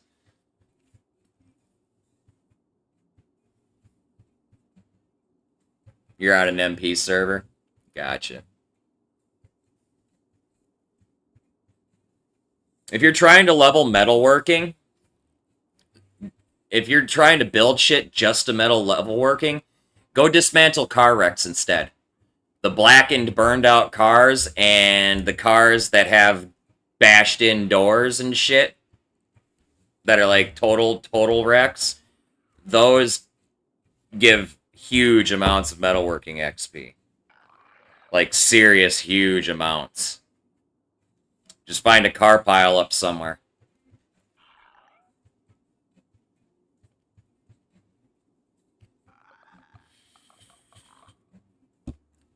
The other thing you could do is dismantle like washers and dryers and shit like that.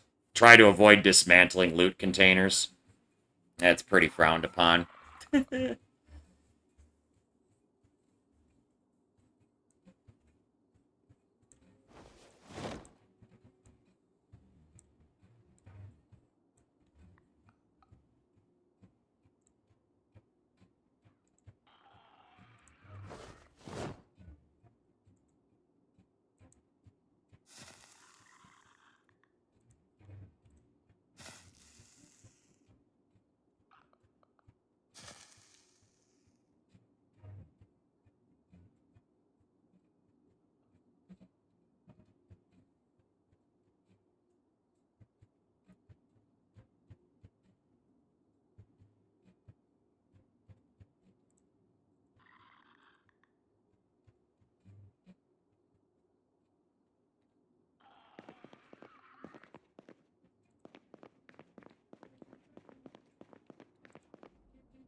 Yeah. You know me, Cloud. Come on, man. These are Timmy builds.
What's that, Juice?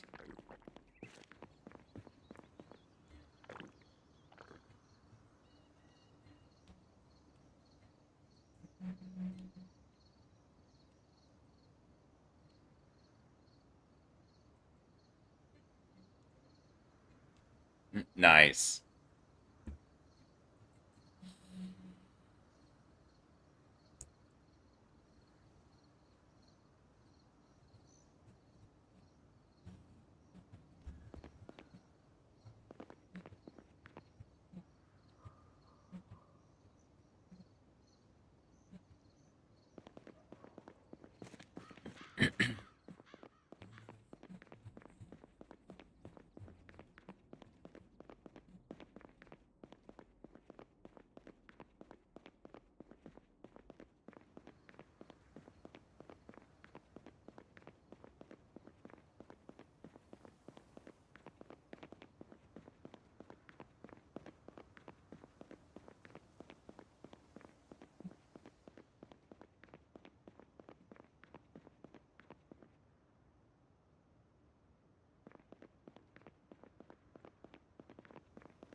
So I need lighting. I still need to put up some more walls and stuff too. I should like get some dirt up top for garden reasons for when it starts raining.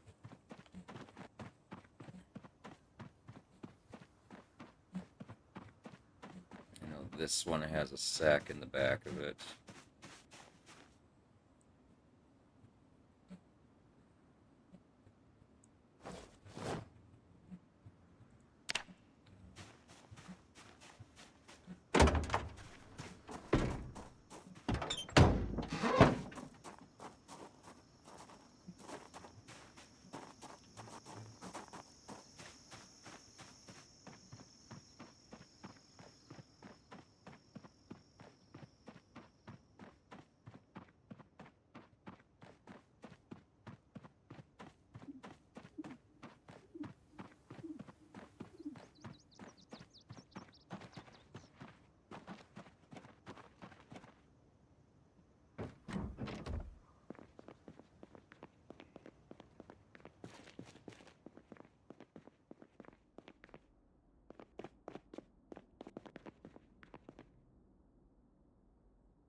is faster and easier.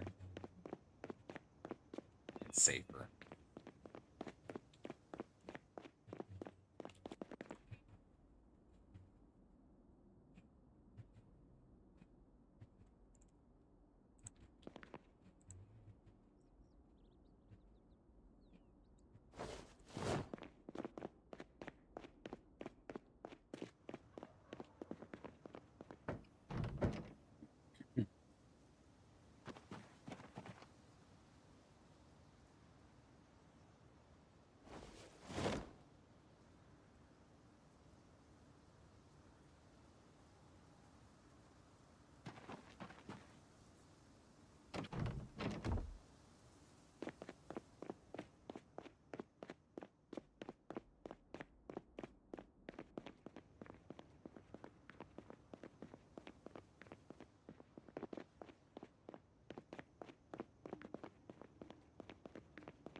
Alright, that's going to make that process just a tiny bit easier.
this yet. Never mind.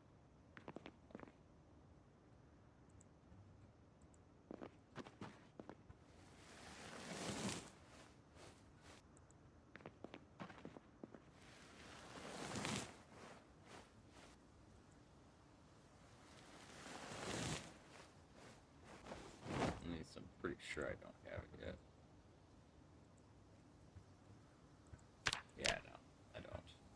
I wonder if one of my vehicles actually has it, though. Bet you one of them does. I got enough vehicles. One of them should have it.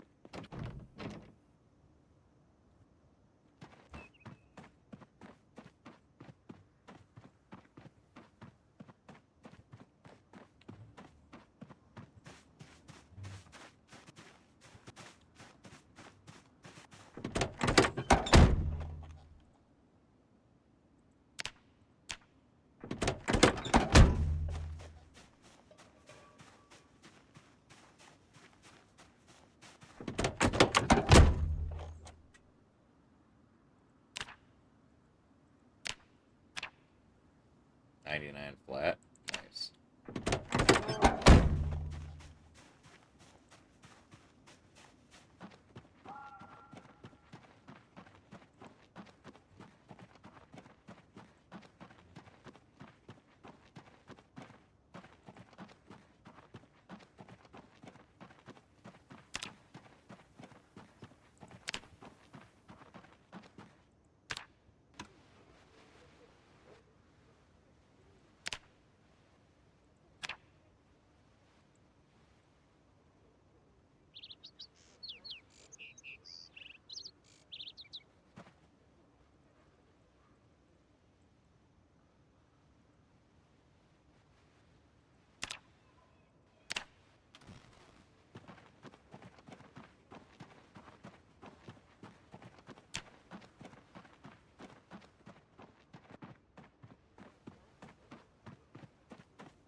Our interview with former President Clinton.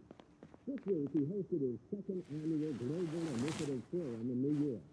More than $7 billion was pledged to tackle some of the worst problems in developing countries, such as poverty, disease, and climate change.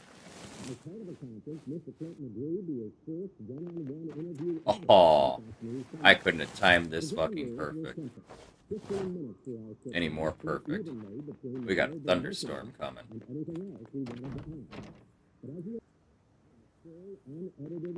Fucking righteous.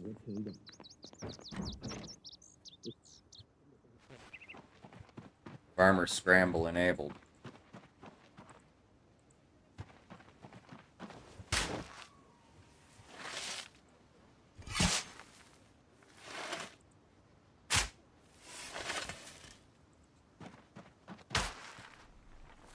Stryzen, my man, what's up, dude? How are you? How was your stream? What were you playing?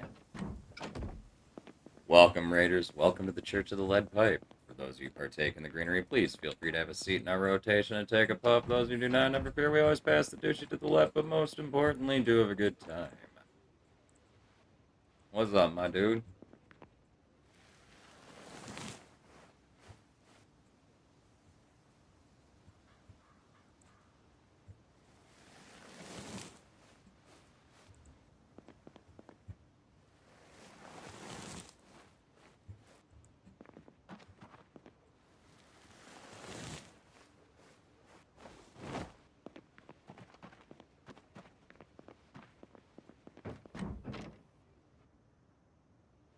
Aye, hitting up PZ. Nice. Nice. Very nice. I've been baseball.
Our world's going pretty good. Went and found a whole fuckload of nails tonight so I could do this huge construction project that I started last night. And now I just got the radio report saying there's gonna be fucking rain.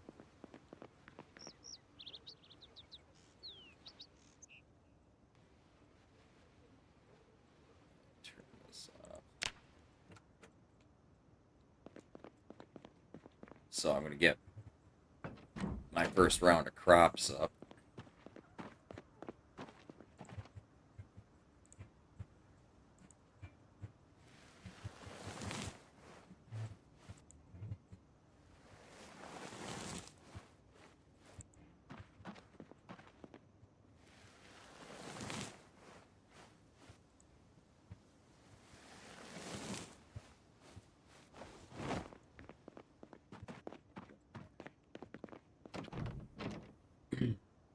Yep.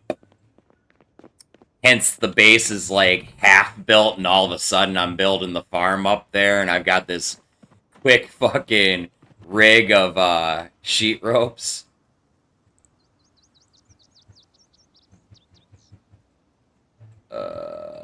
Take dirt. There we go. I mean, I got 6-hour days, but I don't know exactly when this storm's coming. And I need to get this up because in my infinite wisdom of setting up this world, I decided when I would go with 6-hour days for really long days, I neglected to compensate with character stat drain and endurance regeneration.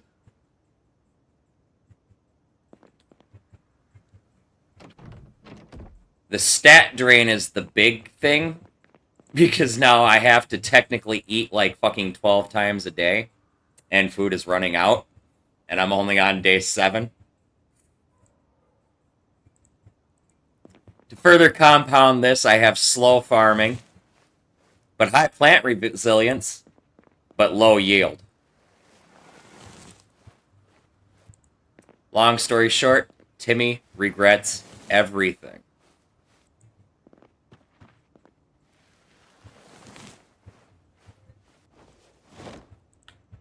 Yeah, well, I fast forward through the night and read books and stupid shit like that because I got sleep disabled.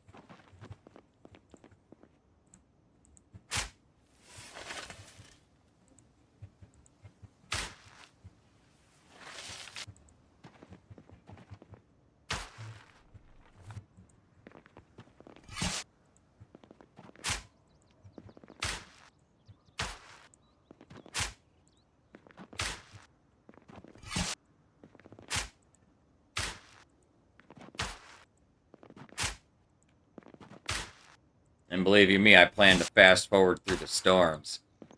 I did adjust my Z migration patterns, though. The zombies move around about every 2 hours. Like, game time.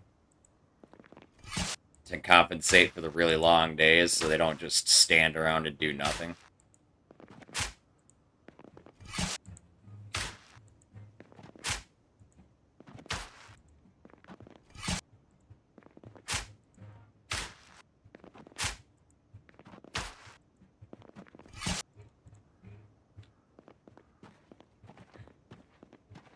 Oh yeah, and I also have to smoke like 35 times a day, too. That was the other thing. Okay, maybe it's not quite 35 times a day, but... This guy is, like, smoking half a pack of cigarettes a day.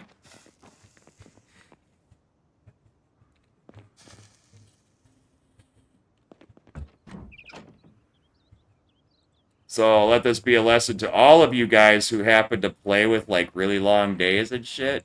Be sure to set your stat drains accordingly, because it doesn't automatically adjust that. The only thing it automatically adjusts is the need for sleep, I think. Don't hold me to that.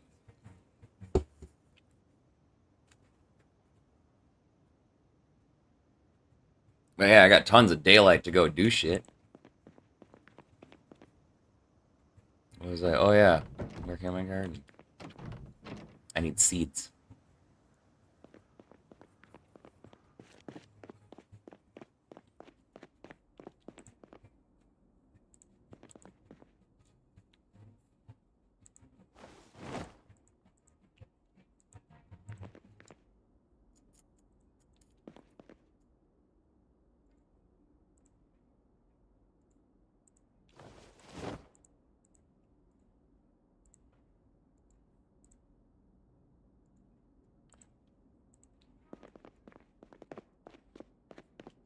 Oh, fuck, I have to read that book.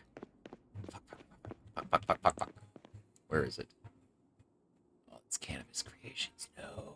Do I not have that one yet? Oh, no, there it is.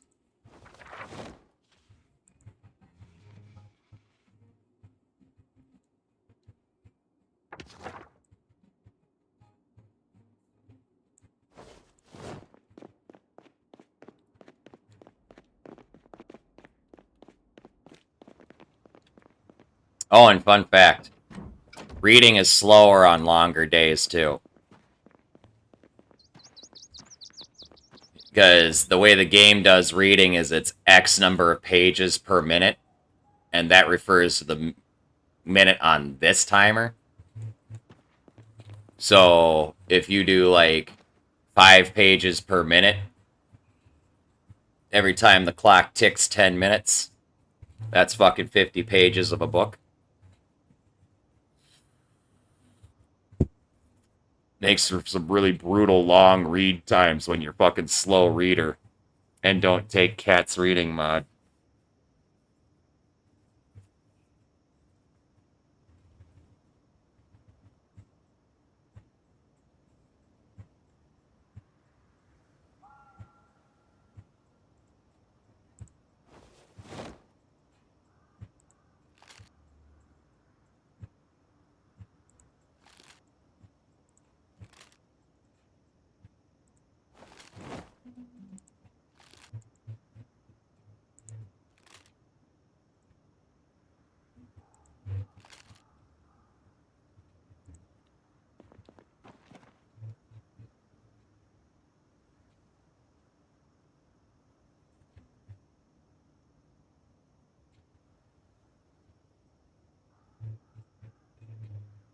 Yeah.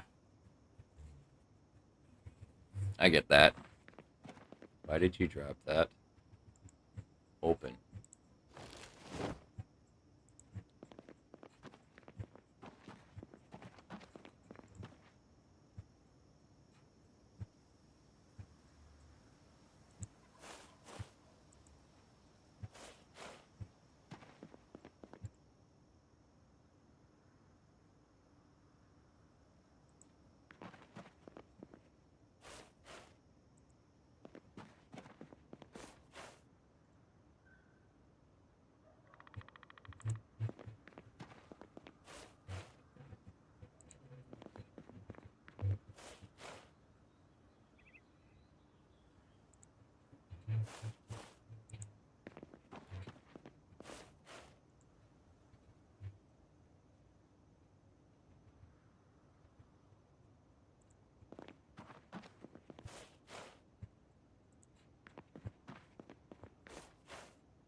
Mm. Oh, I got you, Core. You looking for like the settings for the really long days and shit?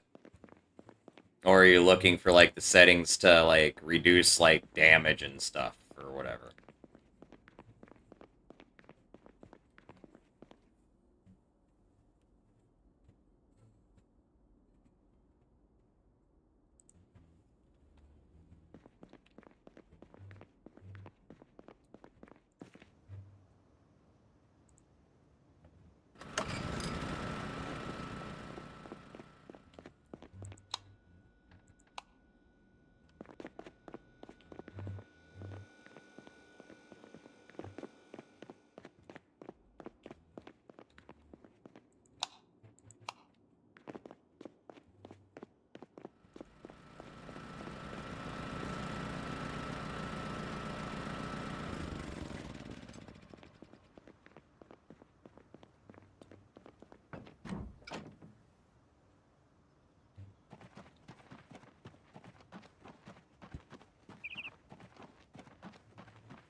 Oh. You know, I don't know how to change. The only thing you can do to change that is to increase the injury severity.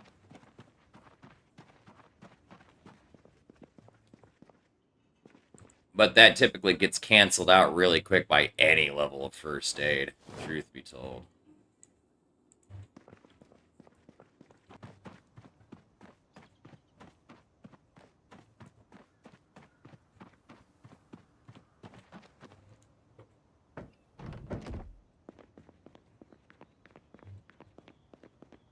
I totally agree with you, though.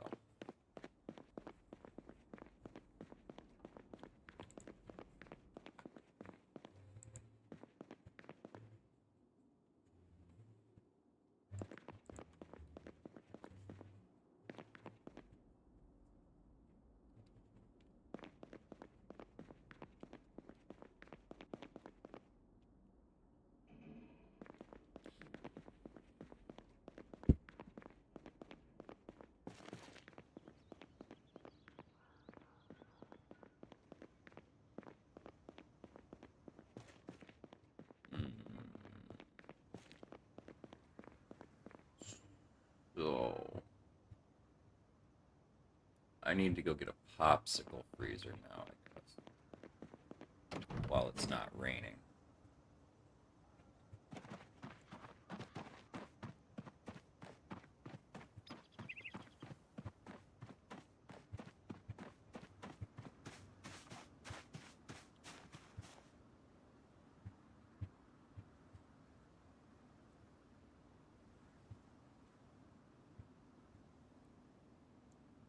I need to do. Oh, I got that in my bag too.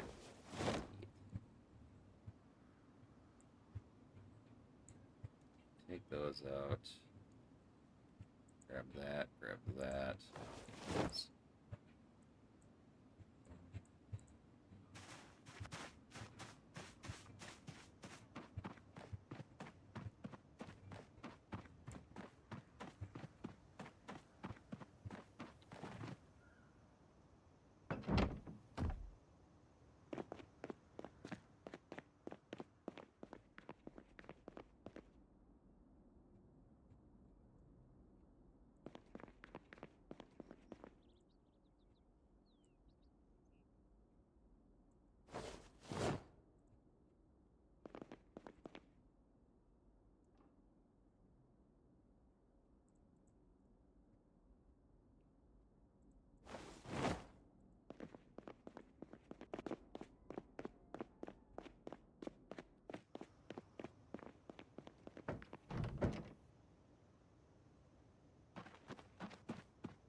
Not exactly what I want.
Wow.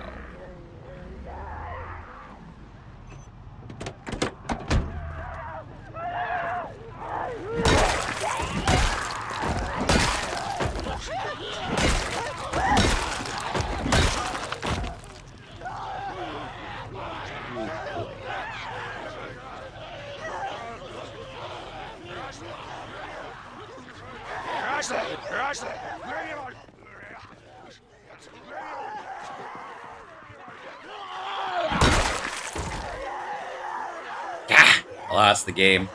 Thank you for the biddies, Buckfire. I appreciate you, man. You're fucking awesome, dude. Wow. A lot of zombies.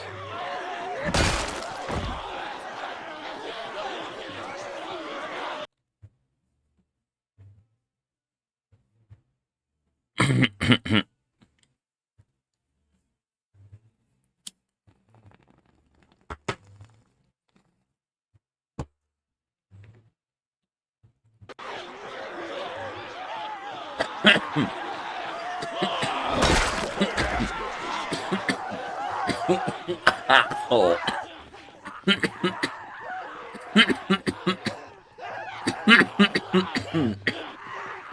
Retreat. Retreat.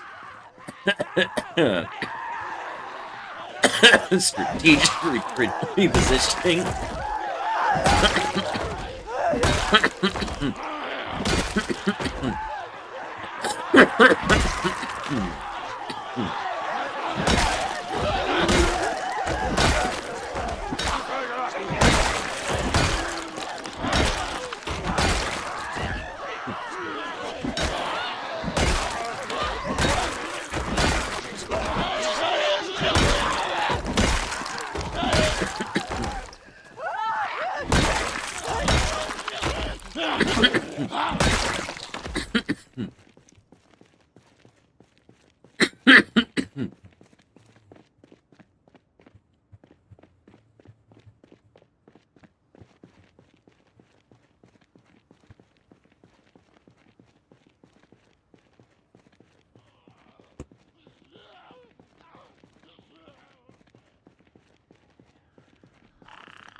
Load my game.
Hours Eastly. The song is called Love.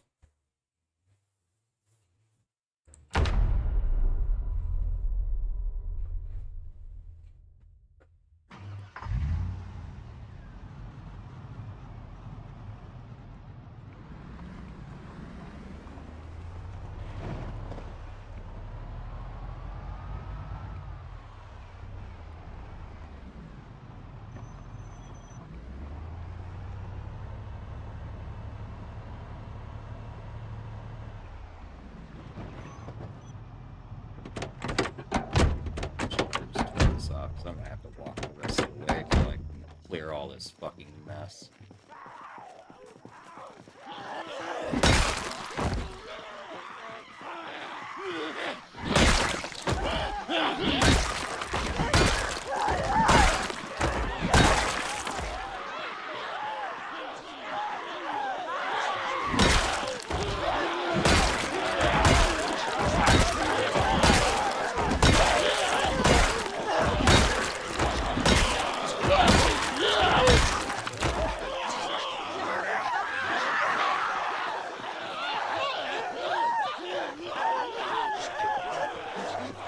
Kinda. A little bit.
I want to grab one of the spitball garbage cans.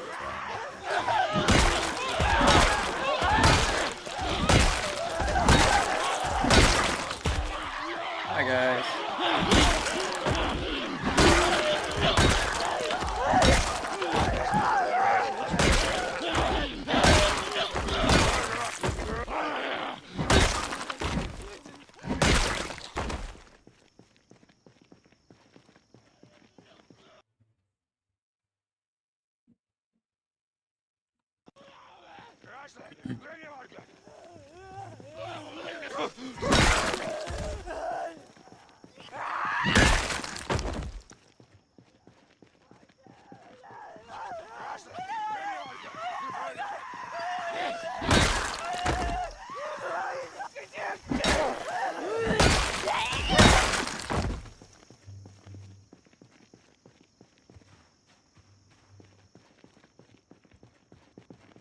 Okay, there, pull the truck up.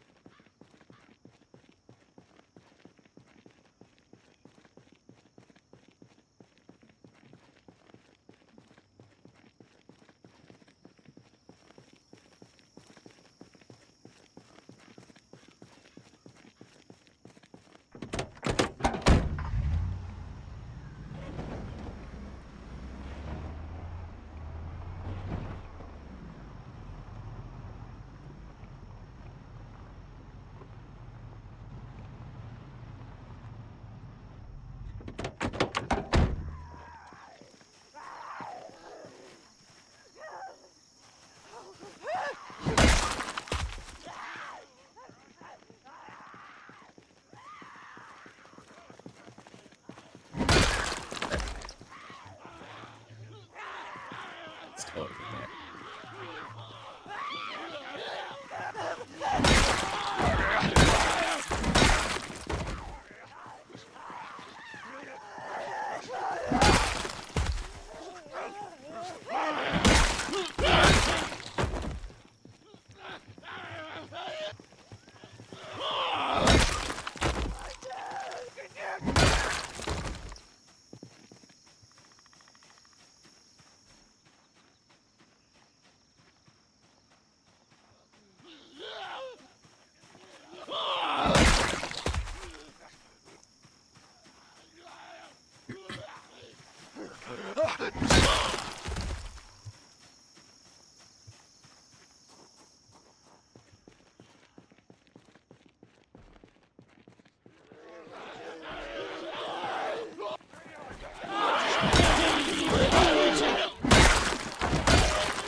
Yeah, right.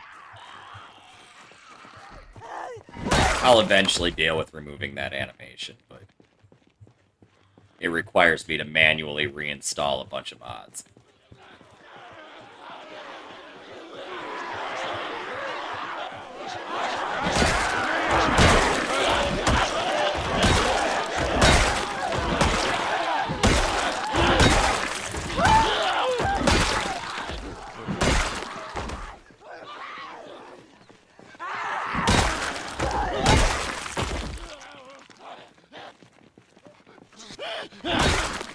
Oh shit, it's Francis.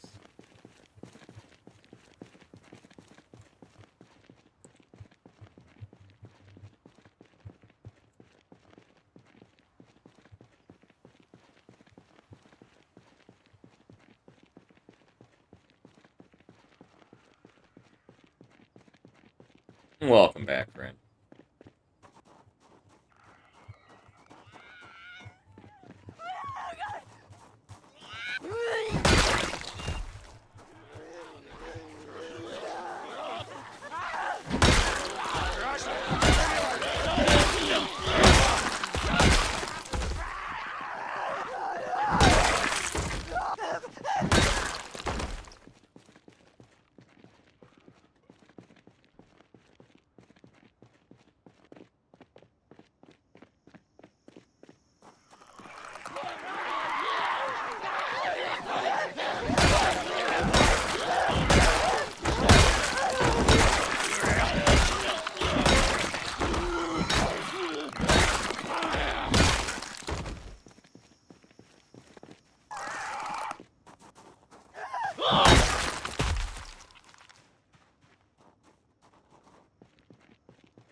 This one has a popsicle freezer, right? Or do I have to go to the one that's outside of town?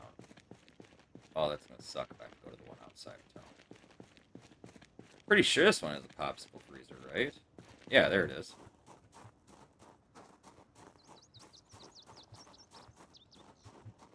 Let's go pull the truck up.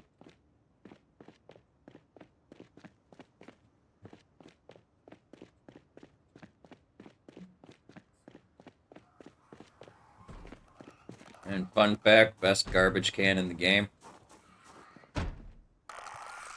Spiffos ones.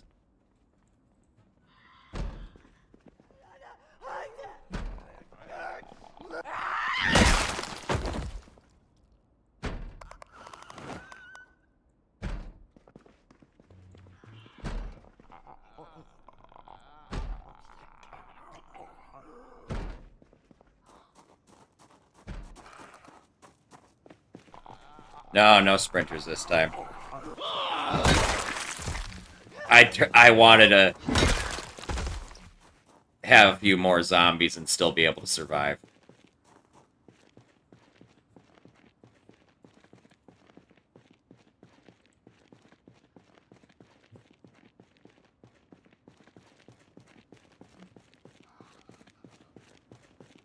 Oh, as I was gonna say, best garbage can in the game.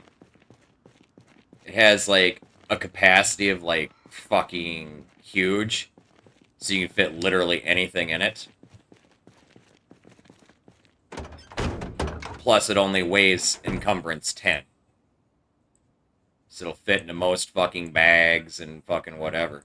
So you can drag it around your, like, your workshop, fucking throwing away busted car parts into it and just hit and delete all. So nice.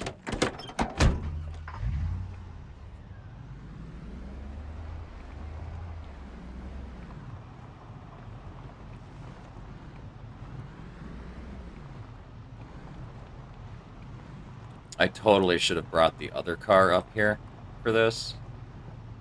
Because the other car has a generator in it I could have hooked up. You know, I'm kind of fucking stupid like that.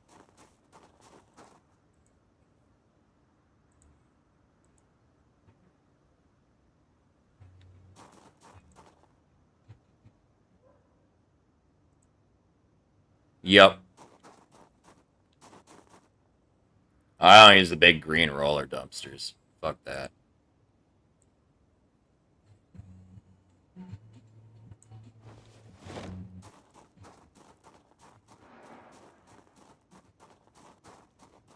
The Spiffos garbage can is vanilla. Dude, I'm serious.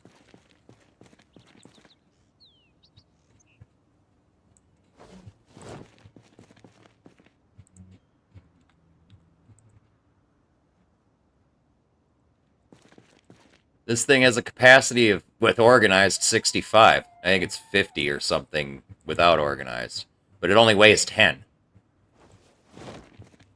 It's part of the vanilla game. Dead serious.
Tobacco seeds packet. I can plant tobacco when I get back to base now.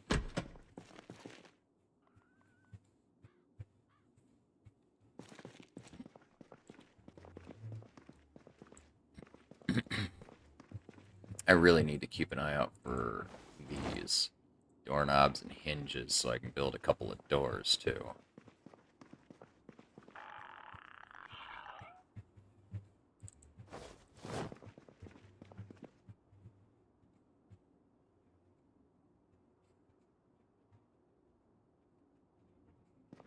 There it is.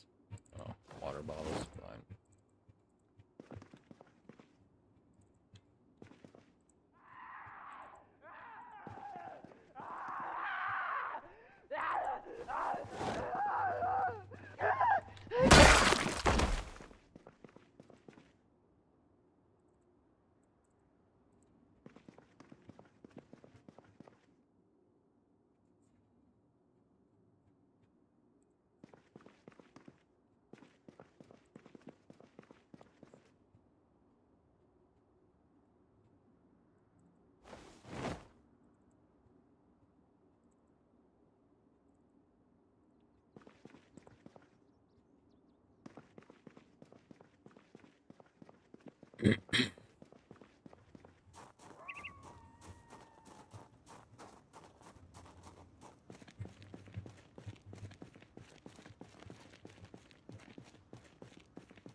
Multiplayer can be pretty fun.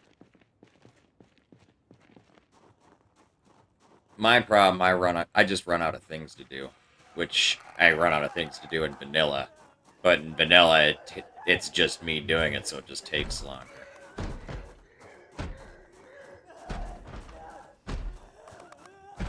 That's all barricaded up.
Oh, what have we got here?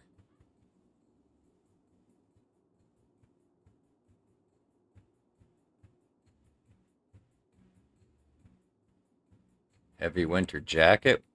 Don't mind if I do. Doesn't have that great insulation, but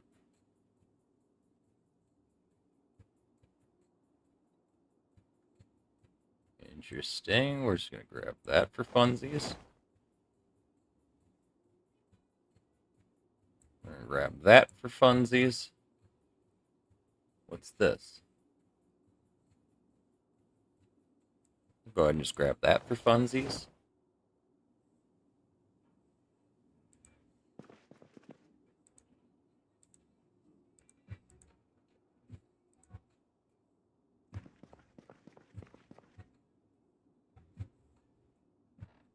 $45. What's that?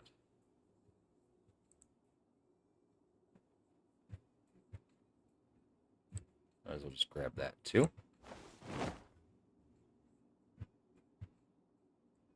You can grab that because that looks cool.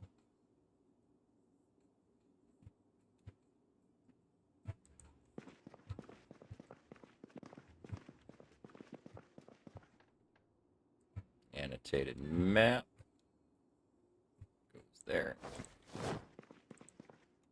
Okay, what do we got in here now?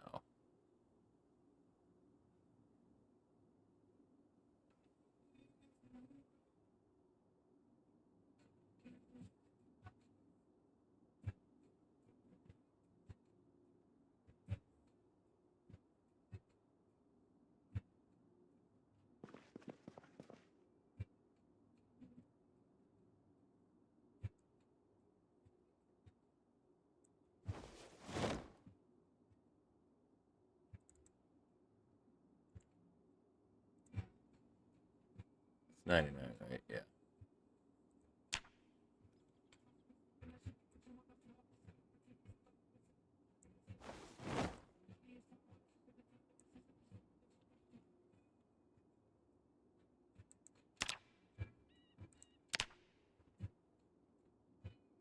Oh, shit. Give me those.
Give me a second.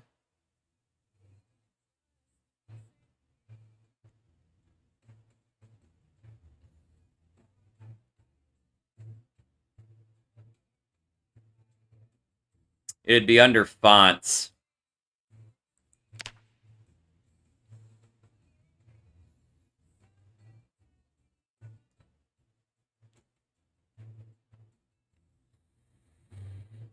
Oh, are you talking like for me? No, I can't.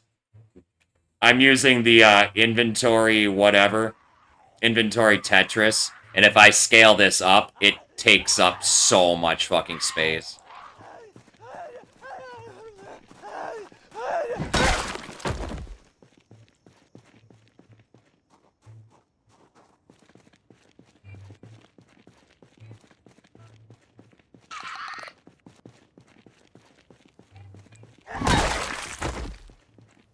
I honestly just play by icons anyway. I know what everything is. But I've got all of these bags.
Hurts a bit. How are you, friend? It's good to see you.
Damn it.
What are these now?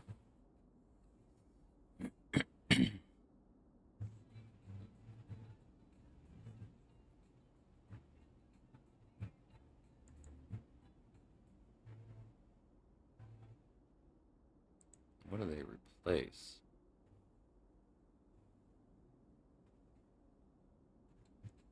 Who knows?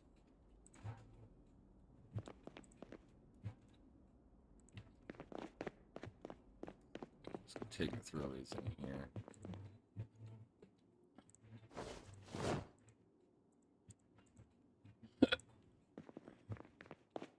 Alrighty, Jazz. It's good to see you, friend.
Let me back out of my game, and I'm going to give you a build. Give me a second.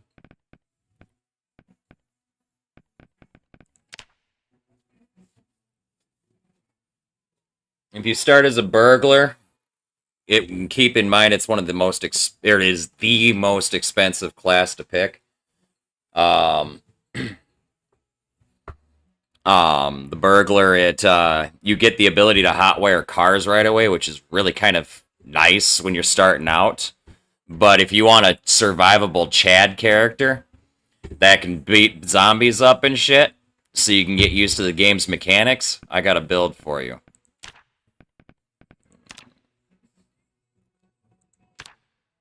Oops. Alright, hold on, I gotta turn off my mods.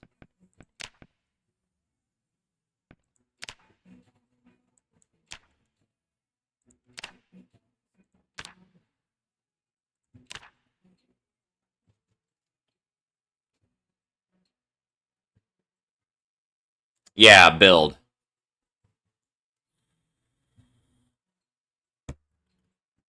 And just listen to me, okay? It sounds really fucking crazy, but trust me. It'll help you 100%. This is a 10-9 build. Okay? So as far as negative traits go, we're just going to start from... Okay, well, first, you're going to want to start as... What did I start as? Lumberjack. Yep, I got you. Lumberjack is the class that I recommend you take. You get +2 to axes, you get an extra point in strength, plus you get the Axeman trait, which makes you way more efficient with axes. Okay? Lumberjack, just straight up, hands down, if you're a new player. If you want to get used to the combat mechanics and stuff like that, start with Lumberjack. As far as negative traits go, I recommend taking thin-skinned, high thirst, slow healer, underweight, prone to illness, smoker, and weak stomach. The reason for that is the vast majority of them are very manageable, or don't matter. High thirst doesn't matter because there's water in every fucking sink, at least at the start of the game. Like 20 units, you should be able to fill a water bottle or two out of every single fucking sink and toilet. You're not going to have to worry about water for a while. By the time you do have to worry about water, you should be able to make rain collector barrels. So start with high thirst. Thin-skinned. It just increases your chance of getting fucked up by a zombie. The grim reality is if a zombie gets a hold of you, it doesn't really matter. It's going to fuck you up anyway. So, thin-skinned to me is like 8 free points. Slow healer. I take that just because of the same fucking reason. Typically, you're going to get killed if a zombie gets you anyway, because even a scratch has a 7% chance of getting you infected. Right? So, there's that. Underweight. Just, that gives you the ability to not care what you eat in the beginning. So you can eat whatever junk food and ice cream and stupid shit you find and not have to worry about it. In fact, you want to. Because you got to bulk those calories back up. Because you got to get out of that underweight. Because it does come with a 20% damage debuff. And a -1 to fitness. But the fitness thing's going to get canceled out in a minute. Prone to illness. It just means you're more prone to disease. So corpse sickness is more of a thing. If too many zombie corpses are laying around, your character might get a little nauseous a little bit quicker. You're also a little bit more vulnerable to the elements, but I'm going to get to that in a minute, so just bear with me. It also makes you zombify faster. Once you get the zombies virus, it's game over anyway. It doesn't matter how fast it kills you, you're going to die. Okay, so that last little part of prone to illness doesn't even fucking matter. Okay? And a lot of the stuff that happens with prone to illness, you aren't going to notice anyhow. Smoker, just due to the simple fact that even on extremely rare loot settings, I find cigarettes fucking everywhere. On zombie corpses, gas stations, fucking random houses, they're fucking everywhere. Smoker is like the single most easy fucking trait to manage. As a new player, taking this build, I don't recommend turning off underweight until he's got the mechanics of the game down a bit better. He's going to want to be able to get rid of underweight to get rid of the debuff that goes with it. But anyway, moving right along. Do not take this speed demon. I just threw it in there because it's an extra point in the build and I can't spend it on anything else, but don't take it. Ignore this. That's not there. It's not there. Cat's Eyes I recommend because you're going to be able to... It's dark half of the fucking game, so you're going to need to be able to see. It helps a lot at night, especially when you're playing on like darker night settings. Dexterous allows you to transfer equipment between inventories a lot faster. Makes looting go by a lot faster, and you're less likely to get bit by a zombie while you're fucking looting something. Okay? Outdoorsman makes the weather almost have no effect on you unless it gets really, really hot or really, really fucking cold. You take pretty much no penalties from being wet and almost no penalties from being too cold. Not to mention, it also cancels out about half of the problems that come with prone to illness. Fun fact. Graceful makes you make less noise when you're moving around, so you're not going to attract as many zombies, which is crucial in the early game when you're learning how to kite and whatnot. You really only want to try and fight 1 or 2 zombies at a time if you can. Otherwise, you're going to end up kiting them around for a while, and it's a mess. Graceful is fucking a wonderful trait. Take it. Keen Hearing will save your life. What Keen Hearing does is it gives you a wider perception radius around your character behind him. So as soon as a zombie steps into that perception radius, you can see it. Without Keen Hearing, the zombie is almost on top of you when it comes up from behind before you know it's there. Keen Hearing will save your life. And then take Athletic and Strong, because Athletic will cancel out part of the underweight problem. And then strong, well, you get more inventory capacity, you do more damage to zombies, you swing weapons better, you lose endurance a little bit slower because you can swing weapons better, so on and so forth. After all is said and done, you'll have a 10 strength and 9 fitness build. And you'll start at level 2 in axes. Plus, you'll get an extra 100% experience for axe-related combat. So your axes will level up faster when you find an axe. But more the whole purpose of the build is you should be able to pick up any weapon and beat up a fucking zombie with it. Once you got all that down, then you can start, like, tweaking and doing things to, like, build and stupid shit like that.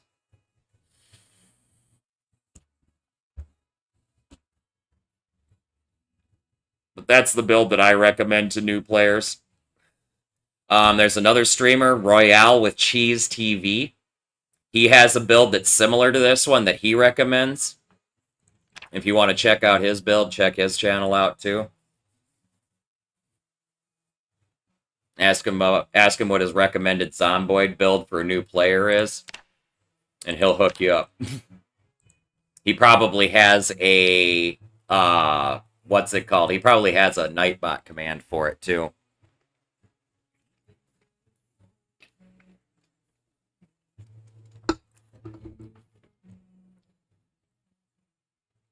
Yeah, don't just go unemployed with no traits. Like, you get, like, as unemployed, you have 8 trait points to spend. You don't have to take any negative traits. You could take just a couple positive traits and roll with that. I don't recommend it, because there's so many negative traits that are manageable. You know?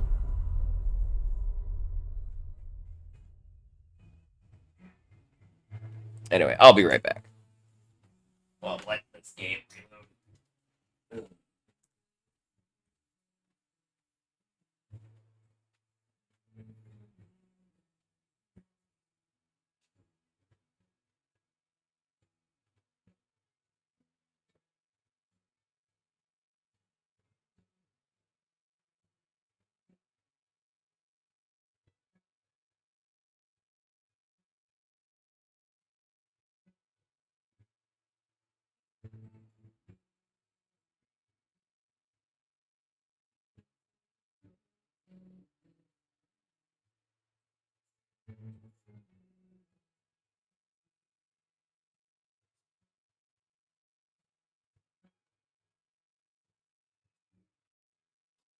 Alright, sorry about that, chat.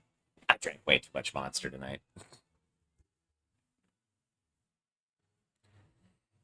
Yeah, Burglar's another kind of alright class to take as a new player too, just for the ability to hotwire cars. Just keep in mind you have to find a screwdriver first, which those are pretty plentiful. You'll find them stuck in zombies, for Christ's sake. Oh yeah, don't eat rotten food with weak stomach. I think I forgot to explain that one.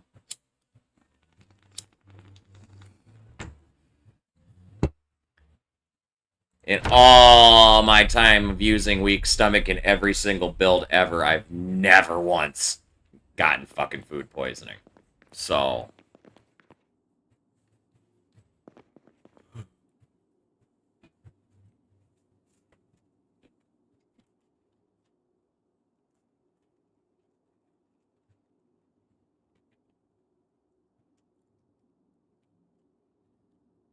Another nice trait to take in the beginning, if you want to kind of switch things up a little bit and try something else, you could try the herbalist trait. If you're having problems with, like, food and shit. So the herbalist trait allows you to identify mushrooms and berries before you eat them.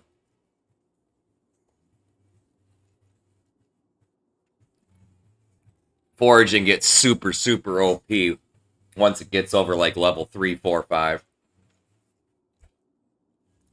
It's slow to start, but after a while, you just start getting more shit from foraging than you'll ever use. Fishing's a good staple, too. If you can get a fishing rod and tackle and stuff. If you got a fishing rod and actual fishing tackle at a low level, you can catch fish pretty easily. Otherwise, you can make a shitty ass fucking spear from a plank, and you can use a spear to fish too.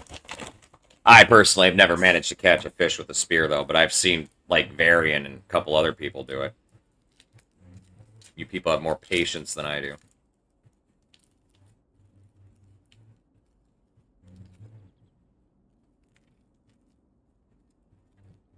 That would be so boring.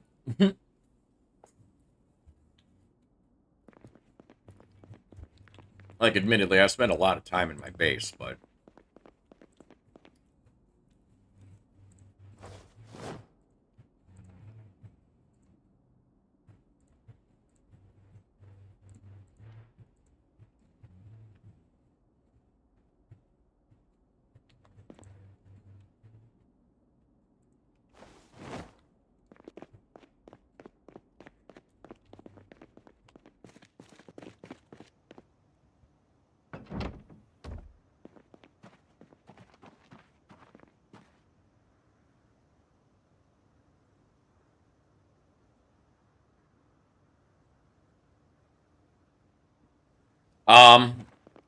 Your character will do an automatic push if the zombie is too close for the melee weapon you're using.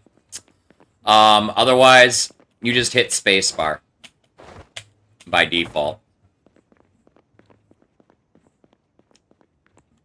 That's the purpose, Urza.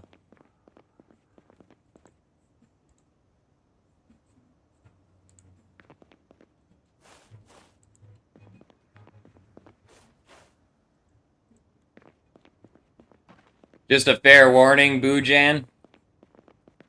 This game has a hell of a learning curve, and get ready to lose a lot of characters as you learn the fucking mechanics and the quirks of this game.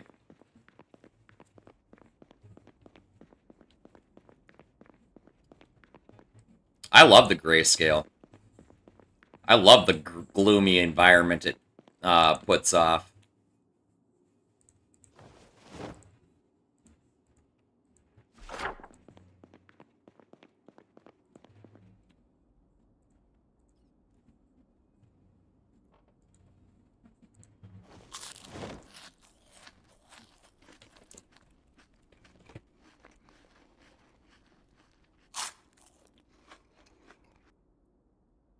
Yep. Yeah, water bottle. No auto eating. You have to eat manually. Your character will have a moodle that pops up on the right side over here underneath the clock. Well, where the clock will be once you find a watch. That'll tell you he's peckish and whatnot. Yeah, it won't tell you when the bottle's empty, though.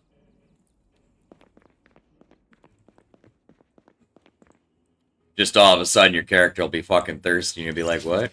Oh, I have no water.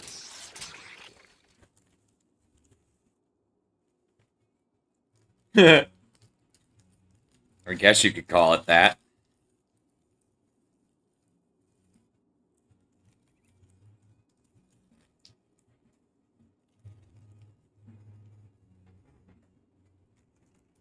Depends on what settings you're playing with.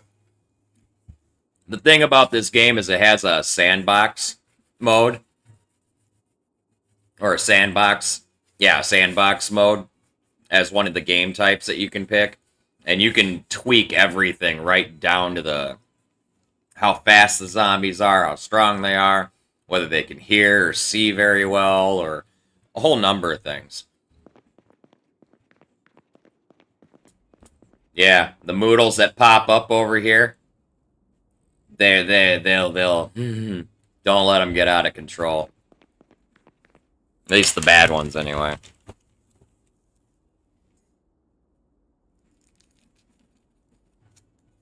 Boredom eventually causes depression. Depression makes your fucking character do things a lot slower. Hunger has a plethora of effects. Same with thirst.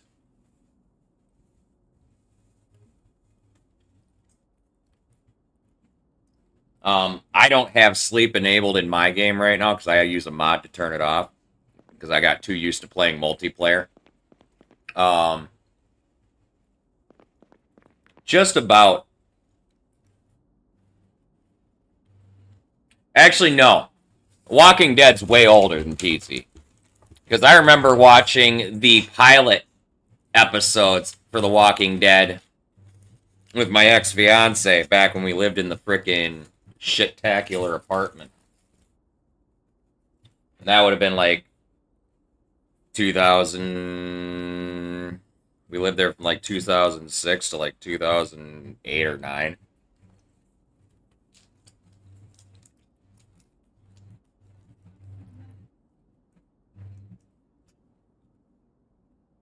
The pilot episodes, it was like 5 episodes that came out once on AMC.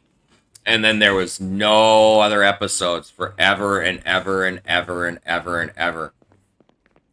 And we thought it was just going to be like a little mini series thing or something. And then all of a sudden there was this Walking Dead TV show that popped up out of fucking nowhere in about 2010, I think.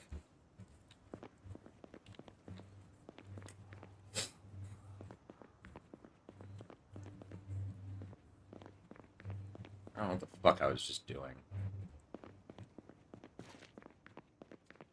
I think I need to read some books.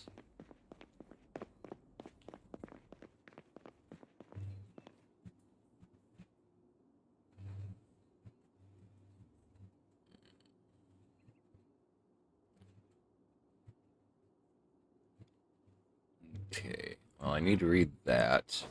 I need to read that.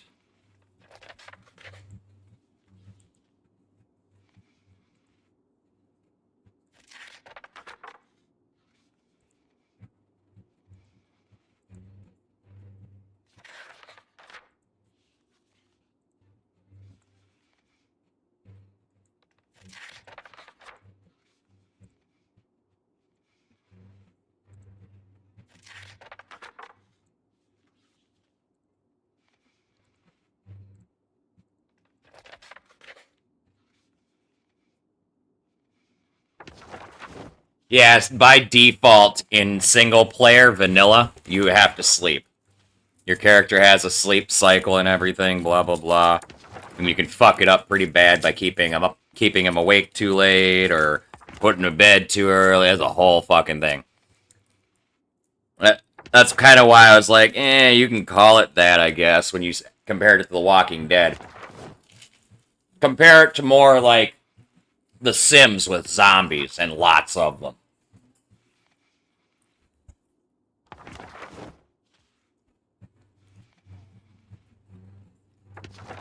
Yep, bottles of vitamins. They actually reduce your tiredness. They act like caffeine pills.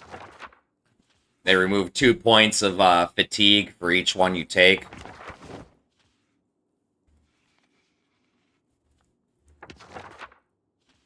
There is one mod I really strongly recommend. And that's the minimal display bars, which puts these health bars on the side of my screen here. That reflect different things like my boredom level, my endurance, and my hunger, and my thirst, and stupid shit like that. For a new player, it makes it easier to kind of keep track of that shit. And gives you an ability to understand it so that you can possibly learn to play the game a bit better, maybe later without it. I just use it anyway, regardless.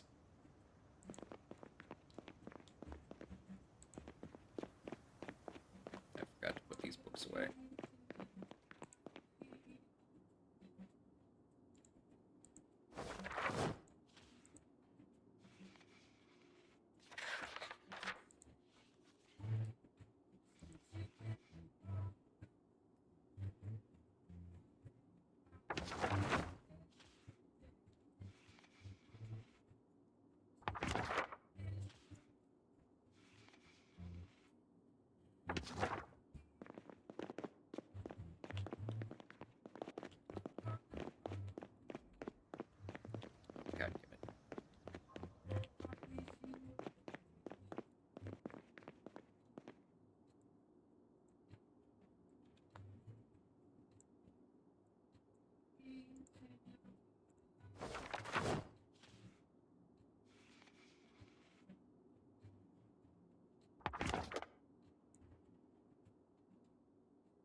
Another thing to note, I am again heavily modded. This inventory system that I have, this grid system, this is not vanilla. This is modded in.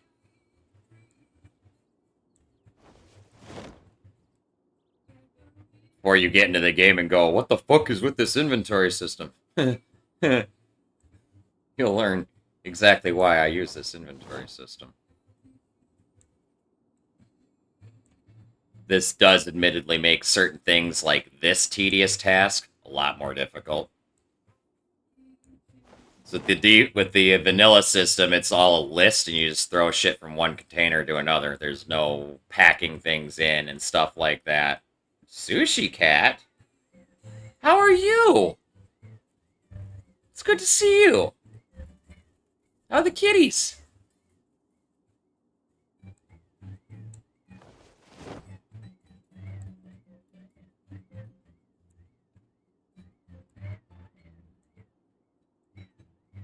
Thank you for the resub, by the way. The mod is called Inventory Tetris. There's another mod that it's going to make you download that goes with it. That gives you this, too, for the paper doll. For equipping stuff and blah, blah, blah.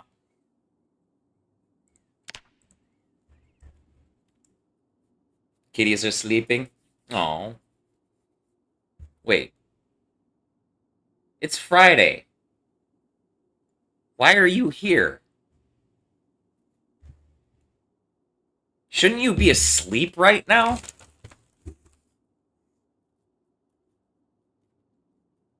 Oh, damn, Sushi. You try smoking some weed?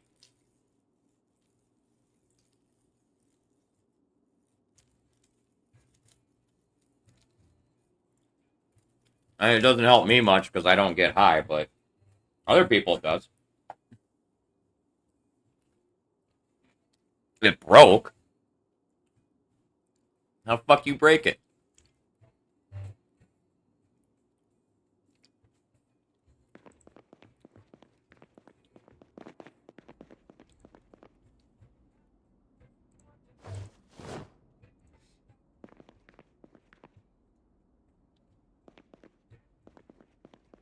And what's it doing? Is it like a disposable, or is it one of those ones where you just use a battery and then you just swap out the cartridges when they go dry?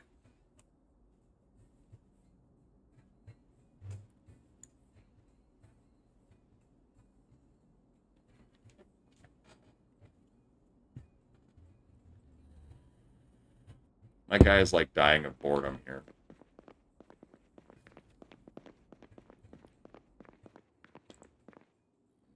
I need to give him something. Oh. Oh, he's gonna die of more boredom here in a second. Oh, he's like really depressed.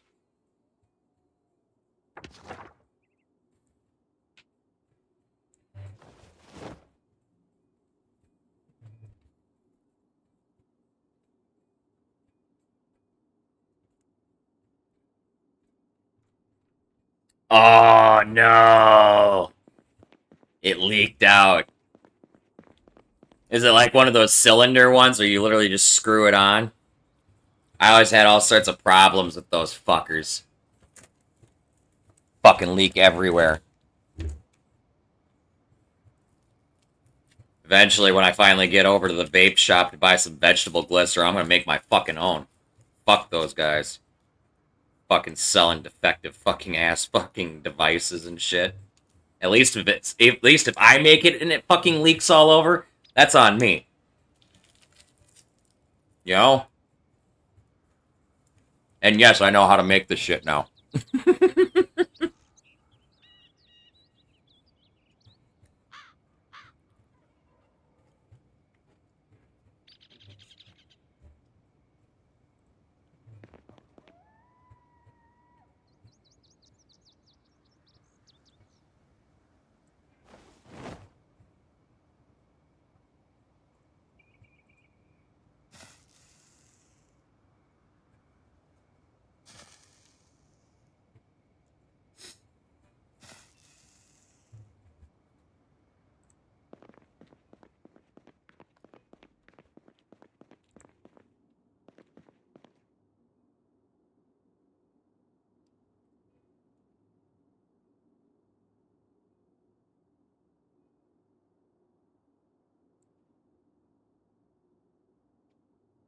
How close am I to that level of foraging? Like, why did I even go... Oh my god, I should just go do this.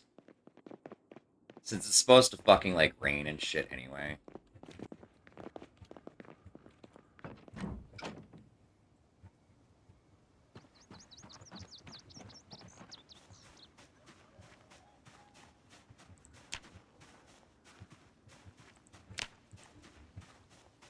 Oh god, I've got all these fucking sticks and shit everywhere. This is not... This just isn't... This is not gonna do.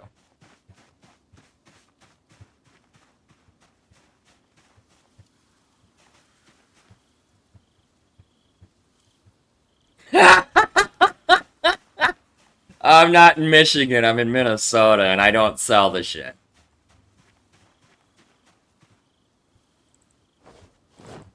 And sadly, I don't have a way to ship it to you either.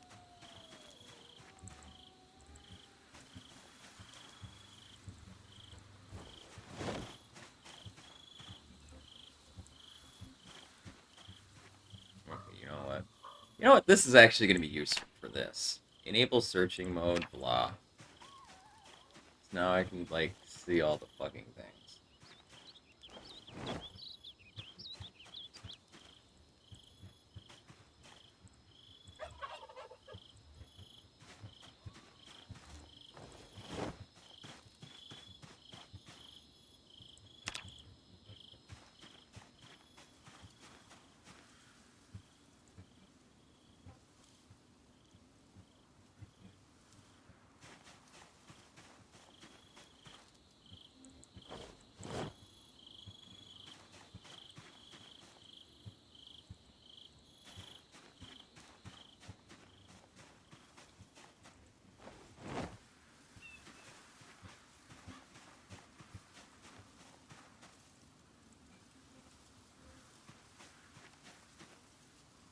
Ooh, planks I have missed. Good to know.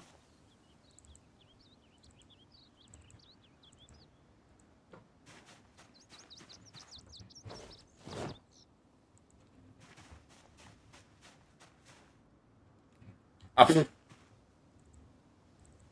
Well, at least you didn't confuse me with a Wisconsinite.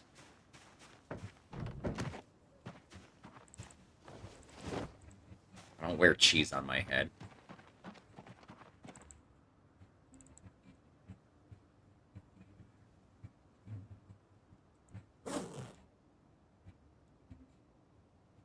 Oh. Gravel. Like, why is this bag not filling up?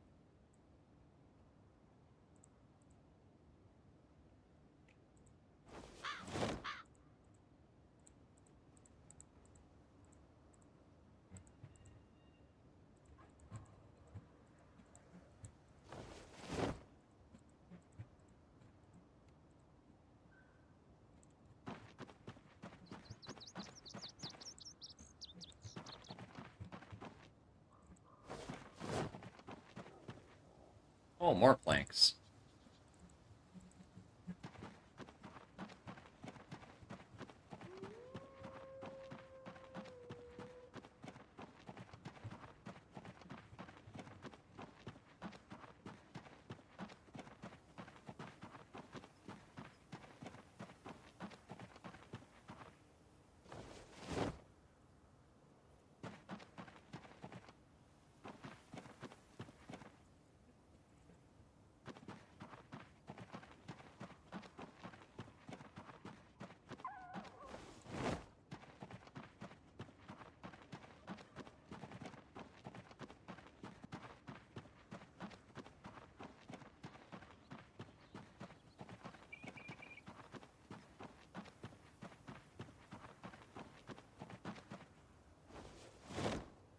Never thought I'd use the foraging system to clean up my yard.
All right, have a good night, Juice. It's good to see you, man. Get some good sleep, dog. Catch you tomorrow. I'm gonna repack my bowl and take a puff for you on the way out.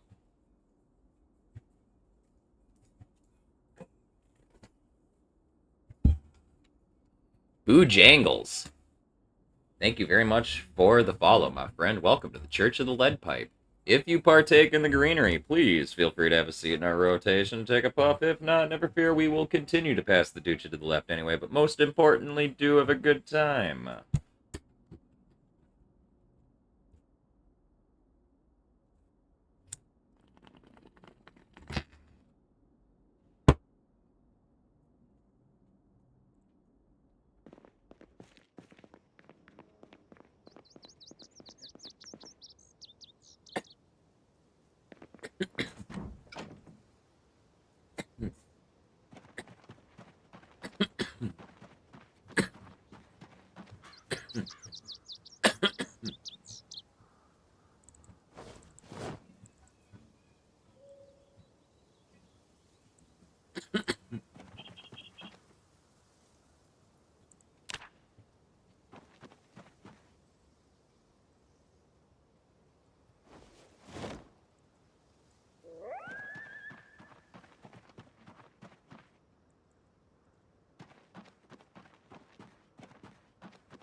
Poisonous mushrooms.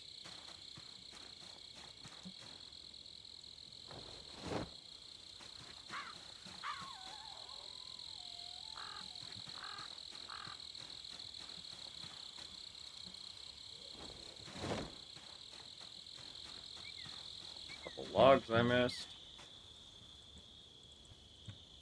I'll get those later. Surprisingly, they actually don't show up on the foraging overlay. Cat on lap, can't play anything.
thought I had some planks.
$54 worth of fuel. Nice. And that was just from all the fucking scrap wood that was laying around.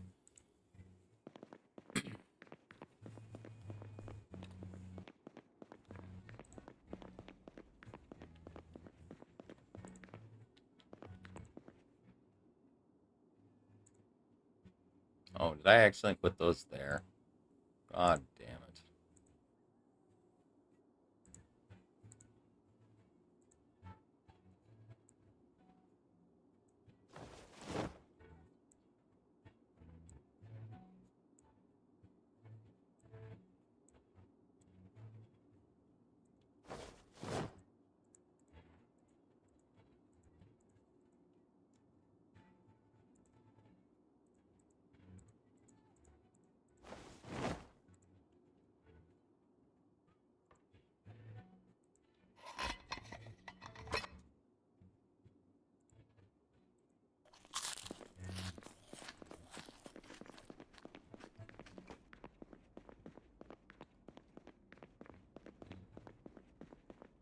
You know, I have a garbage can now. I should use it.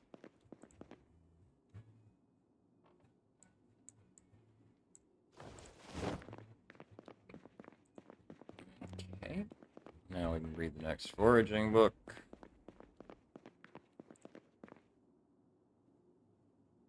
This one. We don't need that one anymore.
Shit, I should make real quick the last rain barrels.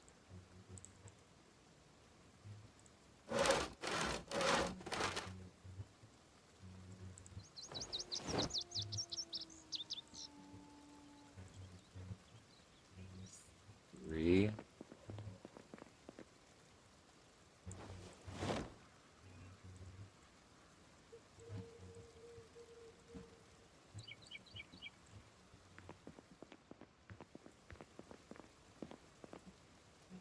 We're gonna put these over here, actually.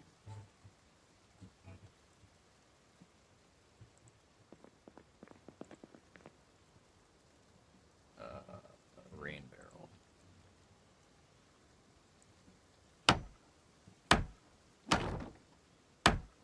Now I need one more up top for crops and such.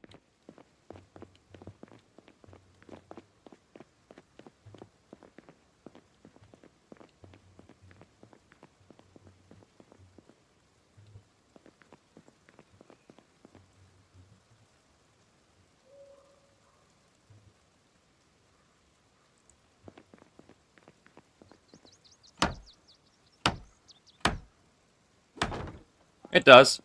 And it is. I still like it, though. Complain all y'all want. I still like it more. I hate that fucking list, man. Drives me fucking nuts. It's driven me nuts since day one of fucking Zomboid. I like a grid.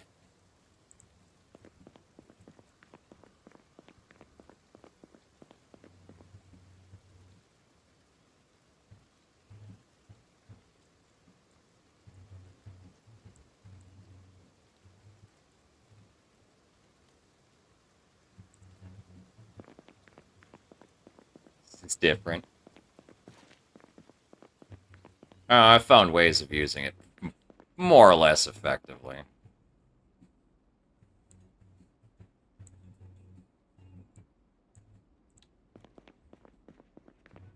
I mean, yeah, I'm digging around in it for a while when I'm switching things around and reorganizing and stuff, but once I've got it set the way I like it, that's kind of the way it is.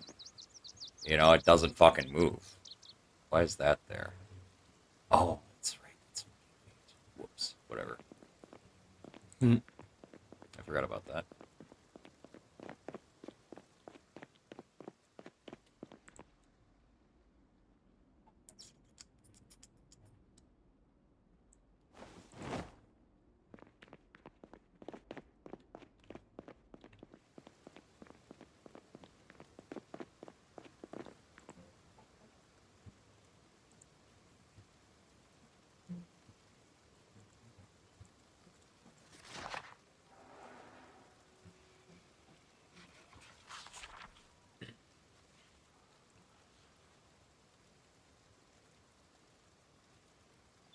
I mean, the only thing that's really brutal about it is the fact that you can get snuck up on real easy.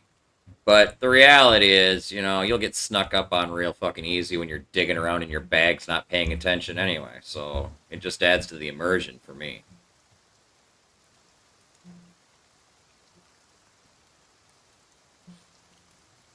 And it's also more OCD satisfying to be able to put things where I want them.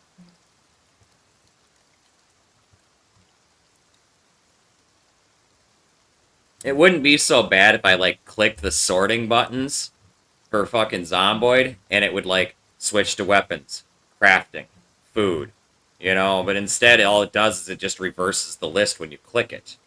It's stupid.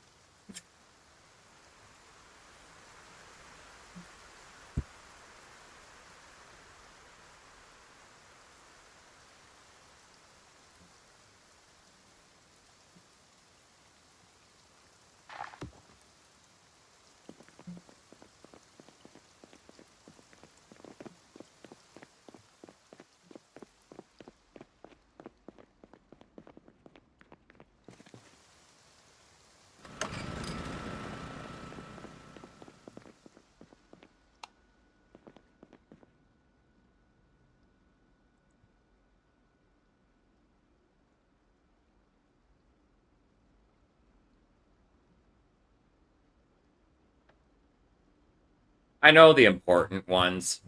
Food items kind of suck to fucking sort through, and same with the books, but the important things are like weapons and stupid shit like that, which I could see just fine.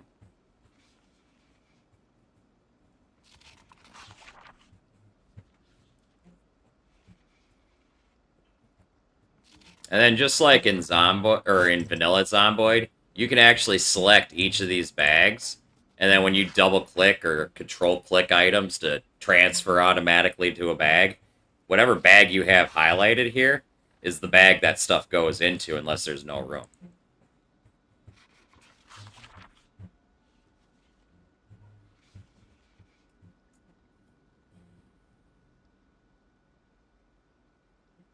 So that makes like transferring over, and additionally clicking and dragging things over onto the icon still works as well. So that's really not a huge deal anymore now that I figured that out. I don't know. I like it so much more. It makes more visual sense to me.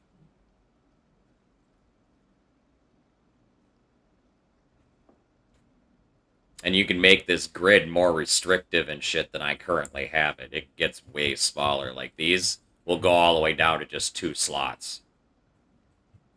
Because these are supposed to like represent your pockets or something. So you get like 4 little 2-slot things.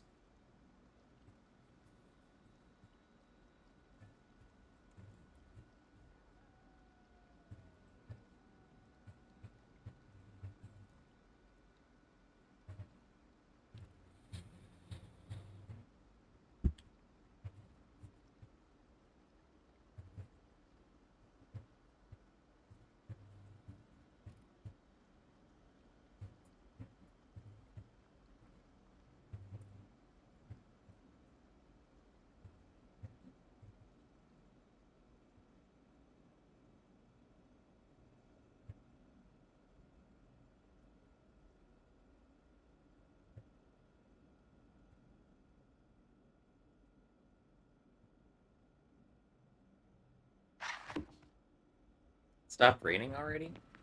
No. Really?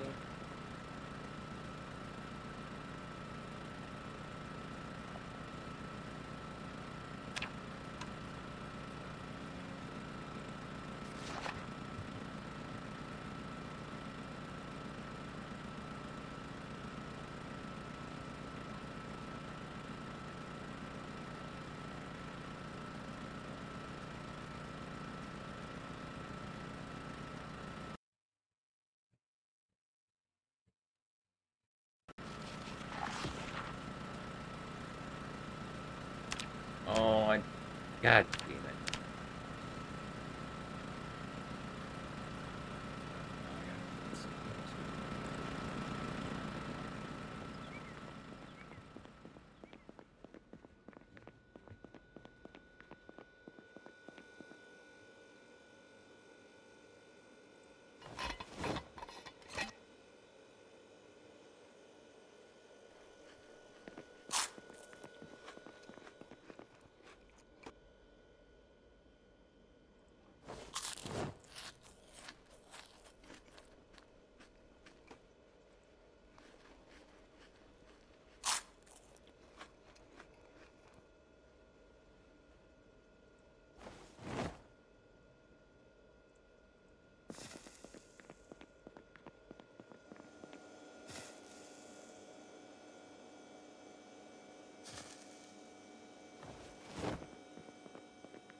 interview with former President Trump. This week, he hosted his second annual Global Initiative Forum in New York. More than $7 billion was spent to tackle some of the worst problems in developing countries, such as poverty, disease, and climate change. As part of the conference, Mr. Clinton agreed to his first one-on-one interview ever on Fox News Sunday. The ground rules were simple. 15 minutes for our sit-down, split evenly between the global initiative and anything else we wanted to add. But as you'll see now in the full, unedited interview, that's not how it turned out.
fish.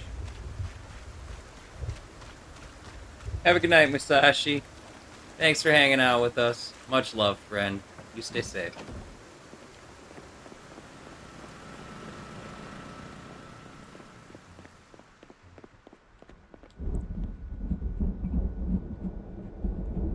Maybe I will be fucking spearfishing from now on.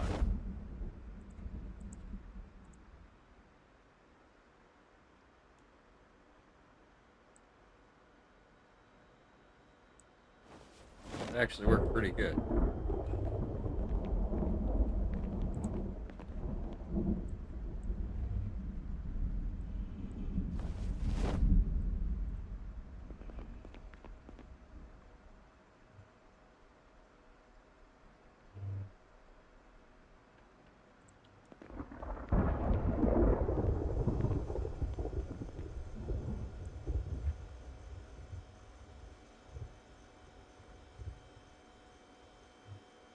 This is a pretty fucking huge fish. Okay, that's not. That's not. That's not. That's not. Cooked whole. That one be cooked whole. That one be cooked whole. Save that one. Save that one.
Oh, okay, so you don't click on them to loot them.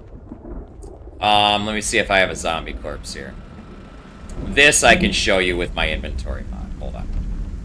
Hold on. So, I always keep my inventory windows by default, open by default, but if they're not open, you hit I to bring them up. And I don't know where they're going to be on your screen, but you can move them around and put them wherever you want them. But your inventory lists will be up at the top, I think, by default. And then when you're next to a corpse or a container or something, you just stand by it. And then it shows up in this list. And you can use your mouse wheel to scroll through it and shit like that.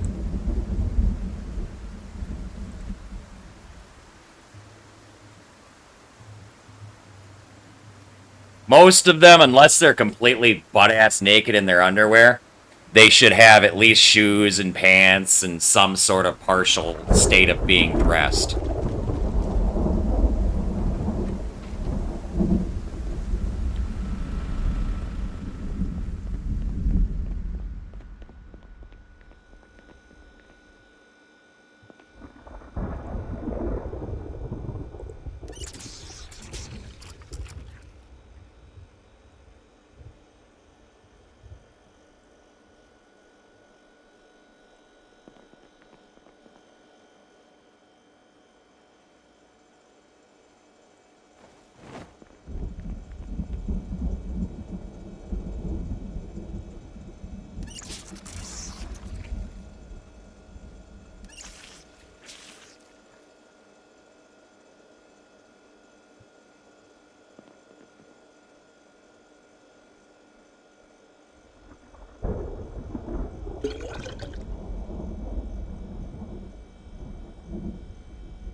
should use the lighter instead. Whatever.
Totally didn't mean to do that.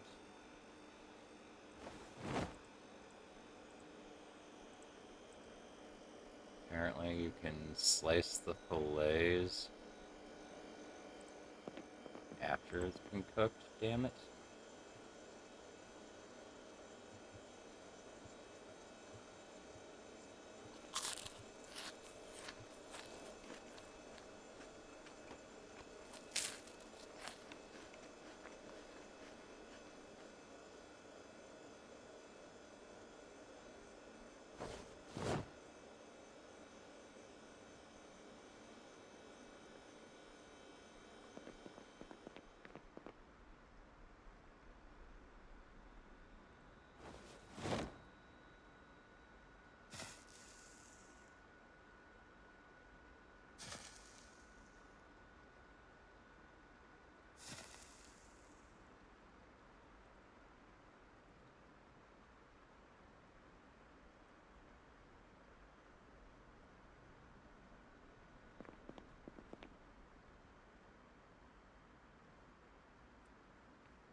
Oh.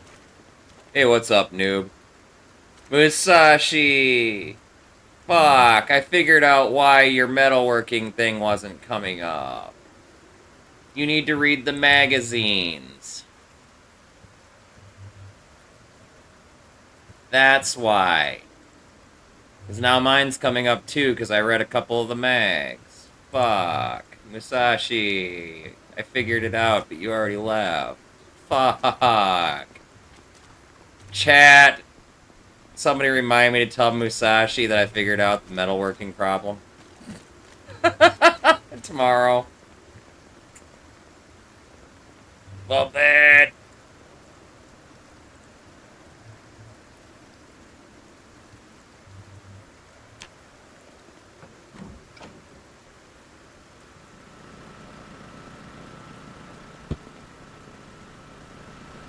Thank you, Cloud. I totally just figured it out. My bad.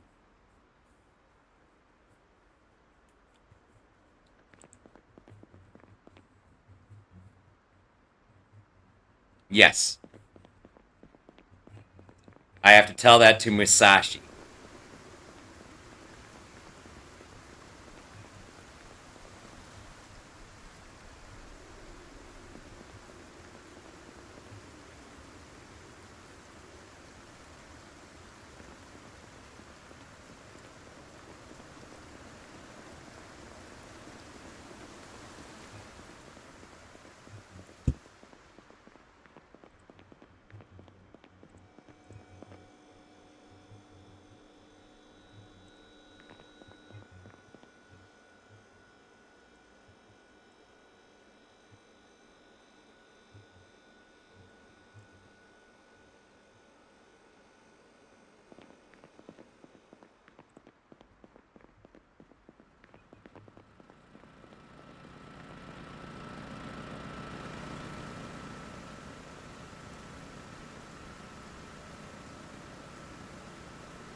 Yes. Sí, señor. Muchas gracias, mi amigo.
should be able to look forward to.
It doesn't need to be refrigerated.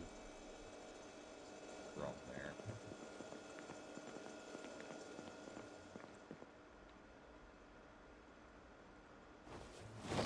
There.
Tomorrow we can go grab the furniture and kind of set this up a little bit.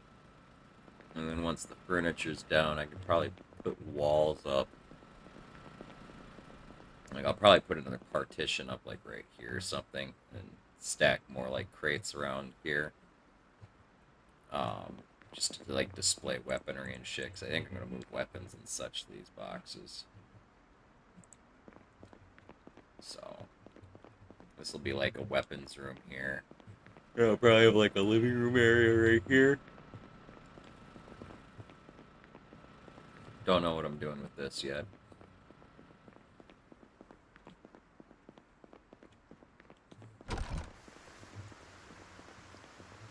This is probably completely unnecessary, but, you know.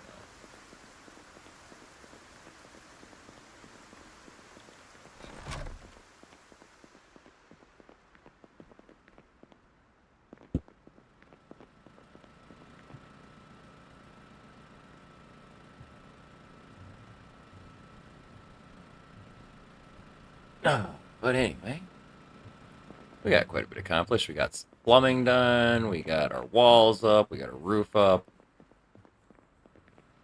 Got the deck up. Got a generator. Got refrigeration. Got freezers. Got running water. Storage. Got a wood-burning stove. Spiffos trash can. Got a couple lights. I need more lights. This place is dark as shit. We got our garden up and running, at least the first rotation of crops. So what was this all planted on day 5, 7, so 5, 21, I'll probably plant the next series of crops and just kind of get a rotation going.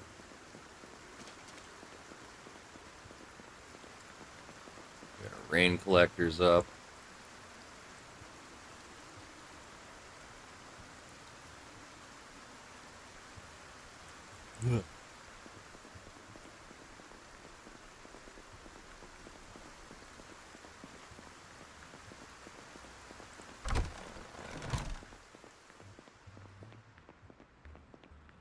And we learned tonight that to plumb a sink, the space that the sink is in must count as indoors.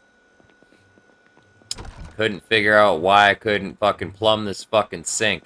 And it's because I didn't have the door frames up. You just have to get door frames up on all walls, windows, frames. It has to be completely enclosed in some way. You can't just leave a little gap anymore, I guess. They must have fucking changed that. But either way, that was some fucking shit trying to figure out why we didn't have a fucking working goddamn sink. But we got it figured out, so. I just fucking went onto fucking Google. I'm like, can't plumb sink, Project Zomboid. First thing was a Reddit post that popped up talking about it. I'm like, huh, well, I'll be damned. I bet you that's it.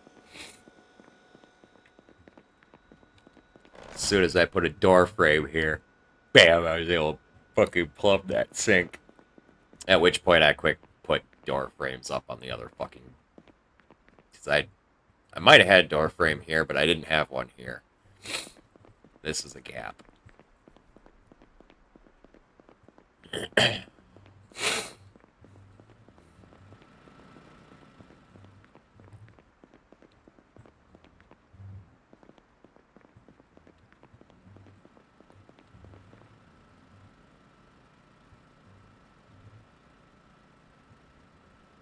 You need clean water to clean a bandage. Let me... Pain, you manage pain with pain pills.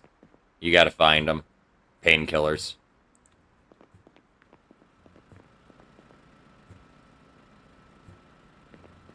On it? Oh, no. Your character's probably infected with the zombie virus. Did you get scratched or lacerated or anything by a zombie? Or do you have the smoker trait?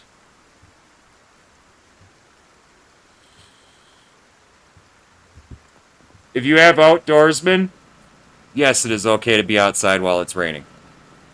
For relatively decent lengths of time. My question on the...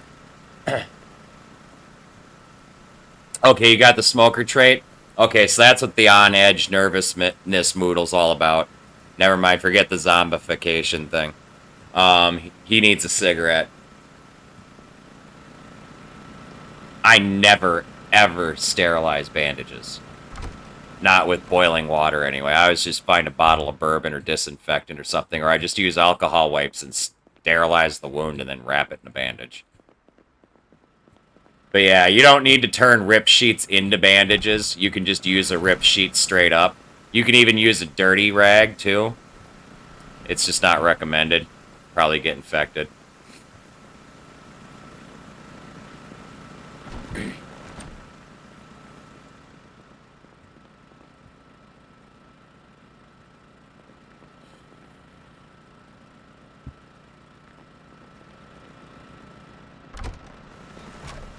So, anyway, to clean a dirty rag, to use as a bandage, let me just rip up some zombie clothes really quick.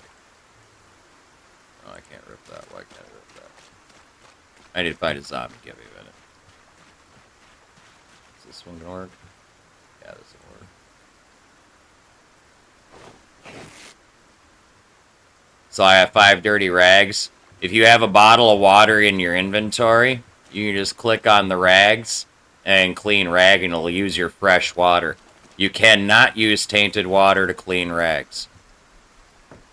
It has to be some sort of clean water, unfortunately.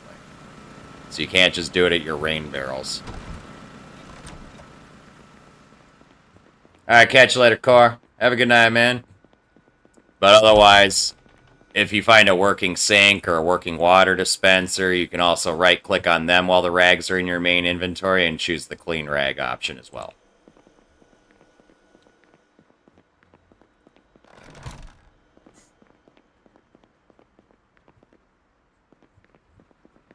But yeah, I find sterilizing rags is completely unnecessary.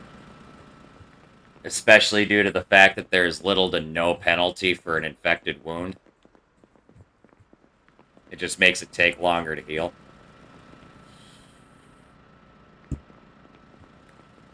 Might cause pain. Otherwise, there's no real super fucking disadvantage to infected injuries.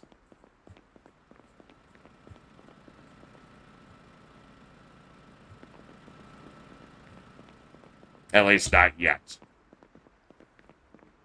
I mean, maybe boiling your rags should be a standard practice anyway in this game, because I'm sure that'll become an actual thing. But yeah, well, that's not vanilla, though.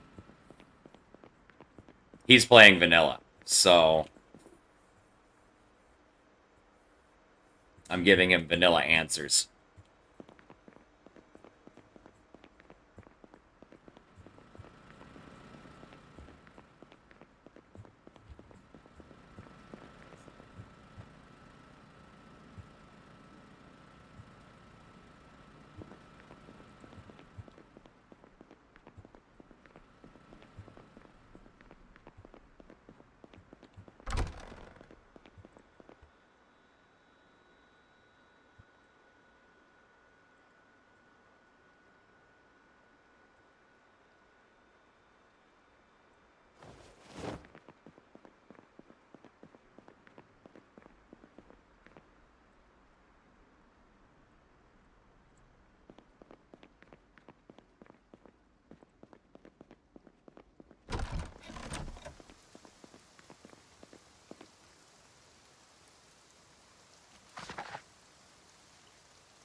And Bojangles, if you're there, after you get frustrated with getting your ass kicked in vanilla, hit up that Steam Workshop.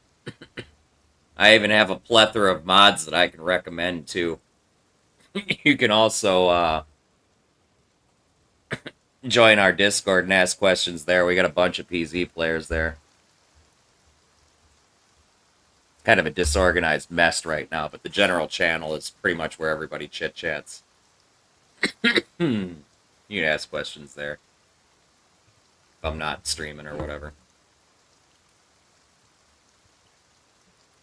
Which I want to get through this book, and then I'm probably going to call it a night myself. Because I had to work today.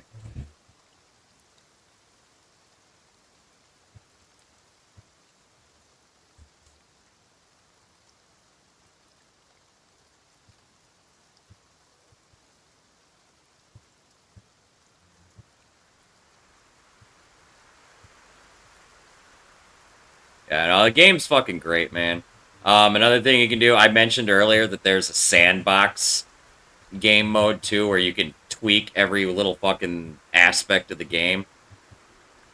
And you can scale things way, way back.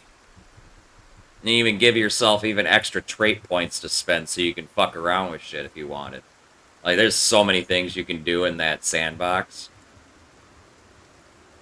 That's what I did, pretty much. Oh, let you die at least once first. Gotcha.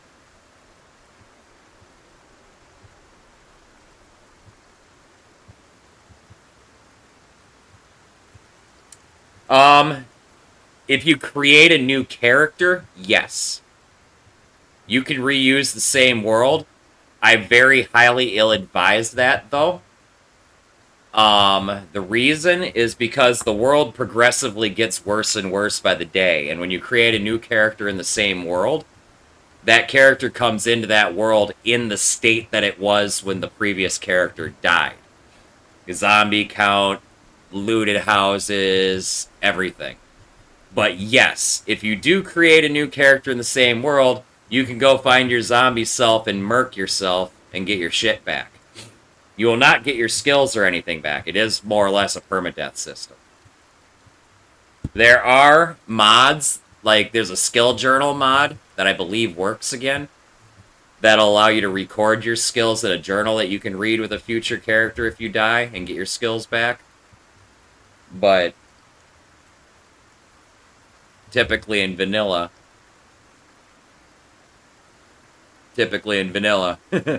when you die, that's it. Typically speaking, I always advise you just create a new character. Or not a new character in the same world, but just start a fresh world every time. At least until you get pretty decent at the early game.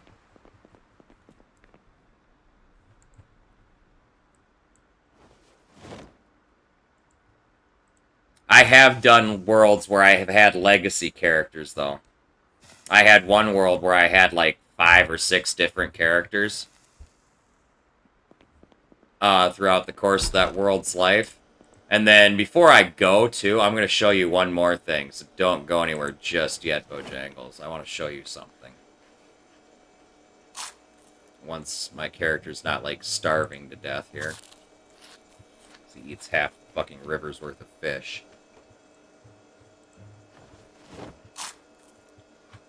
I probably should have ate a little sooner than that, but, you know, whatever.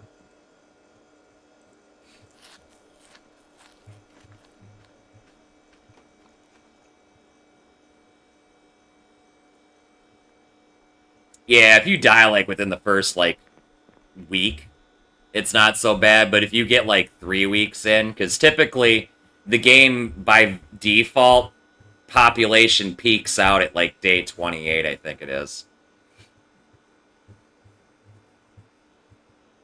And you really don't want to start a character in a fresh character in a world that's 28 days later. Not till you're a little more versed with things. But I do want to show you this really quick, and I actually want to show everybody this. For the people that don't know about this, I discovered it a little while ago. I just don't make use of it, but I've never had a real reason to show it off.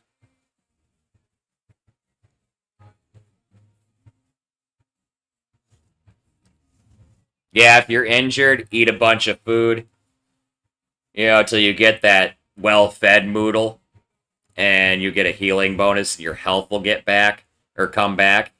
I believe it also helps with the actual injury healing rate itself, too. Not positive on that. I don't know that for sure, but I think it does. I feel like it does.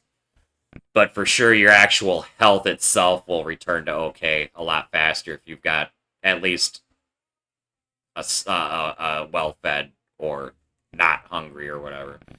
But anyway, what I wanted to show you guys. So you've got a character in a world, right? But you want that character to kind of have like a little friend that's never there at the same time they are. But like if you want another character that can do different shit, you can hold on, back. You can hit, instead of hitting continue, hit load, and you choose your game, and you click on more, and then you can either pick a character out of this list, or you can create a new player. And that'll give you a new character in that same world that is in that same world at the same time as your current character, or characters, plural. You can only play one at any given time, but this allows you to create different characters with different skill sets. You can have a Chad that goes out and fucking kills everything. You can have a builder that stays at base and builds everything. You can have a fucking forager that fucking has extra points in foraging. You have different characters that do different shit. You can specialize each one, if you really wanted to. Yep, you didn't know that, Cloud? I stumbled on this when I went to go change my mods in a save the other day. I saw that new player button. I'm like, what's this do? But yeah, you don't have to have the same character, or you don't have to have one character in a world. Yeah, so you can hop back and forth if you want. So you can, like I said, you can use that Chad character build that I showed you that can fucking more or less slaughter everything. Use him to clear an area. And then back out of the game, and then create a new character that's like your builder. Okay, that's got like level 4 carpentry, because you can make a build that starts you at like level 4 carpentry with a bonus to carpentry XP and shit like that. Okay? Yeah, you just can't play them all at the same time, and you won't ever see them in the same world. Like when your character, when you save out of the game and quit, the character unloads from the world. Only one character would be loaded at any given time, but you could switch back and forth between them.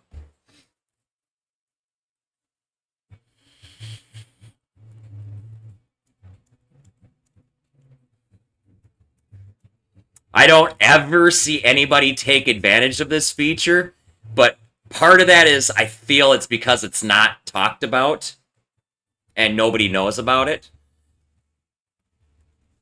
But part of it, too, is people like to tunnel vision and focus one character anyway.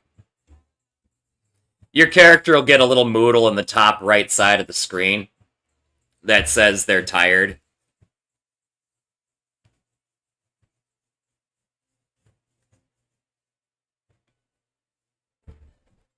Every little detail about your character that needs to be brought to your attention pops up as a moodle on that right side of the screen.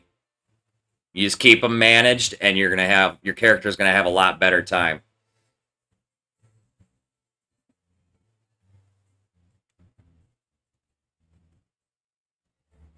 And then things like panic when your character sees zombies, that goes away after time. Like it's like 3 to 6 months, I think it is, of survival, and the character becomes completely desensitized or damn close. and can casually stroll around hordes of fucking zombies without even fucking skipping a heartbeat. The game will, irritatingly though, still give you the fucking jump scare sound. But your character won't go into a fucking panic after he's survived a substantial amount of time.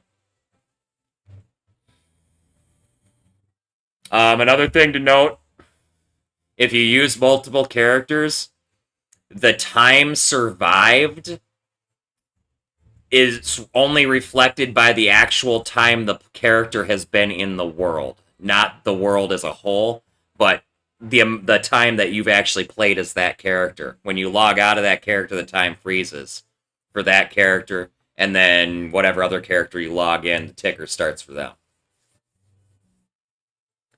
Yeah, Panic gives you a huge damage debuff, an accuracy debuff, and all sorts of fucking shit. Extreme Panic can get you killed really fucking quickly. A lot of times, just because I don't like dealing with building up Desensitized anymore, I'll play with builds that have the Desensitized trait. I play the Veteran class gets Desensitized by default at the start of the game, but the Veteran's an expensive class. But I play with mods like 10 Years Later, which adds a few other classes to the game, like Hardened Survivor and stuff like that. Yeah, take the Brave trait if you're really having problems managing panic. Otherwise, another thing, there's a bottle of pills you can find called beta blockers. Pop one of them fuckers, and your character can fucking kite around 2,000 zombies and not even fucking skip a heartbeat. Might still die if he tries to fight him, but he won't go into a panic. And if he's already in a panic, that panic will gradually tick down and disappear for the duration of the beta blockers. You can find beta blockers in pharmacies and sometimes on zombie corpses. You can find them in bathrooms and bedrooms.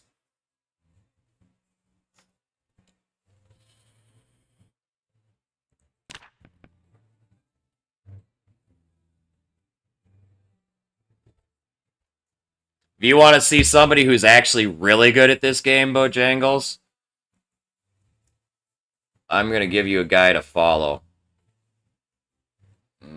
Let's do this one.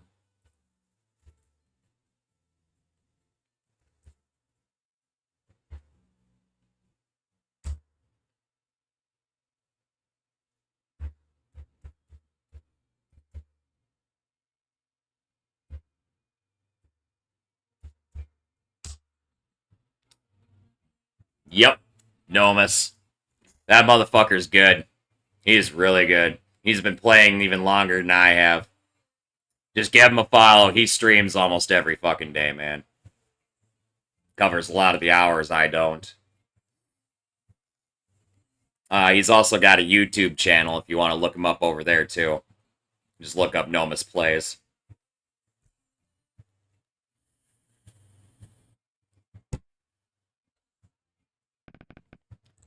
That's the guy I learned how to play the game from, pretty much. Through watching hundreds and hundreds of hours of his YouTube videos.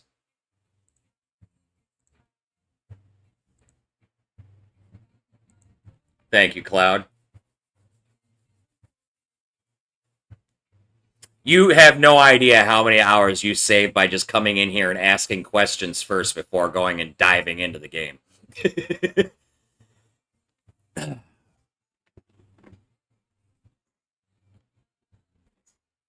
The tutorial, admittedly, does not cover everything. I mean, the tutorial even fucking trolls your ass. Q is the cure. Fuck out of here. Fucking assholes. But I will say that whole Q is the cure thing. We were playing multiplayer with a friend of ours and he got bit somewhere and he's like, what do I do? What do I do? And I told him, just hit Q in the SOS Morse code pattern. If you do it exactly right, it'll cure the virus. And it just called every zombie to him and he died. He was gonna die anyway. Fucker got bit. Q makes your character shout. Otherwise, if you hold down Q, it'll bring up a radial menu with some other options. Shouting can be used strategically. I do it by accident and get killed quite a bit. But yeah, if you hit Q, your character will yell "Hey" or whatever, and all the zombies within a radius will hear your character and then come that direction. Use that to gather up zombies and then kite them off somewhere into the trees and lose them, or fucking, if you've got a high enough nimble skill and you can fucking kite backwards without getting overrun, you can sit there and poke away at them with a fucking knife. Yep, if you're in sneak mode, when you hit Q, you whisper, which is a smaller radius. And I find it very ineffective, honestly. Very, very ineffective.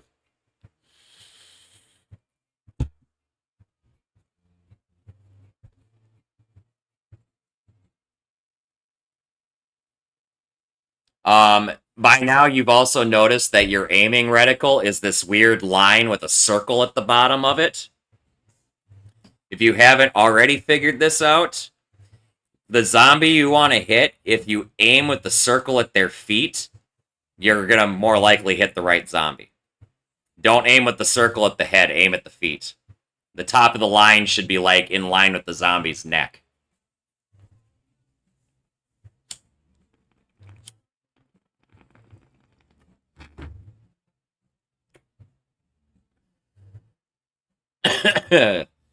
It's a little bit of a goofy thing that's a byproduct of isometric combat.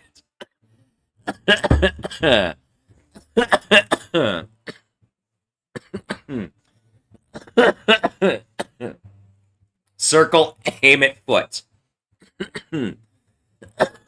That's why when you swing at a zombie and you miss wildly, even though you feel like you were aiming right, you probably weren't.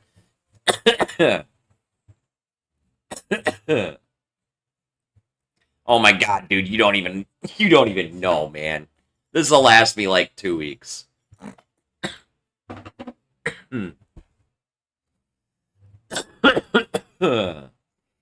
I've been smoking weed for 20 years, man. Literally. I used to smoke cigarettes, too.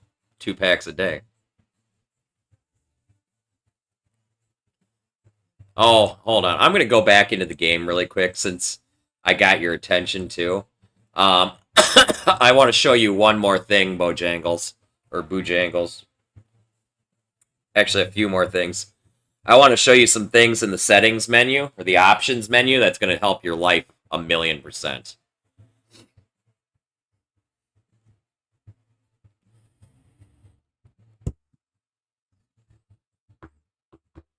I'm going to show you a couple of fixes for the frame rate for when the game starts to bog down later in the game. And I'm going to show you a trick that's going to make it a lot easier for you to aim at zombies. That's the trick that I'm going to show him, Cloud. I'm going to show him aim outline. Oh, shit. I got to snooze this ad that's coming up. There. We got to do this quick. I got like 5 minutes before an ad pops up.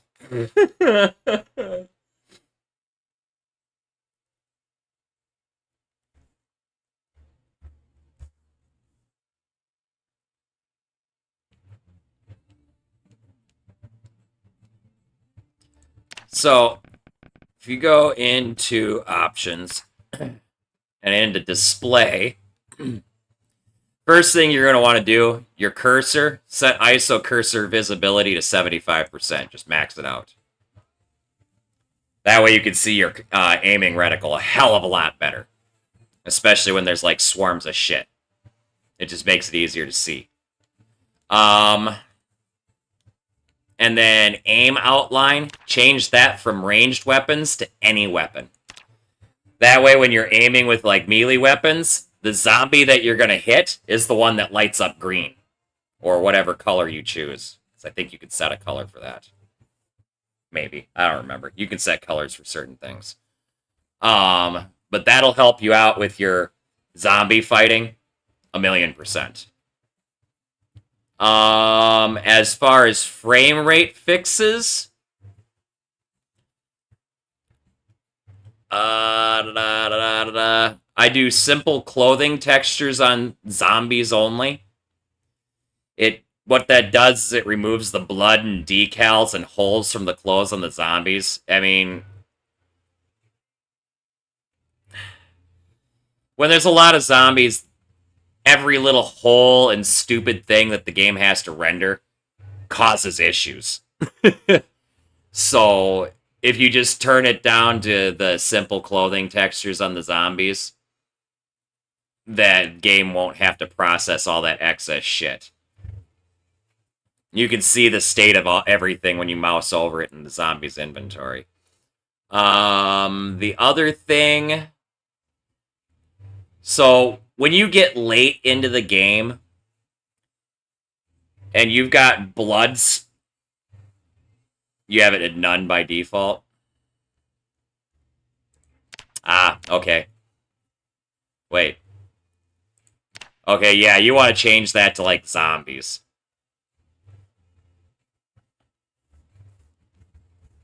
It'll save you a bunch of frames. Especially when the population starts getting it higher. And then the other thing, under rendering and performance, as you get later into the game, and you've killed a bazillion zombies, there are blood splatters everywhere. And even if 2 blood splatters are identical and occupy the same space, so it looks like there's only one, the game tracks each one individually. And the more blood splatters you have everywhere that's permanently on the ground, the more your frames start to tank.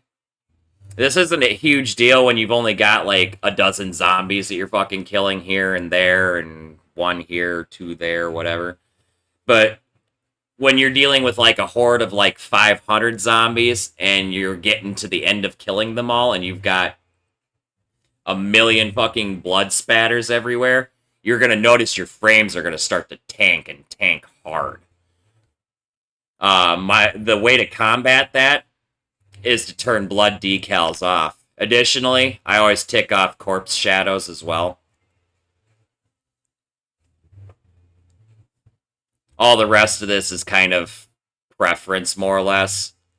I do recommend in your games, if you have the opportunity in Sandbox, to turn off like this the snow on ground effect during the winter, because it chews up frames really bad too. But that's only if you even make it to winter anyway. So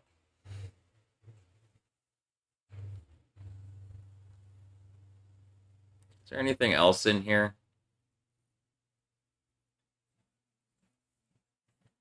that I've found helps?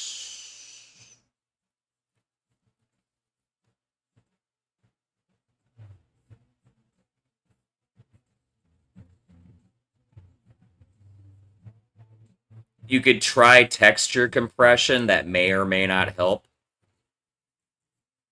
as well. As far as double size textures go, I just leave that ticked on because I don't notice a difference either way.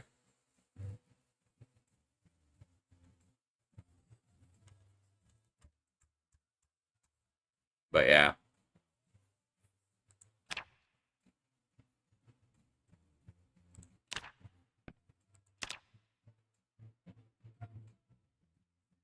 So yeah, hopefully that helps you out some.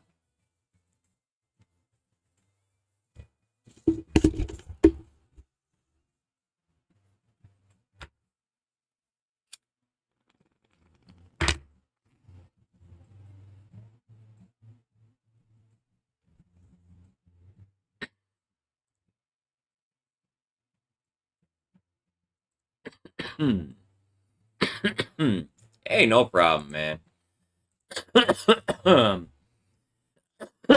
Additionally, if you notice you're still having, like, well, not that you're noticing it now, but later, even if you have frame problems, even after all of those tweaks, let me know. There is one mod that you can download that will help about 20%, but it requires some manual installation. And I can help you with that too if you ever need it. So, you like that? I bought it from Clown Glass like a year or two ago. It's one of them fucking good Pyrex, fucking indestructible, drive over it, fucking drop it from the Empire State Building fuckers. Never fucking break. These things will last 10, 15 fucking years.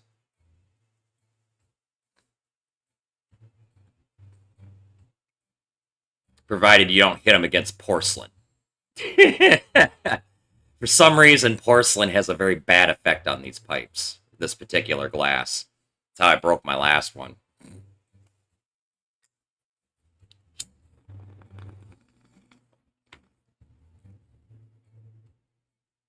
Real fucking pirate pipe. Kinda. It's actually a bubbler. There's water in this bottom chamber. My favorite piece.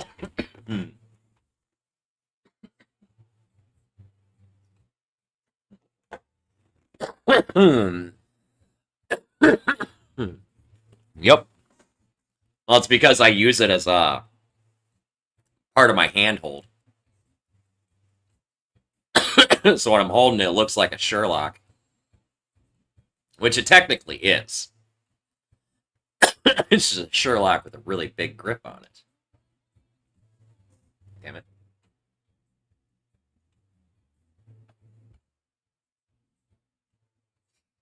Yeah, Sherlock. You know, the long fucking, whoop, you know, Gandalf pipe. We always called them Sherlocks back in my day. The Lord of the Rings era kids call it fucking Gandalf pipes, but back in my day, they were Sherlocks. So we just call them pipes.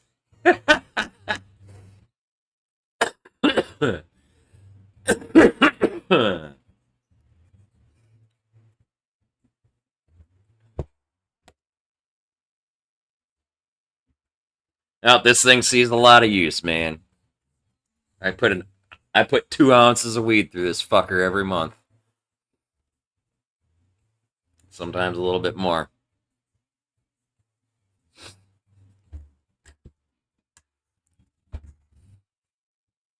Eventually, I'm gonna fucking do a setup in here since Minnesota legalized and I can now legally grow 8 plants. I'm eventually gonna do a setup in here where I got some fucking plants growing. So I start growing my own goddamn buds. Fucking cheaper.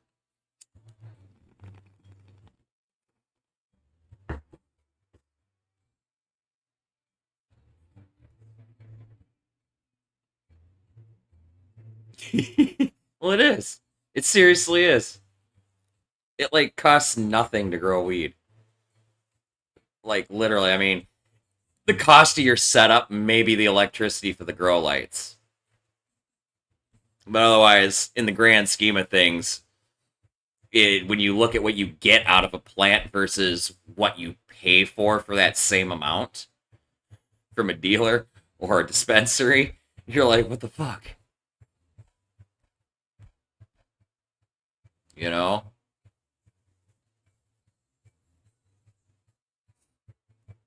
And really, a little 8-plant setup doesn't even take that much fucking electricity. 2 lights, maybe. And then there's that. So that I'm now looking at the water being the most expensive part.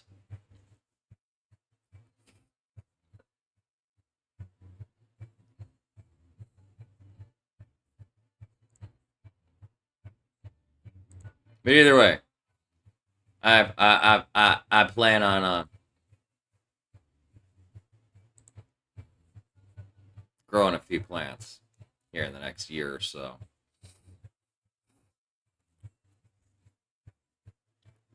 Especially since with the way Minnesota's got it set up and worded, I can have 8 plants, 4 that are seedlings and 4 that are flowering. So about ready to harvest. And just do it in a fucking rotation.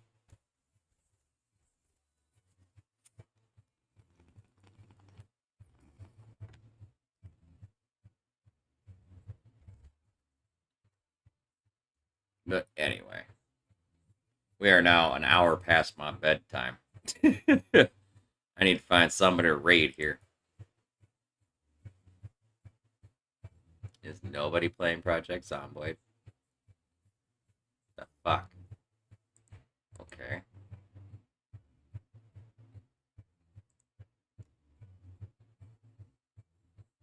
Boy.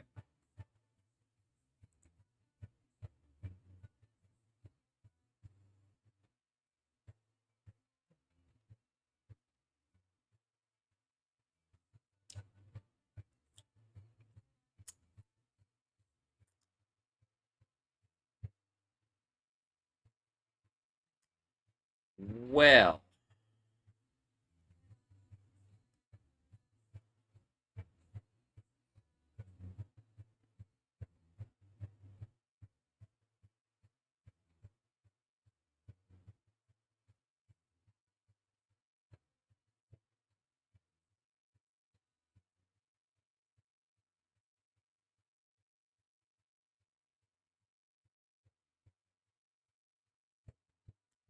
This one looks like a new Zomboid player.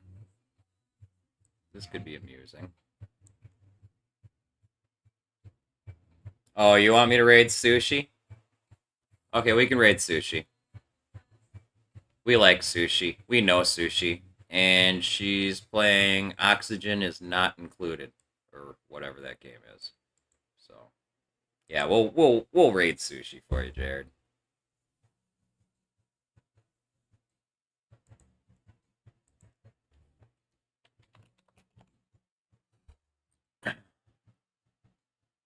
I gotta set up all my raid stuff. Hold on.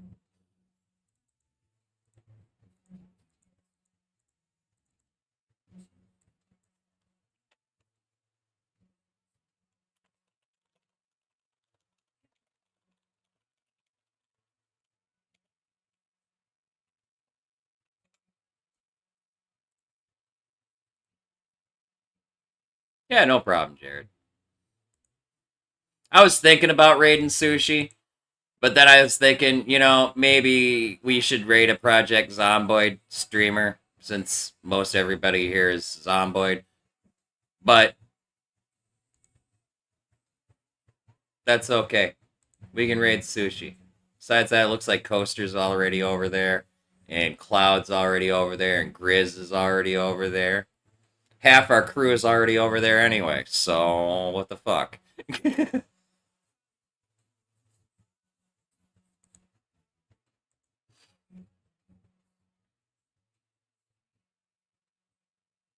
You love ONI?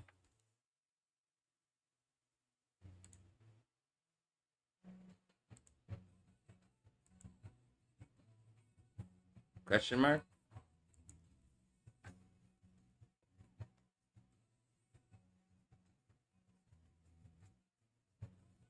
Alright, well.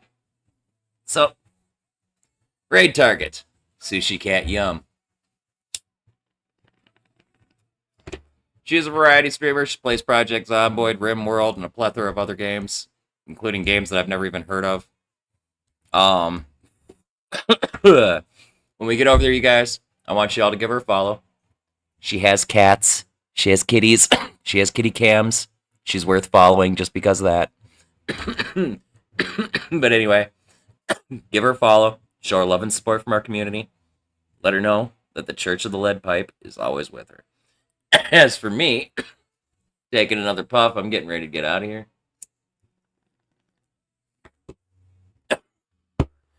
And I thank you all for coming and hanging out with me tonight.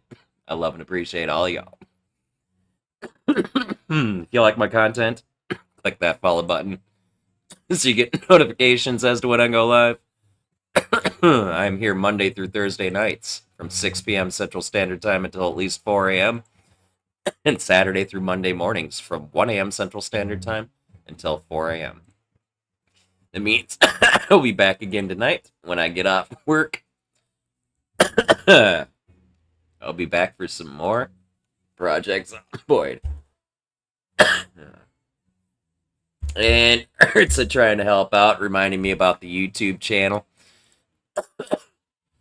If you guys get a chance, head on over there and subscribe to that channel. It'll help us out a lot. All of my streams go up on YouTube every single morning when I get off Twitch. So if you missed anything, want to catch up on what you missed, or you just want to browse whatever I've been doing lately, it's all in the YouTube channel. Going all the way back to our 7 Days to Die playthroughs. So, but anyway, that out of the way, because I always forget these things, so thank you, Urtza. Taking one last puff, I'm out of here.